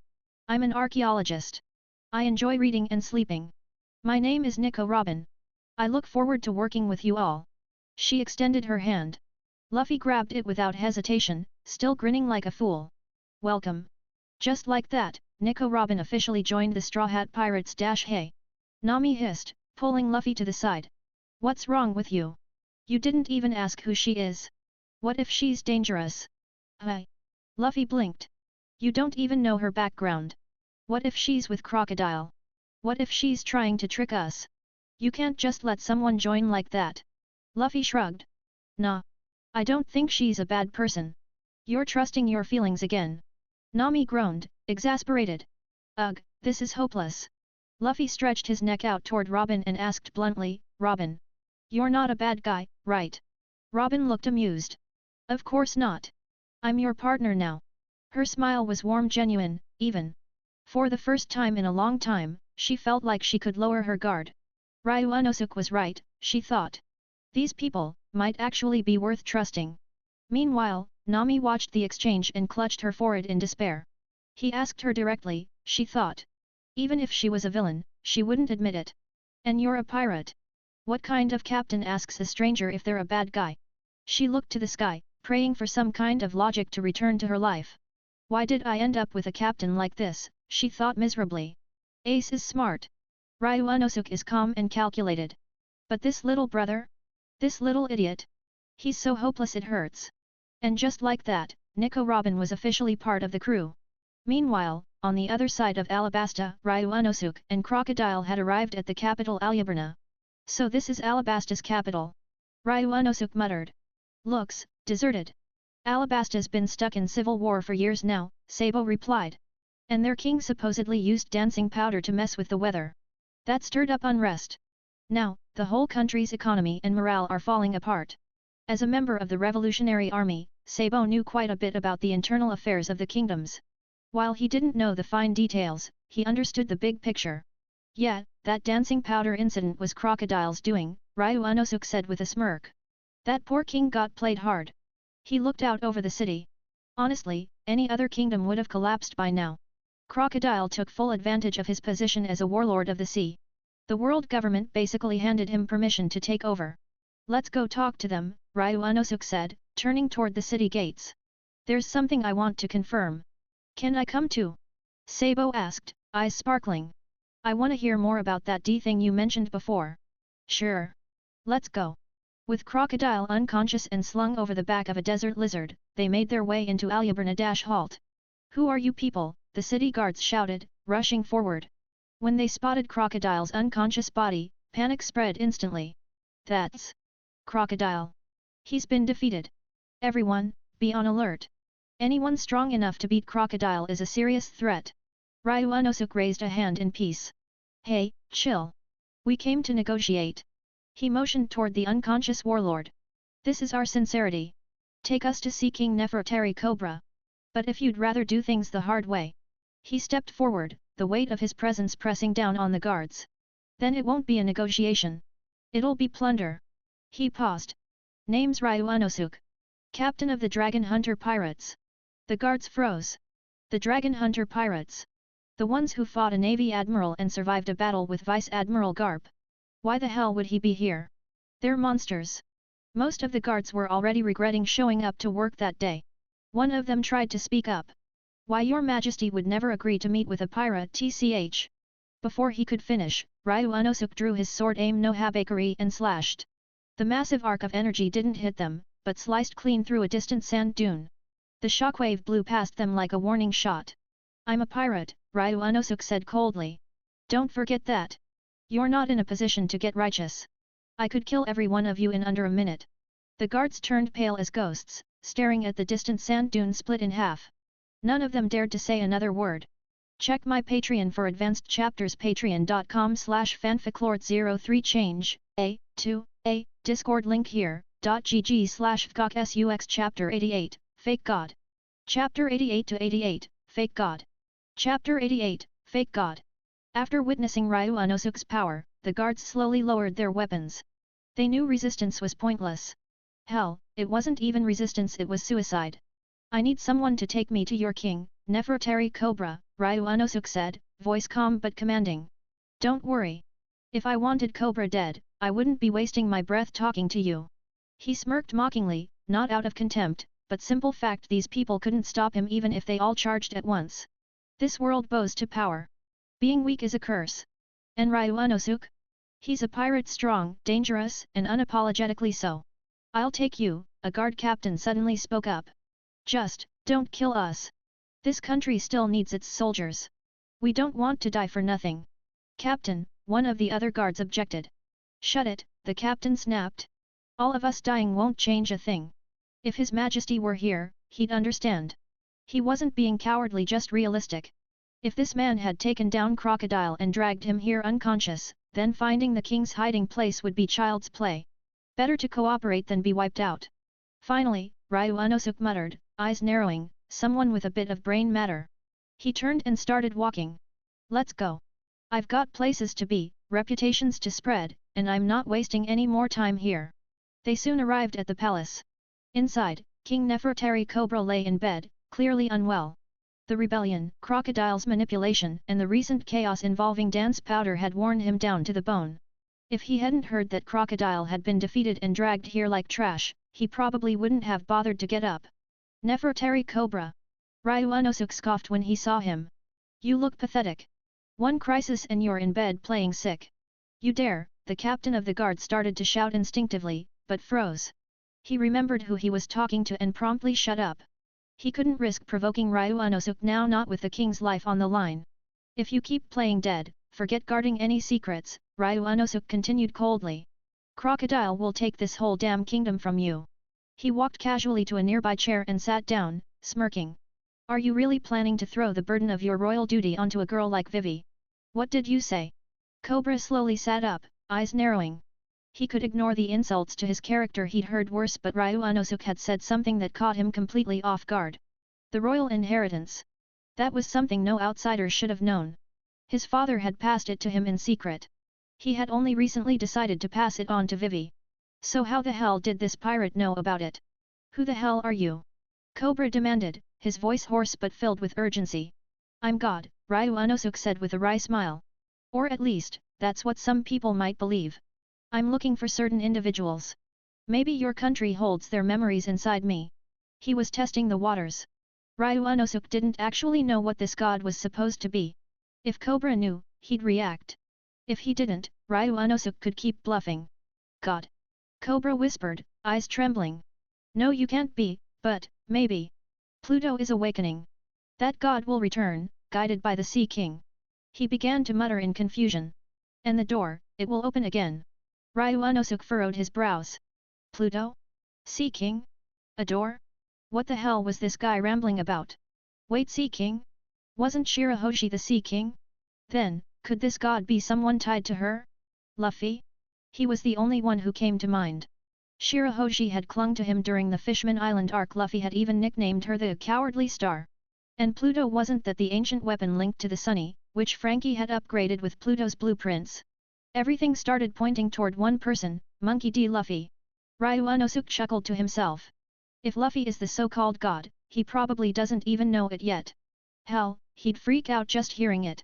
Do you know where the door is? Ryu Unosuk asked Cobra directly. The Nefertari royal family, we're not the guardians of the door, Cobra said quietly. If you want to find it, you'll need to seek out the other guardians. His voice began to tremble. God, no, God doesn't know he's God yet. But we are the ones who correspond to Shirahoshi, Ryu Unosuk cut him off. If they were truly linked to some divine plan, they had to know who the Sea King was. If they didn't, the whole theory would fall apart. Cobra's eyes widened. Kanabi, he said to the captain of the guard. Help me up. Then leave us. Kanabi hesitated, but obeyed. He helped the king rise, then walked out, glancing nervously at Ryu Unosuk one last time. The moment the doors shut, Cobra fell to his knees. He trembled as he bowed deeply. God, please accept what your loyal servants have kept hidden for you. He raised his hands to the heavens, revealing a strange glowing symbol etched onto his palms. Ryu Unosuk's eyes widened. What the hell, is that the symbol of God? Suddenly, the ground beneath them began to rumble. Caw caw caw caw caw. Stone shifted. Dust rose. A hidden underground passage opened before Ryu Unosuk's feet. He stared down into the darkness, grin widening. Now this, just got interesting. Check my Patreon for advanced chapters. patreon.com/fanficlord03 change, a Discord link here, .gg/fkksux chapter 89, get the clue and trade with Crocodile. Chapter 89 to 89, get the clue and trade with Crocodile. Chapter 89, get the clue and trade with Crocodile. The moment the hidden underground passage appeared, Cobra's demeanor completely shifted. He suddenly seemed filled with spirit and purpose. He stood up quickly, reaching into the passage. Click. Kukiku. Another mechanical sound echoed. Ryu Unosuk sighed helplessly. How many damn mechanisms does this small palace have? And the worst part? They were all useless. If Crocodile really wanted to attack this place, he could just level the entire capital. No trap or secret switch was going to stop him. But Ryu Unosuk kept his complaints to himself. This was, after all, the world of One Piece half the characters had screws loose anyway. As the mechanical noise settled, a musty, stale odor drifted up from the passageway. Clearly, this place hadn't been touched in a long, long time. God, this is what our Nefertari clan has guarded for generations, Cobra said solemnly, his eyes glistening. The location of Pluto, your battleship. Please, once you reclaim the title of God, bless the Nefertari family with your protection. At that, Ryu Unosuk's eyes narrowed. Pluto, the legendary ancient weapon built in Water 7. It was meant to be used by this so-called god? A name suddenly flashed in his mind. Joy Boy. Yeah, that had to be it. The deeper this rabbit hole went, the more it pointed to Joy Boy being the so-called god. Still, the mystery around that name was thicker than ever. Nefertari Cobra, Ryu Unosuk said, his voice calm. Forget about Alabasta's internal mess for now. Someone will step in soon to handle it. And Crocodile? Don't worry. My brother's going to handle him. He turned around, that sacred smile once again plastered across his face, the one he used to look all holy and untouchable. I'll be taking this, he added casually. I felt your faith loud and clear. With that, Ryu Unosuk walked away, his cloak billowing. Cobra stood there, stunned, as if waking from a dream. Alabasta is saved, he whispered. Our god has returned. Lipton, finally, we don't have to. He choked on the words. Tears streamed down his face. The burden his family had carried for centuries was finally starting to lift. Meanwhile, Ryu Unosuk had already made his way out of Alyaburna and into the vast desert beyond. Hey, bro, Sabo said, catching up to him. What the hell is a god anyway? You said all that stuff back there in the palace, but I still don't get it. He glanced sideways at Ryu Unosuk. I mean, are you really a god? They'd grown up together in the Goa kingdom. Sabo knew this guy's past like the back of his hand. Ryu Unosuk had been just another scrappy kid, no special talent, always playing catch-up with Ace and Sabo in training. Hell, Garp barely bothered to beat him. Well, Ryu Unosuk replied with a smirk, I don't know if I am a god, but with what I've got now? I can become one. Sabo blinked. Was that whole divine act in the palace just for show? You really are something else, brother, he muttered. So, what's the plan now? First, we find Pluto, Ryu Unosuk said. Then, I'll get in touch with Poseidon. After that, we start looking for the king. He turned, his expression full of fire. And while we're at it, we'll make the Dragon Hunter Pirates the most feared name on the seas. That's my goal. You in? Sabo was quiet for a beat. Ryu Unosuk's plans were definitely pirate-level crazy. But knowing him, he might have been thinking this way long before they even left Goa. Still sorry, bro. I've gotta head back for now, Sabo said, brushing off sand from his pants. There's still stuff I need to handle with the Revolutionary Army. Got it, Ryu Unosuk nodded. I won't tell Ace or Luffy that you were here. When the time's right, you can surprise em yourself. Sabo smiled. Thanks, big bro. See you around. With that, he turned and vanished into the desert. As Sabo disappeared from view, Ryu Unosuk shifted his attention to the figure lying nearby. He walked over and removed the sea stone shackles. All right, drop the act. I know you're awake, he said with a smirk.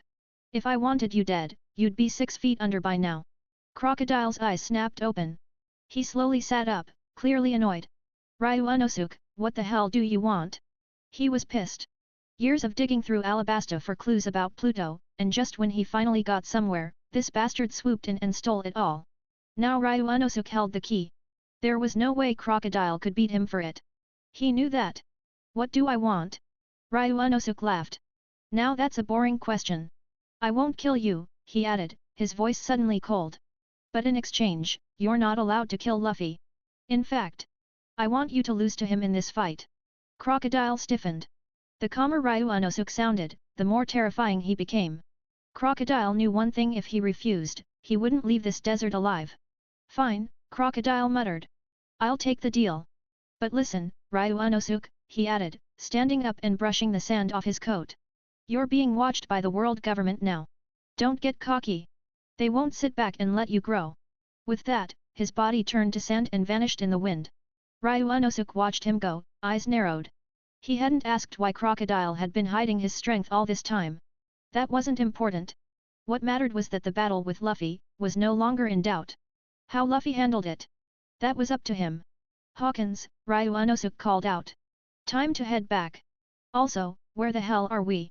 He looked around, just endless yellow sand in every direction. No landmarks. No roads. Nothing. We're lost. For the first time, Hawkins had to use his fortune-telling abilities to find their way out of the desert. Check my Patreon for advanced chapters, patreon.com/fanficlord03 change, Discord link here, .gg/fgksux chapter 90, get ready to leave. Chapter 90 to 90, get ready to leave. Chapter 90, get ready to leave. Soon, Ryu Unosuk found Ace. Hey, why are you here alone? Ryu Unosuk asked, a bit confused as he looked around. Ace scratched his head awkwardly. I was with Luffy and the others, but then, somehow, I got lost. Ryu Unosuk chuckled. Figures. So, are you done with what you had to do? Yeah, all done, Ace replied with a nod. Are you heading out with Luffy next? Or leaving with me? Ace smiled. Luffy's still as dumb as ever. Just now, he asked a total stranger if they were a bad guy. I swear, sometimes I really worry about him. Did he turn you down? Ryu Unosuk asked bluntly, not waiting for Ace to continue. Ace was stunned for a moment. Yeah, he had invited Luffy to join Whitebeard's crew. But Luffy rejected him without hesitation. He said it straight, I'm gonna be the Pirate King. To Ace, Luffy's always been a bit of an idiot. But hearing those words still hit him hard. There was something in Luffy's eyes, a fire, a dream that hadn't dimmed one bit. Ace couldn't help but feel a twinge of envy. Luffy had the guts to chase his dream. But Ace? Because of who his father was, the Pirate King Roger, he'd always avoided that title, hated the idea of it. Even when he first set out, he only said he'd surpass the Pirate King out of rebellion. But now? He'd thrown all that away. He didn't care about being the strongest anymore. He just wanted to live free, sailing under Whitebeard's flag. Still, seeing Luffy now reminded him of how he used to be. Yeah. Ace admitted softly. He rejected me again. Did I take the wrong path, Ryu Unosuk? He asked, raising his hand. A blue-white flame danced in his palm, a sign of his growth, but also of his doubt. Ryu Unosuk shook his head with a gentle smile. No. Every path we choose is the right one at that moment. What matters is how we walk it after that. We push forward to prove that choice was worth it. Ace stared at him, wide-eyed.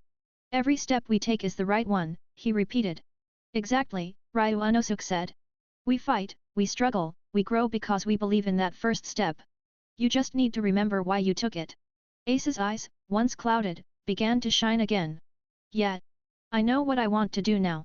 Ryu Unosuk grinned. Good. Now, let's go find that idiot brother of yours. We've got work to do. Blackbeard's still out there. He reached out to pull Ace along, but paused mid-step. Huh? What's wrong? Ace asked, curious. I don't know where the hell Luffy is right now. Captain, Hawkins chimed in awkwardly, we could just head straight to Rain Base or Alyaburna and wait for him there. Tracking him with divination while he's moving around is, kind of pointless. Ryu Unosuk blinked. Right, good call. He nodded. Alright, let's head out. We'll catch up with them soon. With that, Ryu Unosuk vanished like a shadow. Ace and Hawkins followed close behind. After some time, they finally caught up with Luffy and the crew. Luffy, someone's coming, Zoro said, already drawing his sword. There was something about the approaching presence that set him on edge. It felt like a powerful enemy. Ace. Ryu Unosuk. Luffy's face lit up the moment he saw them. He burst into laughter and sprinted toward them. Ah ha ha ha. I thought you guys got lost again. Bam. Before Luffy could get close, Ryu Unosuk punched him square in the face, slapped on some sea stone handcuffs, and chucked him across the field. Zoro. Ryu Unosuk barked. Show me what you've got.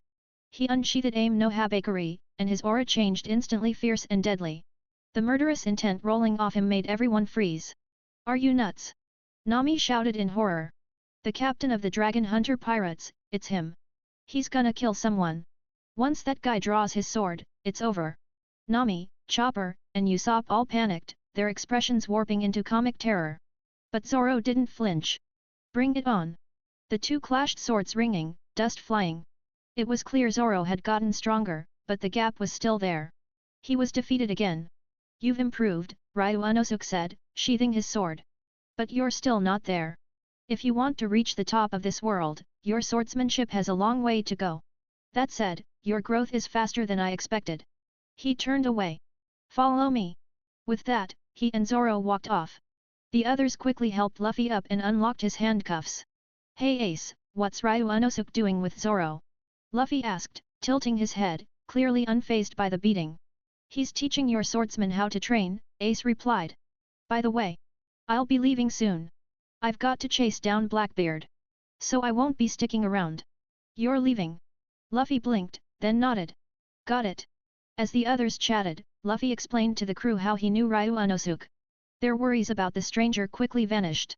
Meanwhile, Ryu Unosuke sat with Zoro, explaining the foundations of Busashoku Haki, armament Haki, and the path to forging a black blade.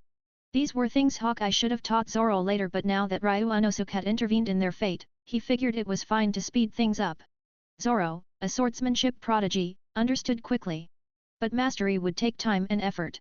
Ryu Unosuke simply laid the groundwork. Once their session ended, Ryu Unosuke got ready to leave with his crew.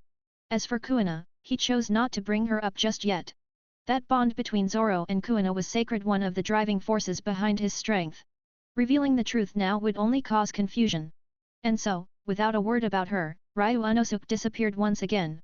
Check my Patreon for advanced chapters, patreon.com/fanficlord03change, Discord link here, .gg/fgok/sux Chapter 91, The Phantom Returns, Crollo's Arrival. Chapter 91-91, The Phantom Returns, Crollo's Arrival. Chapter 91, The Phantom Returns, Crollo's Arrival. Ding! Congratulations to the host. You have received the faith of the King of Alabasta. You have gained 20,000 reputation points. From now on, as long as Alabasta exists and continues to spread its faith, the host will continue to gain reputation points. Just as Ryu Unosuke returned to the extremely evil warship, the familiar voice of the system echoed in his ears. Faith, hi. System, show me the panel. Raising his hand, Ryu Unosuke called out his status screen. Over the last few weeks, whether it was defeating Crocodile or meeting Nico Robin, he had racked up a solid amount of reputation points. But lately, those numbers had become so routine, so easy to earn, that he hadn't really paid them any mind. But now, this new development about faith piqued his curiosity.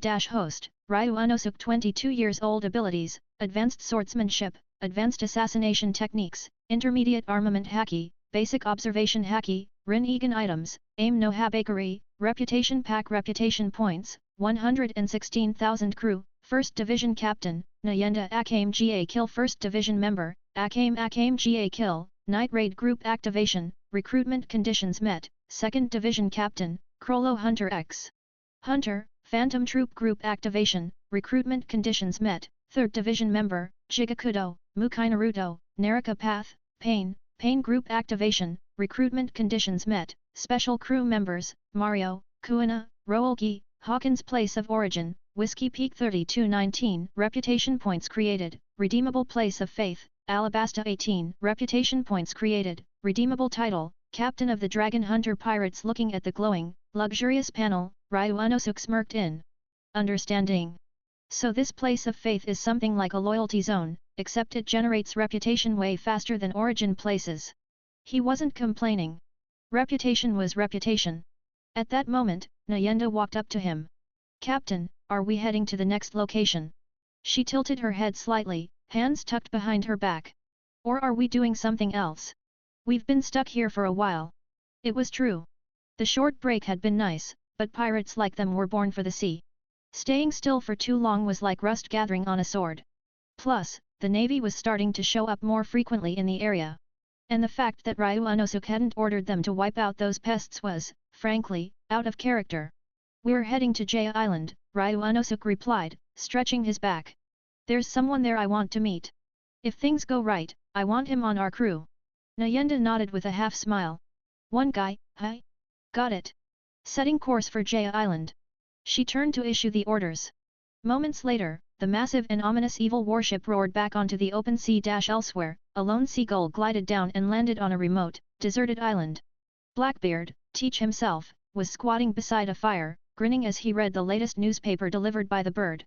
So, they've already set sail from Alabasta. His voice was a low growl, filled with dark anticipation. It's almost time. That paper didn't just reach him. Word had spread across the Grand Line. World government, marines, and powerful pirate crews had all received updates on Ryu Unosuke's movements. Even though the newsbirds wouldn't approach the dragon hunter pirates directly anymore, they watched from afar.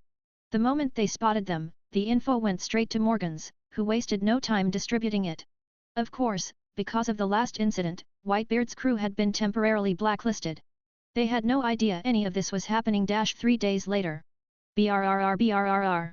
Ryuanosuk lazily picked up the den mushi, the receiver still warm from the sun as he reclined on a deck chair after training. What's up? Krollo's voice came through. Morgans has leaked your route again. Want me to hit the news division in the New World and wipe them out? He said it like he was ordering lunch. Ryuanosuk chuckled. Nah. Head to Jaya Island first. One of your people just arrived. Krollo went quiet for a moment. Someone from the Phantom Troop? Sure, Ryuanosuk had never stripped Krollo of the troop title, and technically he was allowed to rebuild the group here, but until now, Krollo hadn't been impressed with the local recruits. Most of them were just disposable bodies to him. Cannon fodder. Nothing close to the real troop. Got it, Krollo replied softly. He ended the call. But as he stared at the den mushi, he realized his hands were shaking ever so slightly. The troop had always been about the idea, the bond. As long as the spider lived, the legs could grow again. But now? Hearing that one of his had arrived, one of the real ones, made something stir deep inside him. Who could it be? Krollo looked at the wrecked pirate ships and corpses around him. No matter who it is, this world's worth their time. Just then, one of his subordinates approached, holding a treasure chest.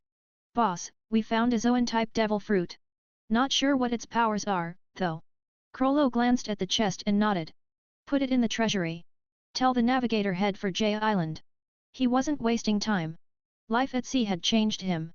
This world, the chaos, the freedom, the treasures was everything the Phantom Troop had ever wanted. He was thriving. In fact, this would be the 6th devil fruit he'd collected so far. For a collector like Krollo, this was paradise. Not far away, aboard another massive pirate ship. Captain. There's someone from the Dragon Hunter pirates dead ahead. But it doesn't match the usual reports. This guy's got a whole damn fleet with him. A crewman called out from the lookout post, eyes wide. Their captain leaned forward, a cruel grin forming on his face.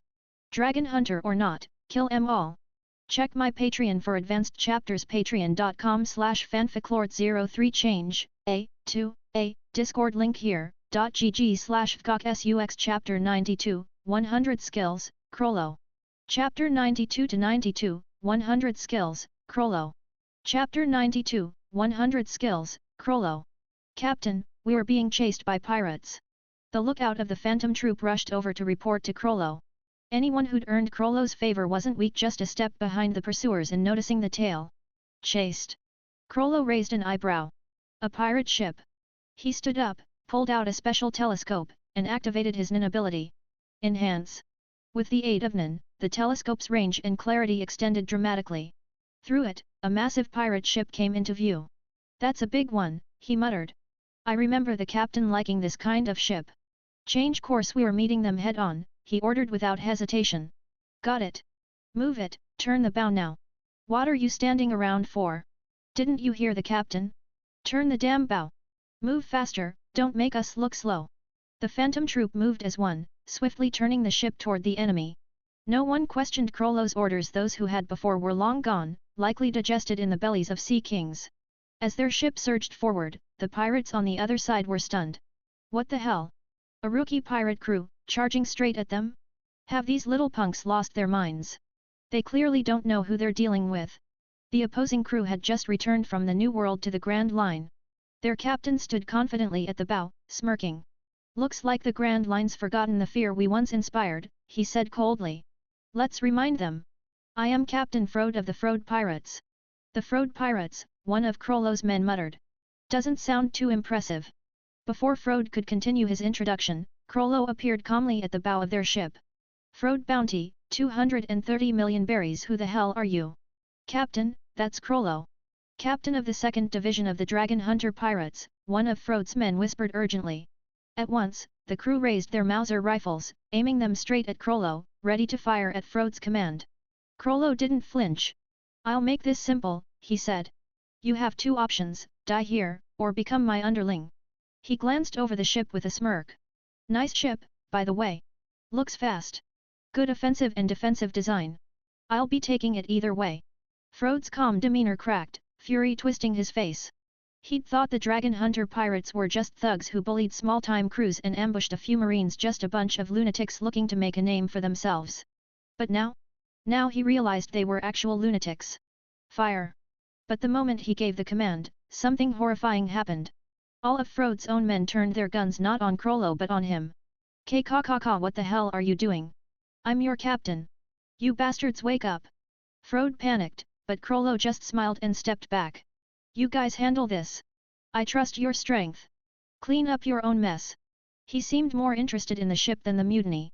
As he pulled on his gloves, he muttered, "Glove, the secret left by God, a materialization-type nin ability." These gloves allowed him to read the history of any object he touched, understanding its experiences, its essence. But it only worked on objects. Not people. Unless they were dead. Corpse equals object. Frode, still stunned, tried to protest. You damn it! But his own men opened fire without hesitation. Gunshots rang out, Mauser bullets slicing through the air like wasps. As soon as the magazines emptied, they charged with blades, cutlasses, axes, whatever they had, rushing their own captain. Captain, run! We're being controlled. Boss, leave us, don't die here too. We're sorry, brother. Their words were tearful, full of regret, but their weapons never slowed down. Oh? Still conscious enough to speak? Impressive, Krollo mused. Seems like my blessed angel still needs refining. He casually flipped open his bandit's secret and began jotting down observations. Then, he reached out and touched the mast. This feeling, something's hidden here. He turned toward the cabin and walked in, leaving the bloodbath behind. After all, they were the ones who came after him. Their fate was no concern of his.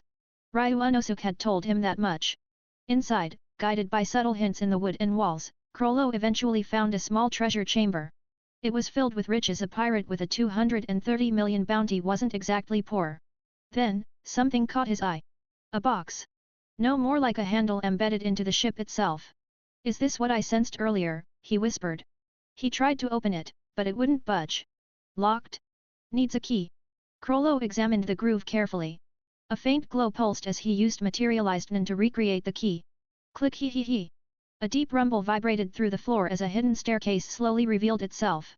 So this was buried here. He extended his observation haki, scanning the hidden chamber below. His eyes lit up with interest. Something like this, the captain might find it useful. With that in mind, he turned and left. When he stepped back onto the deck, Frode was on his knees, face drenched in tears, surrounded by the corpses of his crew.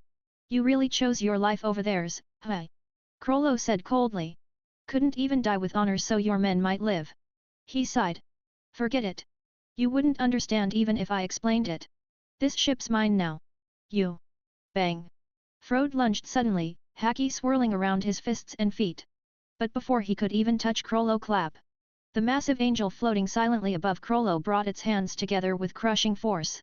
Frode was obliterated in an instant. People in this world really don't understand their limits, Krollo muttered, brushing dust from his coat. If it were me, I'd have run a long time ago. He shook his head, then took out his den mushi and dialed a number. Time to report to Captain Ryunosuke, he said calmly. He'll want to hear about what I just found. Check my Patreon for advanced chapters, patreon.com/fanficlord03 change, A, Discord link here, .gg/fgok/sux chapter 93, exclusive pirate Ryunosuke's plan chapter 93-93, exclusive pirate, Ryunosuke's plan chapter 93, exclusive pirate, Ryunosuke's plan. A few hours later. Bad news, sir. The cargo we entrusted to the Frode pirates was intercepted by Krollo, captain of the Dragon Hunter Pirates 2nd Division. They even took the entire ship. Sabayati Archipelago. A man dressed in flamboyant attire sprinted into a luxurious room, his expression twisted in panic as he addressed a tall figure wearing a glass fish tank over his head. You said, it was robbed, the figure replied, his tone cold and dangerous. Didn't you assure me that the Frode pirates could handle the task? The man he was speaking to was none other than Valrona Saint, a celestial dragon. Hearing those words, the man trembled even harder. He had, in fact, been the one to recommend the Frode pirates. Now that something had gone wrong, he knew he'd have to take the fall, and with someone like Valrona Saint, that likely meant death. Valrona Saint, I bang! A gunshot rang out. Before he could even finish his sentence, his body hit the ground. Trash, Valrona said casually, lowering his smoking gun. You have no right to beg for forgiveness. Turning to a man waiting nearby, he continued, Dave, I'll leave the rest to you. I don't want my belongings in the hands of common pirates. He paused, then smirked. That said, this Dragon Hunter Pirates group seems interesting. If possible, make them mine. My own personal pirates, sailing under my banner. Although Valrona Saint considered pirates beneath him, owning a pirate crew like a new toy seemed like a fun idea. In fact, among the celestial dragons, owning a pirate crew had recently become a trend. Some of them even began discussing the four emperors, debating whether they could also own such powerful forces. Of course, their pawns weren't truly capable of controlling the four emperors, but the ambition remained.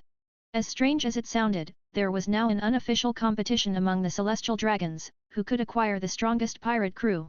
The five elders and Im-sama? They didn't bother intervening. Let the spoiled nobles play their little games. If anything, it might help reveal something useful. Understood, Lord Valrona, Dave said respectfully and disappeared.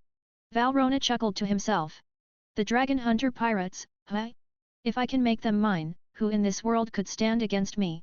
He began laughing maniacally. An exclusive pirate crew. This is way more fun than owning slaves. The camera zoomed out, revealing a massive, decadent room filled with women, some barely dressed, others completely naked, writhing on the floor. None of them were dead. Yet. Lewd, disturbing sounds echoed in the background as Valrona lost interest, got up, and casually walked out. Moments later, a group of guards rushed in. Then, well, what followed was something that even me would struggle to describe. Meanwhile, completely unaware of what had transpired in Sabayati, Ryu Unosuk and his crew were making their way toward Jaya Island. Ryu Unosuk had just received a message from Krollo. The shipment they intercepted was loaded with high-end arms and weapons, definitely not the kind of cargo typical pirates would be transporting. Even in the New World, arms deals were usually controlled by Doflamingo. Unless you were an insider, nobody touched that business. Captain, Nayenda approached, holding a report. According to Krollo's inventory, the ship was stacked with rifles, ammunition, and cannons enough to arm 10 warships. She frowned. This sort of shipment isn't for pirates. It's clearly meant for a government or nation. Want me to dig deeper? Ryu Unosuk shook his head with a smirk. No need. Someone will come knocking soon. This kind of operation? Definitely not amateur work. I have a feeling, the people behind this are exactly who we've been looking for. Ryu Unosuk's grin widened. Originally, he assumed he'd have to wait until reaching Sabayati before confronting the real monsters behind the world's corruption. Up until now, the Celestial Guard had been nothing more than cannon fodder in his eyes. Strong, sure, but stagnant. They plateaued the moment they became dogs of the Celestial Dragons. But now? Now that they were messing with arms deals, the trail was heating up fast. Captain. The Eternal Log Pose is reacting strongly. Nayenda's urgent voice cut through his thoughts. Ryu Unosuk moved to her side, staring at the vibrating Eternal Pose in her hand. That reaction could only mean one thing. After the God Valley battle, the Rocks pirates must have left behind more than just rumors. If Uncle Erwin cares this much, there's got to be something huge waiting. He had originally thought the Rocks pirates' treasure would be in the New World. But now, it looked like the legacy of God Valley was buried in the first half of the Grand Line. Which meant, the legendary Battle of God Valley happened here, not in the New World. Let's check it out, Ryu Unosuk said calmly, then glanced at Ace beside him. But before he could say anything, Ace smiled and waved a hand. Don't worry about me, bro. I've got this. With my current strength, Blackbeard's no match for me. I can handle my own business. Ryu Unosuk raised an eyebrow. Classic Ace. Always trying to shoulder everything with a grin. But Ryu Unosuk wasn't the kind of guy to just let things slide. Sometimes, despair was born not from a single tragedy, but from a mountain of tiny disappointments stacked too high. Don't be in such a rush. I'll personally capture Blackbeard and throw him on your ship. Ryu Unosuk cracked a smile. I still owe Uncle Whitebeard a drink. After that, we'll each do what we've gotta do. Captain. Nayenda started, but Ryu Unosuk cut her off. No need to say anything. It's decided. Seeing the firm determination in his eyes, Nayenda gave a small nod and stepped back. As a crewmate, her job was to carry out his orders. Everything else could wait. Ace suddenly rushed forward and hugged Ryu Unosuk. Bro. He knew. Ryu Unosuk had no background. No safety net. Every step he took was on a tightrope between survival and death. The Marines hunted him. Other pirates targeted him. He didn't have the Whitebeard flag protecting him. Ace had never experienced that kind of isolation. Guess all my brothers are idiots, Ryu Unosuk muttered with a wry smile, patting Ace's head as he stepped to the bow of the ship. He looked out across the open sea. His fists clenched. The storm was coming. And Ryu Unosuk was ready to face it. Check my Patreon for advanced chapters patreon.com/fanficlord03 change, Discord link here, .gg/fgok/sux Chapter 94, Recruitment, Awakening of Conquerors Haki. Chapter 94-94, Recruitment, Awakening of Conquerors Haki. Chapter 94, Recruitment, Awakening of Conquerors Haki. Ryu Unosuk and his crew soon arrived at the sea near Jaya Island. This area was filled with salvage ships, all scouring the ocean floor for wreckage and treasures that had sunk after being blasted into the sky by the knock-up stream. It was a clear reminder no matter the place, people will always find a way to survive. Throughout this voyage, Ryu Unosuk had noticed something else too. Unlike the pirates glamorized in the anime, most of the ones they encountered were dirt poor. Forget treasure-filled ships, some couldn't even afford supplies. Their only option? Robbery. But even robbery needs some capital. Some of these guys were swinging around rusty swords like they were still in their rookie days. Ryu Unosuk understood. It didn't matter what world you were in, only a few could actually thrive in the chaos. This was the great age of piracy, after all. Ever since Roger's final words sparked the world's obsession with the One Piece, tens of thousands of pirate crews had set sail. With that many groups out at sea, it was inevitable that some would be scraping by. Suddenly, Ace came running over, eyes bright with excitement. Bro! Dad's coming! Hi! Ryu Unosuk raised a brow. Ace grinned from ear to ear. He and the crew were supposed to wait for me in the New World, but after hearing about your fight with Morgans, Dad changed his mind. Even now, Ace held on to hope. Maybe, just maybe, Ryu Unosuk would be moved by Whitebeard's charisma and join the crew. After all, hadn't Ace himself once joined because of that same reason? Uncle Whitebeard's coming. Ryu Unosuk laughed. That's great. He took out his Den Mushi and dialed Crollo. If they were gonna meet the Whitebeard pirates, it was best to roll in with backup. Captain, are you nearby? Crollo voice rang through the snail. I'll be there by afternoon. All right, good, Ryu Unosuk said. We're meeting with the Whitebeard pirates, so get everything ready on your end. Hanging up, he raised his hand and opened his system panel. 140,000 reputation points. 20,000 had come from grinding and monster hunting along the way. The rest came after Crollo jacked a weapon ship. Time to summon new members. He'd already decided one from the Phantom Troop was coming over. But which one? Phaeton? Maki? Shizuku? Those three were top picks. Crollo was the brains, but every team needed limbs to move. And they didn't need another brainless meathead like Yuvajin for now. This world already had enough reckless lunatics. Luffy and Ace came to mind. System, Ryu Unosuk said calmly, designated recruitment Tendo Pain. He raised his hand and selected the option. Since the Pain group was already unlocked, it made sense to summon its captain first. A flash of light burst from a summoning circle that materialized in front of him. A tall man with a black cloak and metallic piercings on his face stepped forward. Tendo Pain, Yahiko, from the world of Naruto, body controlled by Nagato, wielder of the Rinnegan. Rating, SS abilities, Chibaku Tensei, Shinra Tensei, Bansho Tenin, Elemental Nullification, Ding. Extracting abilities, as Tendo Pain joined the crew, system notifications echoed in Ryu Unosuk's ears. Every member of the crew, especially the core members, felt a strange power surge into their bodies. Even the handyman crew felt it, though to a lesser extent. The captain's aura, it's changed again. You noticed too, huh? Of course.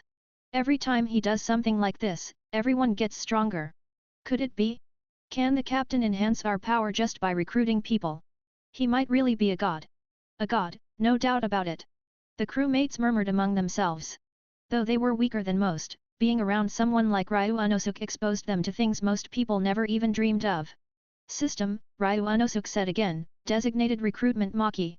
Her abilities were exactly what the ship needed. Hernan-based healing techniques could patch up anyone, and that was worth more than gold out at sea. In a flash, another figure appeared before him, short pink hair, tight-lipped, cold aura.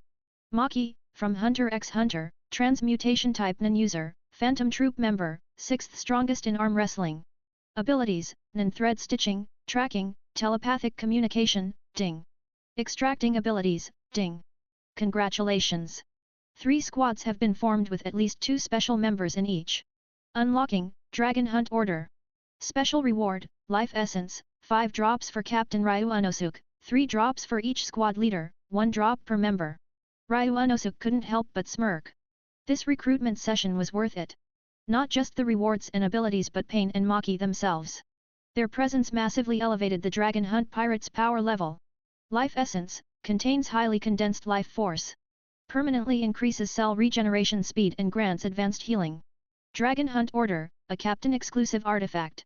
Can be fused into the body, allowing instant communication with 10 assigned sub-order holders. One by one, new ability descriptions and item details filled his vision. And then, something strange began happening inside his body.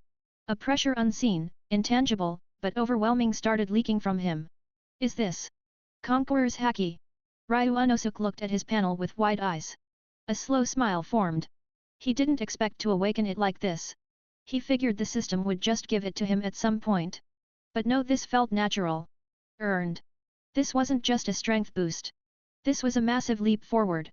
Anyone at the top of the food chain in this world needed it, had to have it. Sure, people like the Navy admirals didn't use Conqueror's Haki, but that was only because they paid for that gap with insane levels of physical ability, swordsmanship, and devil fruit mastery. Awakening Conqueror's Haki was rare and hard to explain. No one knew the exact trigger, just that it represented the will of a king. And now, Ryu Unosuke had taken a big step towards standing atop this chaotic, lawless world. He was one step closer to becoming a true king of the sea. Check my Patreon for advanced chapters, patreon.com/fanficlord03 change, Discord link here, .gg/fgok/sux Chapter 95, The Dragon Hunter Pirates Gather Together.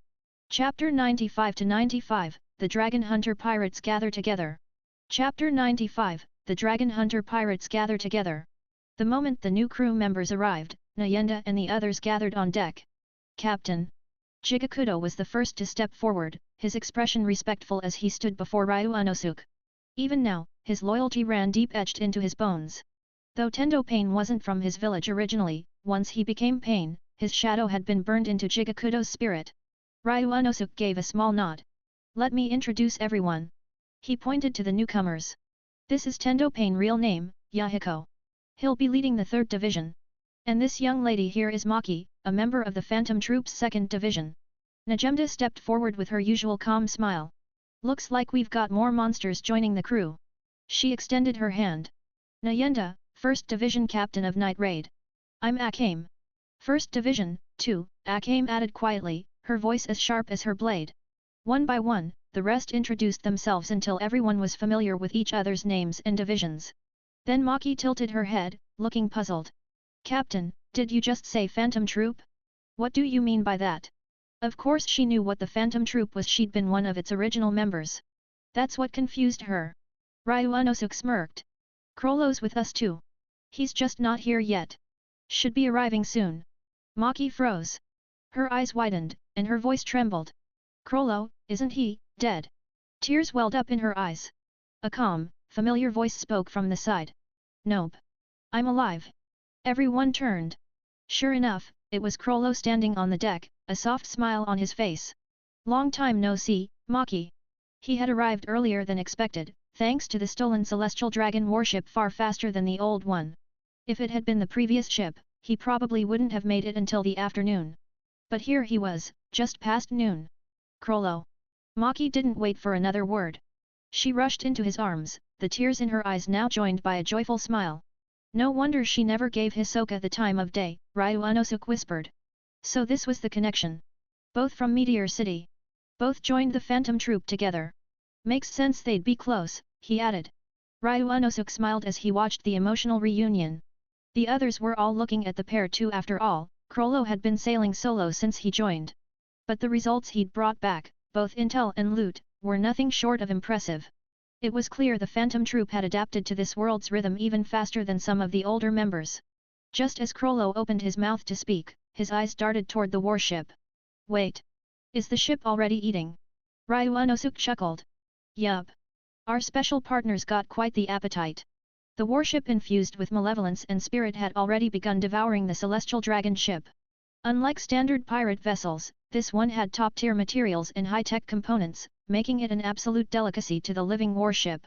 Of course, if it were a ship with a soul, like the going merry, things would be different. Anything with a spirit wasn't just an object anymore, it had a will of its own. Nayenda's gaze sharpened. Did anyone follow you here? Ryu Unosuk's smile faded. I know it's a bit of a mood killer, but we have to be cautious. We're messing with the celestial dragon's assets now. That's serious heat. Everyone knew the truth. The world's nobles might be trash in the eyes of many, but their power and wealth were undeniable. That kind of status attracted powerful subordinates like the elite celestial guards, or those deeply tied to the arms trade. Krollo shook his head. Nothing so far. I even beat my crew back here, they won't arrive until this afternoon. Ryu Unosuk nodded, then turned to the others. All right. Let me explain what we're doing next. Tendo Pain Yahiko, you'll lead the 3rd Division. I'm assigning you half of the Odd Jobs squad. Your main task is intelligence gathering. He turned to Jigakudo. You'll go with him. I don't want large-scale battles, focus on staying alive and collecting information. That's priority 1. Understood, Captain, Yahiko replied, his face unreadable as always. Once Krollo's crew gets back, pick a few ships and split up. He looked at Krollo. You'll continue moving independently, just like before. Spread out. Stay mobile. If something goes down and I need support, you need to be able to move fast. He gave a short laugh. Last time, if it wasn't for your positioning, Jigakudo probably would have summoned all the statues and nuked the place. We'd have been screwed. Krollo nodded. I'll handle it. Oh, and Captain, Krollo added with a grin, on this trip, I found 8 devil fruits. A few gasps sounded from the crew. Krollo continued, but I don't plan to use them. I want to store them. Mind giving me a personal cabin on the evil warship to start a collection? His tone was almost childlike with excitement. Ryu Unosuk raised an eyebrow but smiled. Sure. Kurora, like any true thief, had a love for treasures. Devil fruits were trophies to him, valuable, rare, and worth hoarding. Though the Phantom Troop had once dabbled in collecting people, Ryu Unosuk had made it very clear, that wasn't acceptable anymore. Krollo respected that. 1st Division stays on the evil warship, Ryu Unosuk continued. Also, everyone don't neglect your training. No matter what powers you've got, your body needs to keep up. With that, Ryu Unosuk opened his palm. Drops of glowing, emerald green liquid floated into the air, life essence, rich with vitality. He didn't keep any for himself. Following the system's guidance, he distributed the drops to everyone. Even without knowing what it was, their instincts told them this substance was powerful. Their bodies responded automatically, hearts quickening with anticipation. Krollo didn't hesitate. He popped the drop into his mouth. Immediately, a wild surge of energy exploded from his body. A visible layer of telekinesis shimmered around him like an aura. Akame and the others stared, shocked. They had never seen or even sensed telekinesis before, but now they could feel it pouring from Krollo. All of that from just a single drop? Everyone's eyes lit up. Check my Patreon for advanced chapters, patreon.com/fanficlord03 change, A, Discord link here, .gg/fgok/sux chapter 96, Ace's request. Chapter 96 to 96, Ace's request. Chapter 96, Ace's request. After sensing the changes in Krollo, Akame and the others immediately consumed the life essence in front of them. One by one, they began entering the process of digesting it. Watching the shifts in their aura, Ryu Unosuk smiled with satisfaction. As the life essence began strengthening their bodies and enhancing their physical power, Ryu Unosuk could feel it too. The moment their strength grew, he received a feedback effect through the system. With this, he released his armament haki for the first time. As it spread across his body, he could feel the haki itself evolving not just in quantity, but in quality as well. Soon, pitch-black armament haki covered Ryu Unosuk completely. And then, something changed. The black haki began to shimmer with a purple metallic luster. Ryu Sakura! He felt the transformation and quickly formed a theory. After all, when one's armament haki reaches a certain threshold, it begins to evolve into Ryu Sakura.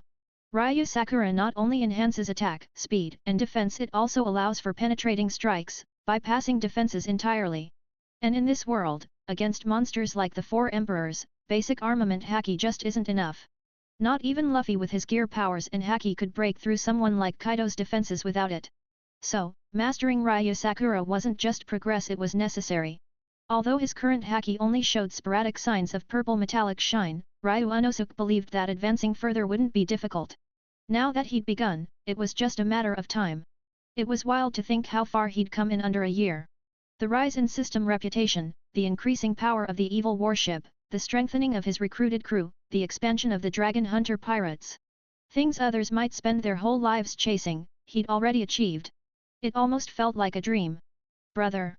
Just as Ryu Unosuk was lost in thought, Ace approached him with a strange, mischievous look in his eyes. Ace. Ryu Unosuk blinked. What's up with you? Ace never looked like this. That smirk on his face? Full of mischief and some heavy intentions. Well. Ace scratched his head. I have a favor to ask. Please, you have to say yes. Before Ryu Unosuk could reply, Ace dropped to his knees. The atmosphere instantly changed. Ryu Unosuk's expression turned serious. What the hell was going on with him? Did Garp finally knock some wires loose after all those years of smacking him upside the head? Something was off. Ace, if you really see me as your big brother, get up. Whatever it is, if I can help, I will. Ace stood up without hesitation. I want life essence for my dad. He didn't beat around the bush. Hearing Ace's words, Ryu Unosuk relaxed and let out a quiet breath. That was it. He thought it was something major, but it was just a drop of life essence? Seriously? Ryu Unosuk didn't even hesitate. Here. He pulled out a small vial containing a single drop of life essence.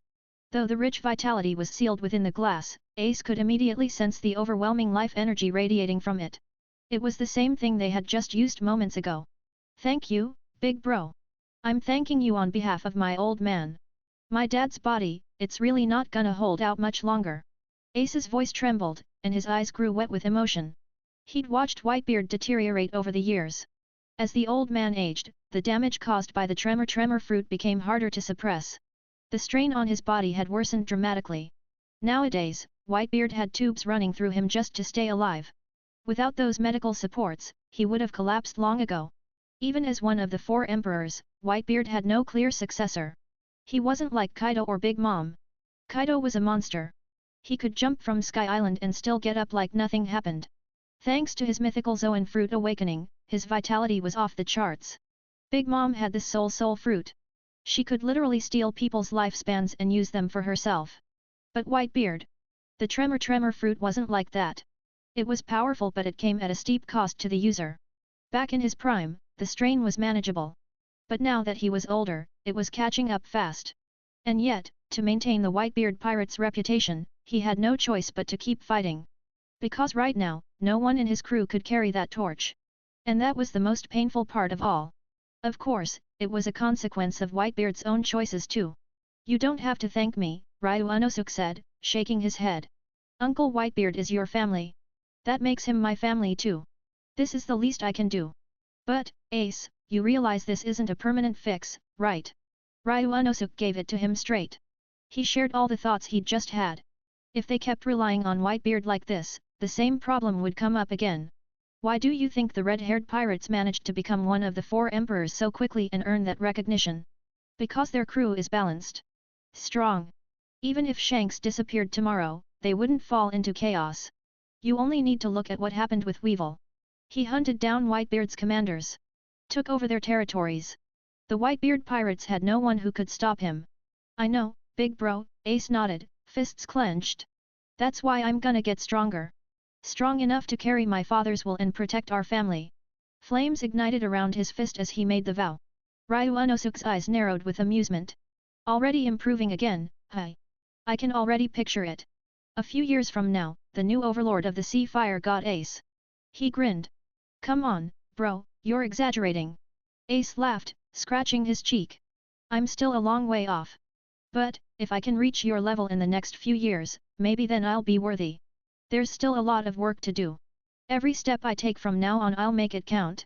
He turned to the sea, eyes burning with purpose. Ryu Unosuk watched him, smiling silently. With him around, there wouldn't be a Marineford war. Ace wouldn't fall into Blackbeard's hands.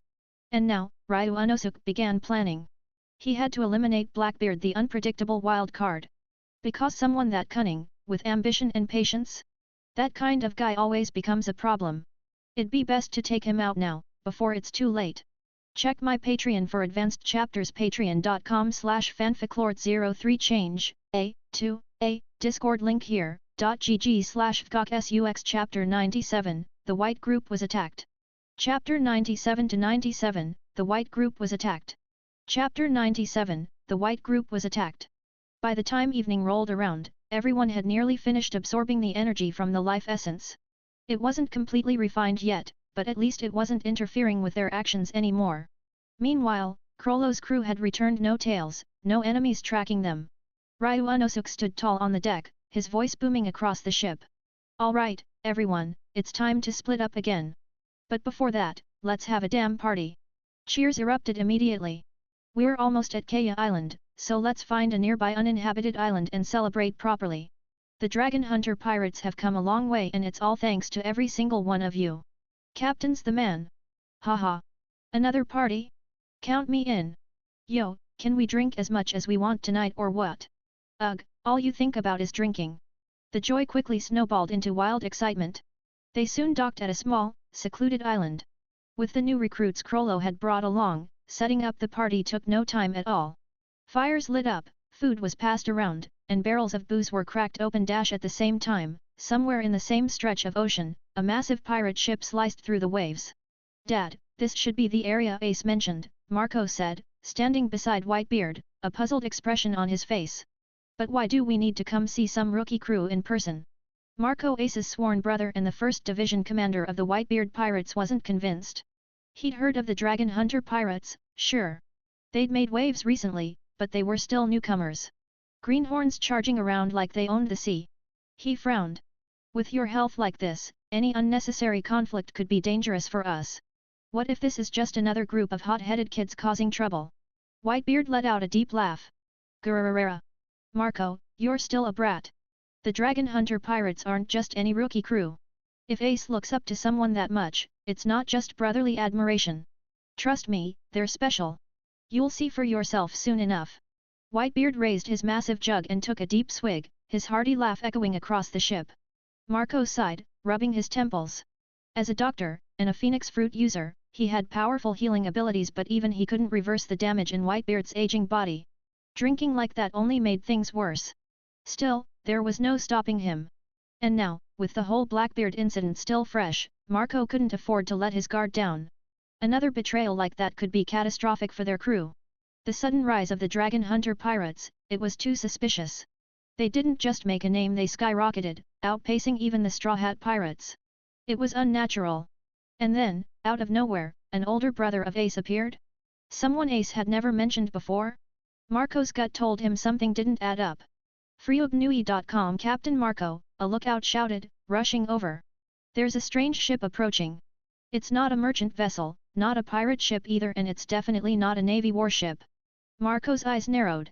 Then what the hell is it? It's heading straight for us. No signs of slowing down. Marco's jaw clenched. Sound the alarm. Wake everyone up. Tell those lazy bastards it's not nap time anymore. Even though they'd had a party earlier in the day, the crew should have still been alert. He gritted his teeth. Something felt off. Just then, his den mushy started ringing. Parurururu. Yo, Ace. Bad timing. We've got a situation here. Strange ship headed our way. If you've got something to say, make it quick. Wait, you're being attacked. Ace asked sharply. Where are you right now? We just entered the sea near Jaya Island. We're probably close to you. But I gotta go, we need to be ready. Marco hung up without waiting for a reply. Ace stared at the now drooping den mushy and tucked it away. Brother, he began. But Ryu Unosuk was already moving. Dragon Hunter pirates. All hands, battle stations. Hell yeah. Finally, a real fight. Captain Ryu Unosuk, can I go all out this time? Perfect timing. Let's show these bastards what we're made of. Excitement replaced the party mood in an instant. No one complained about the interrupted celebration. In fact, most of them looked eager to throw hands. Yahiko, you're in charge of guarding the extremely evil warship, Ryu Unosuk ordered. Everyone else, we're going in. 3rd Division, keep a low profile. If you don't need to be seen, don't be seen. Let's move out. With a powerful leap, Ryu Unosuk landed back on the ship. Since absorbing the previous battleship, the extremely evil battleship had grown even more monstrous in size and power. Under the pale moonlight, it looked like a warship straight out of hell. Within 10 minutes, everyone had boarded and were ready for action. Nayenda, using a recording pointer, quickly confirmed the direction. They were close. Ryu Unosuk stared ahead, his eyes sharp. The sea around Jaya Island wasn't vast. And tonight, it was about to become a battlefield.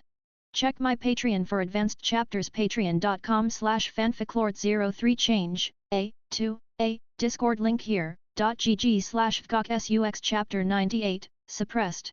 Chapter 98 to 98, suppressed. Chapter 98, suppressed. Off the coast of Jaya Island. The enemy's target has been confirmed, it's us. The lookout rushed up to Marco, reporting urgently. But despite the warning, there wasn't a trace of panic on his face. After all, they were the Whitebeard pirates, one of the 4 emperors.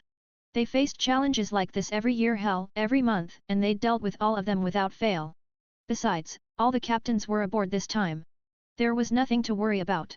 Even if someone powerful showed up, with Dad around, it'd only take a single punch. I figured as much, Marco replied calmly. First, Marco, what's going on? Whitebeard himself stepped forward before Marco could finish. Dad, relax. We've got this, Marco said with a reassuring smile. Yeah, Dad, leave these small fry to us, added Flower Sword Vista, grinning. We'll handle it, no problem. That guy's just looking for a death sentence, Diamond Yozu scoffed. Whitebeard watched his sons with pride. Their confidence wasn't arrogance, it was earned. All right then. I'll leave it to you, he said, settling down on the deck with a massive barrel of wine in his hand. He didn't even bother standing. He was calm, immovable like a mountain. Seeing Whitebeard so relaxed gave everyone strength. It felt like nothing could go wrong. Meanwhile, on the enemy ship. Captain Dave, our mission was to eliminate the Dragon Hunter pirates. Why are we targeting the Whitebeard pirates now? Liam, one of Dave's subordinates, frowned in confusion. He knew his captain well.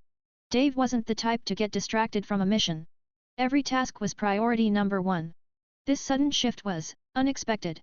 The mission's changed, Dave said without hesitation. Whitebeard's body isn't going to hold out much longer. If we take him down now, and bring back his head, our standing with Saint Valrona will skyrocket. But, the Whitebeard pirates just regrouped their captains after the Blackbeard incident. If we move now, captains. Dave cut him off with a sneer. They're not weak, sure. But they're not strong enough to make us hesitate. These so-called sons of Whitebeard are only as fearless as they are because of their father. The truth was harsh. Blackbeard killing Thatch to steal the dark fruit had exposed the Whitebeard pirates' biggest weakness, the gap beneath their top fighters. Their elite power was fine, but below that? It was a mess. Even with Whitebeard's influence and empire, they hadn't managed to track down Blackbeard quickly. That had been enough to show the world that without Whitebeard, they were just another pirate crew. That's why Dave was ready to risk it all. Back when he first entered the New World, Whitebeard was the first person he challenged and he lost. But Whitebeard didn't kill him. Instead, he insulted him by offering to make him a son. To Dave, that was worse than death. He fled, humiliated, and never forgot it. Joining the Celestial Dragons and using their vast resources to strengthen himself wasn't just for power, it was for revenge. He had been waiting for this moment. Now, finally, the time had come. Whitebeard's just sitting on the deck. No sign he plans to fight, the lookout reported. Their captains are preparing to intercept us. So they're using the sons as the front line, huh? Dave chuckled. Perfect. Let's show them how weak their backbone really is. With a twisted grin, he pulled out a long sword from his side. As the distance between the two ships closed, the battle erupted instantly. Artillery? Useless. Both sides were filled with devil fruit users and high-level combatants. They quickly shifted the battlefield to a nearby island to avoid sinking the ships. Marco faced off with Dave directly. Who the hell are you?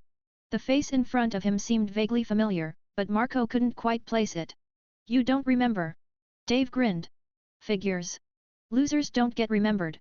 But don't worry. After today, you will remember my name, Dave.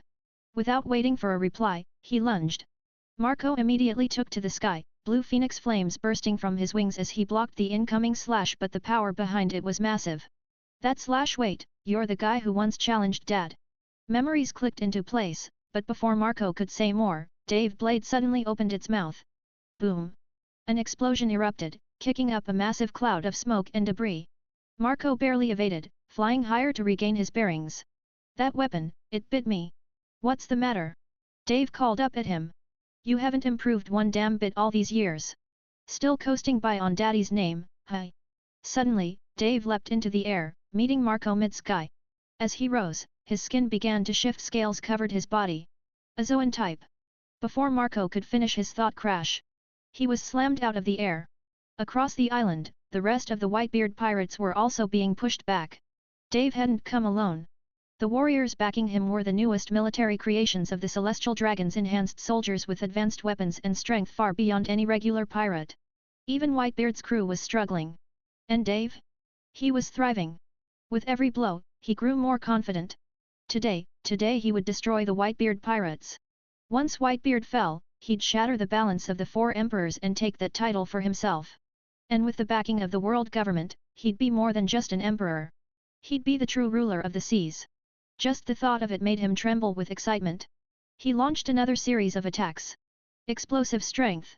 Endurance. Speed. Marco could barely keep up. Even with his insane regeneration, he was overwhelmed. The tide of battle had shifted. The Whitebeard pirates were being suppressed. freeognove.com. Check my Patreon for advanced chapters. patreon.com/fanficlord03 change, A, Discord link here, .gg/fgokSUX Chapter 99, Ace arrives. Chapter 99-99, Ace arrives. Chapter 99, Ace arrives. At this moment, some of the Whitebeard captains began to sense something was wrong. The enemies they were fighting weren't going all out, they were holding back, carefully restraining their own abilities. Take the one fighting Vista, for example. A powerhouse with overwhelming armament haki and incredible muscle strength. Yet instead of attacking, he used his haki purely for defense, sacrificing speed and offense to become an impenetrable wall. Vista found it frustrating. His elegant swordsmanship was being rendered useless. Though he himself wielded armament haki, none of his slashes could break through the man's ironclad defense. And Yozu? He had it worse. The opponent facing him was absurdly fast. Yozu's famous diamond hard body could take hits, but he couldn't land any of his own. All he could do was endure blow after blow. The other division commanders were in similar predicaments. It was like this whole enemy force had been assembled specifically to counter the Whitebeard pirates. And the scariest part? They knew exactly who they were up against. This wasn't the result of some hasty strategy thrown together overnight. No, this was well-researched, methodical planning. Why hasn't Pops made a move yet? Maybe he's testing us, trying to see how we handle ourselves. Don't let him down. Kill them. Push back. Even as things grew more intense, the Whitebeard pirates' spirit remained unshaken. Their pride ran deep. But Marco wasn't so sure. He hovered above the battlefield, a frown etched on his face. Something wasn't right. If these enemies still had hidden trump cards, or worse, someone strong enough to restrain Whitebeard himself, then they were in serious trouble. If that happened, the Whitebeard pirates could be wiped out. Marco, shouldn't you be worrying about yourself right now? A cannon blast roared. After I kill you, I'll personally send your brothers and your father down to hell. Boom. The blast shook the air as Dave used the explosion to launch himself skyward, aiming straight at Marco. Until now, Marco had kept the upper hand thanks to his flight advantage. But Dave had found a way to close the gap. Time passed.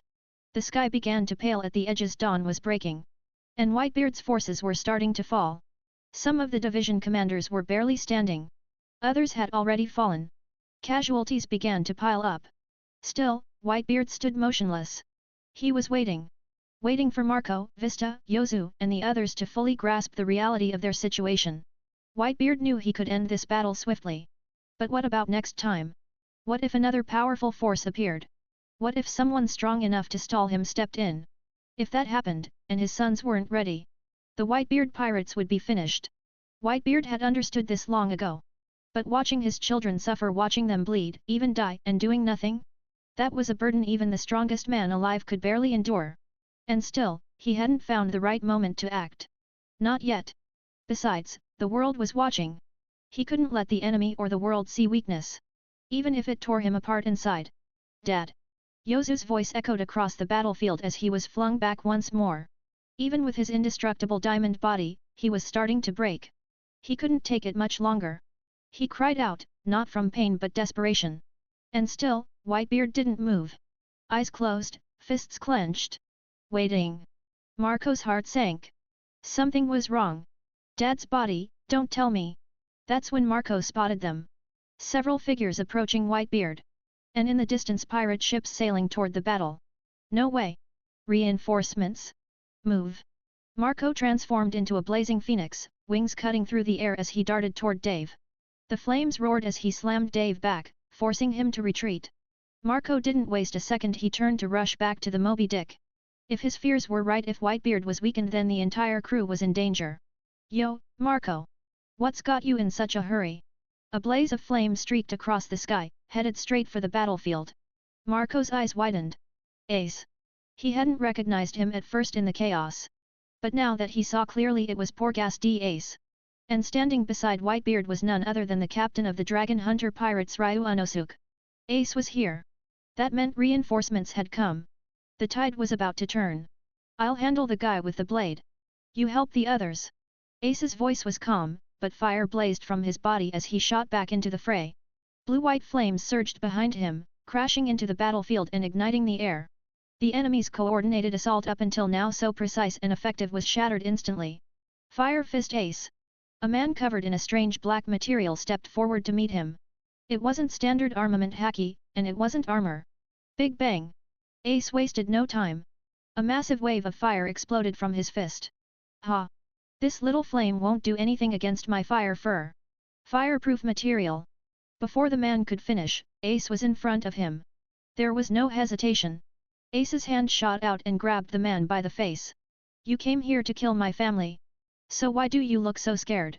Sky flame explosion. Blue-white fire poured from Ace's palm straight into the man's mouth. His body began to shake. Smoke leaked from his eyes, ears, and nose. Then silence.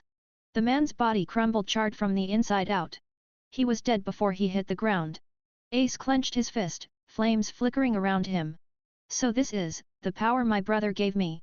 The corner of his mouth curled into a smile. He remembered the fire fur armor. If it were the old him, not even the fire fist could have burned through it. But now? With enhanced physical techniques and his evolved flames, Ace had annihilated the enemy in a single blow. It wasn't just power. It was trust. It was belief. And it all came from his elder brother. As expected, Ryu Unosuke is the best. Check my Patreon for advanced chapters, patreon.com/fanficlord03 change, Discord link here, .gg/fgokSUX Chapter 100, to the rescue. Chapter 100 to 100, to the rescue. Chapter 100, to the rescue. As the man was instantly killed by Ace, shock rippled through the surrounding crowd. Though the man hadn't been the strongest among them, he wielded the flame resistance, a natural counter to Ace's own flames. Yet even with that advantage, Ace had obliterated him in a single blow. That was a terrifying statement of power.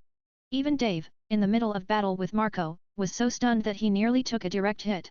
What the hell, he growled, retreating dozens of meters. His eyes locked onto Ace, whose body now burned with a mix of blue and white flames. When did the 2nd Division captain become this strong?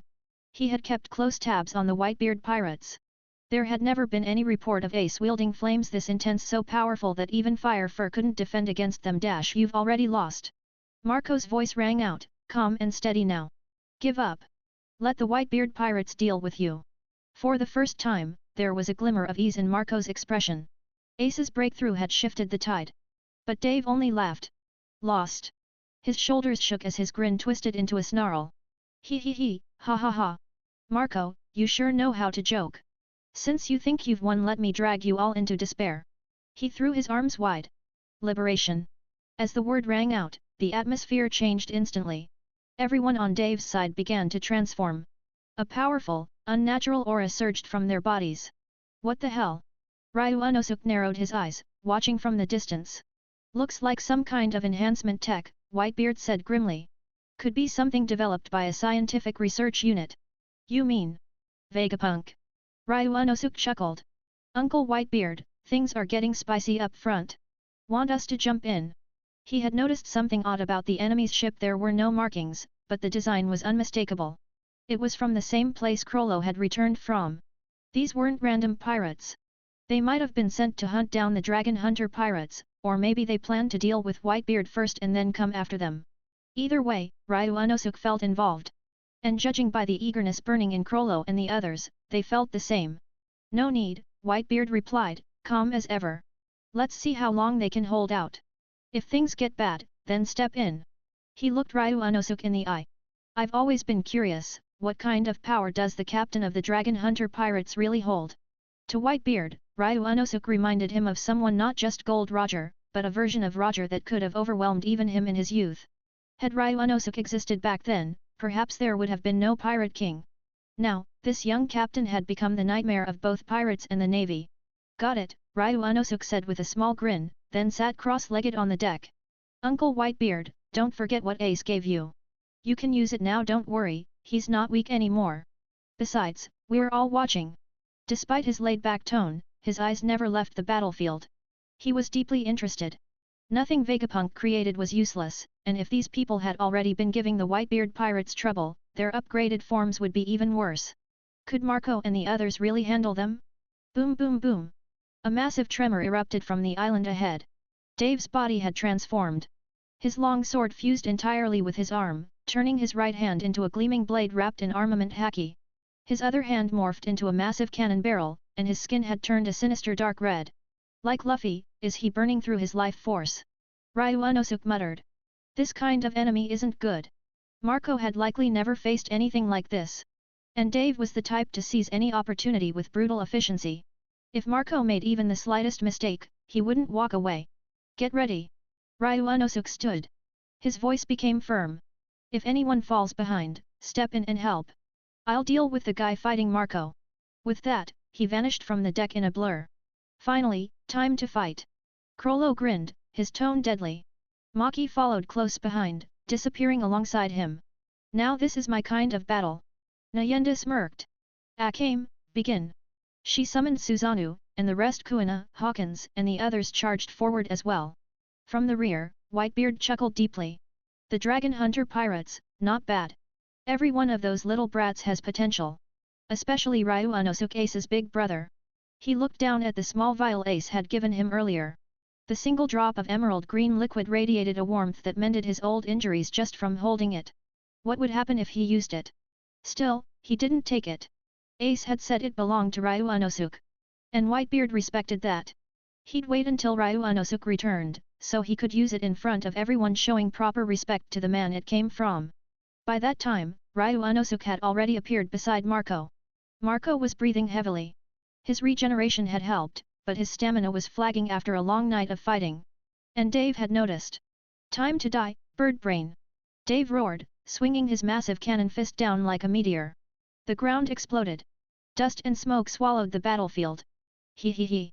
Dave stood over the wreckage, shoulders shaking. I got you, Phoenix Marco. You're nothing but fried chicken now. He could barely contain his laughter. After all these years, he finally had his revenge. But then, a lazy voice called out from behind him. Yo, what's with the shakes? You having a seizure? If so, shouldn't you be resting at home instead of running around bombing people?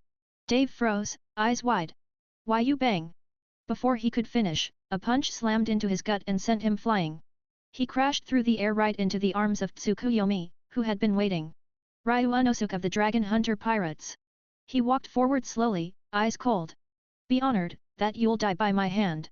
Before Dave could react, his sword flashed through the air, piercing clean through his body. His armament haki may as well have been paper.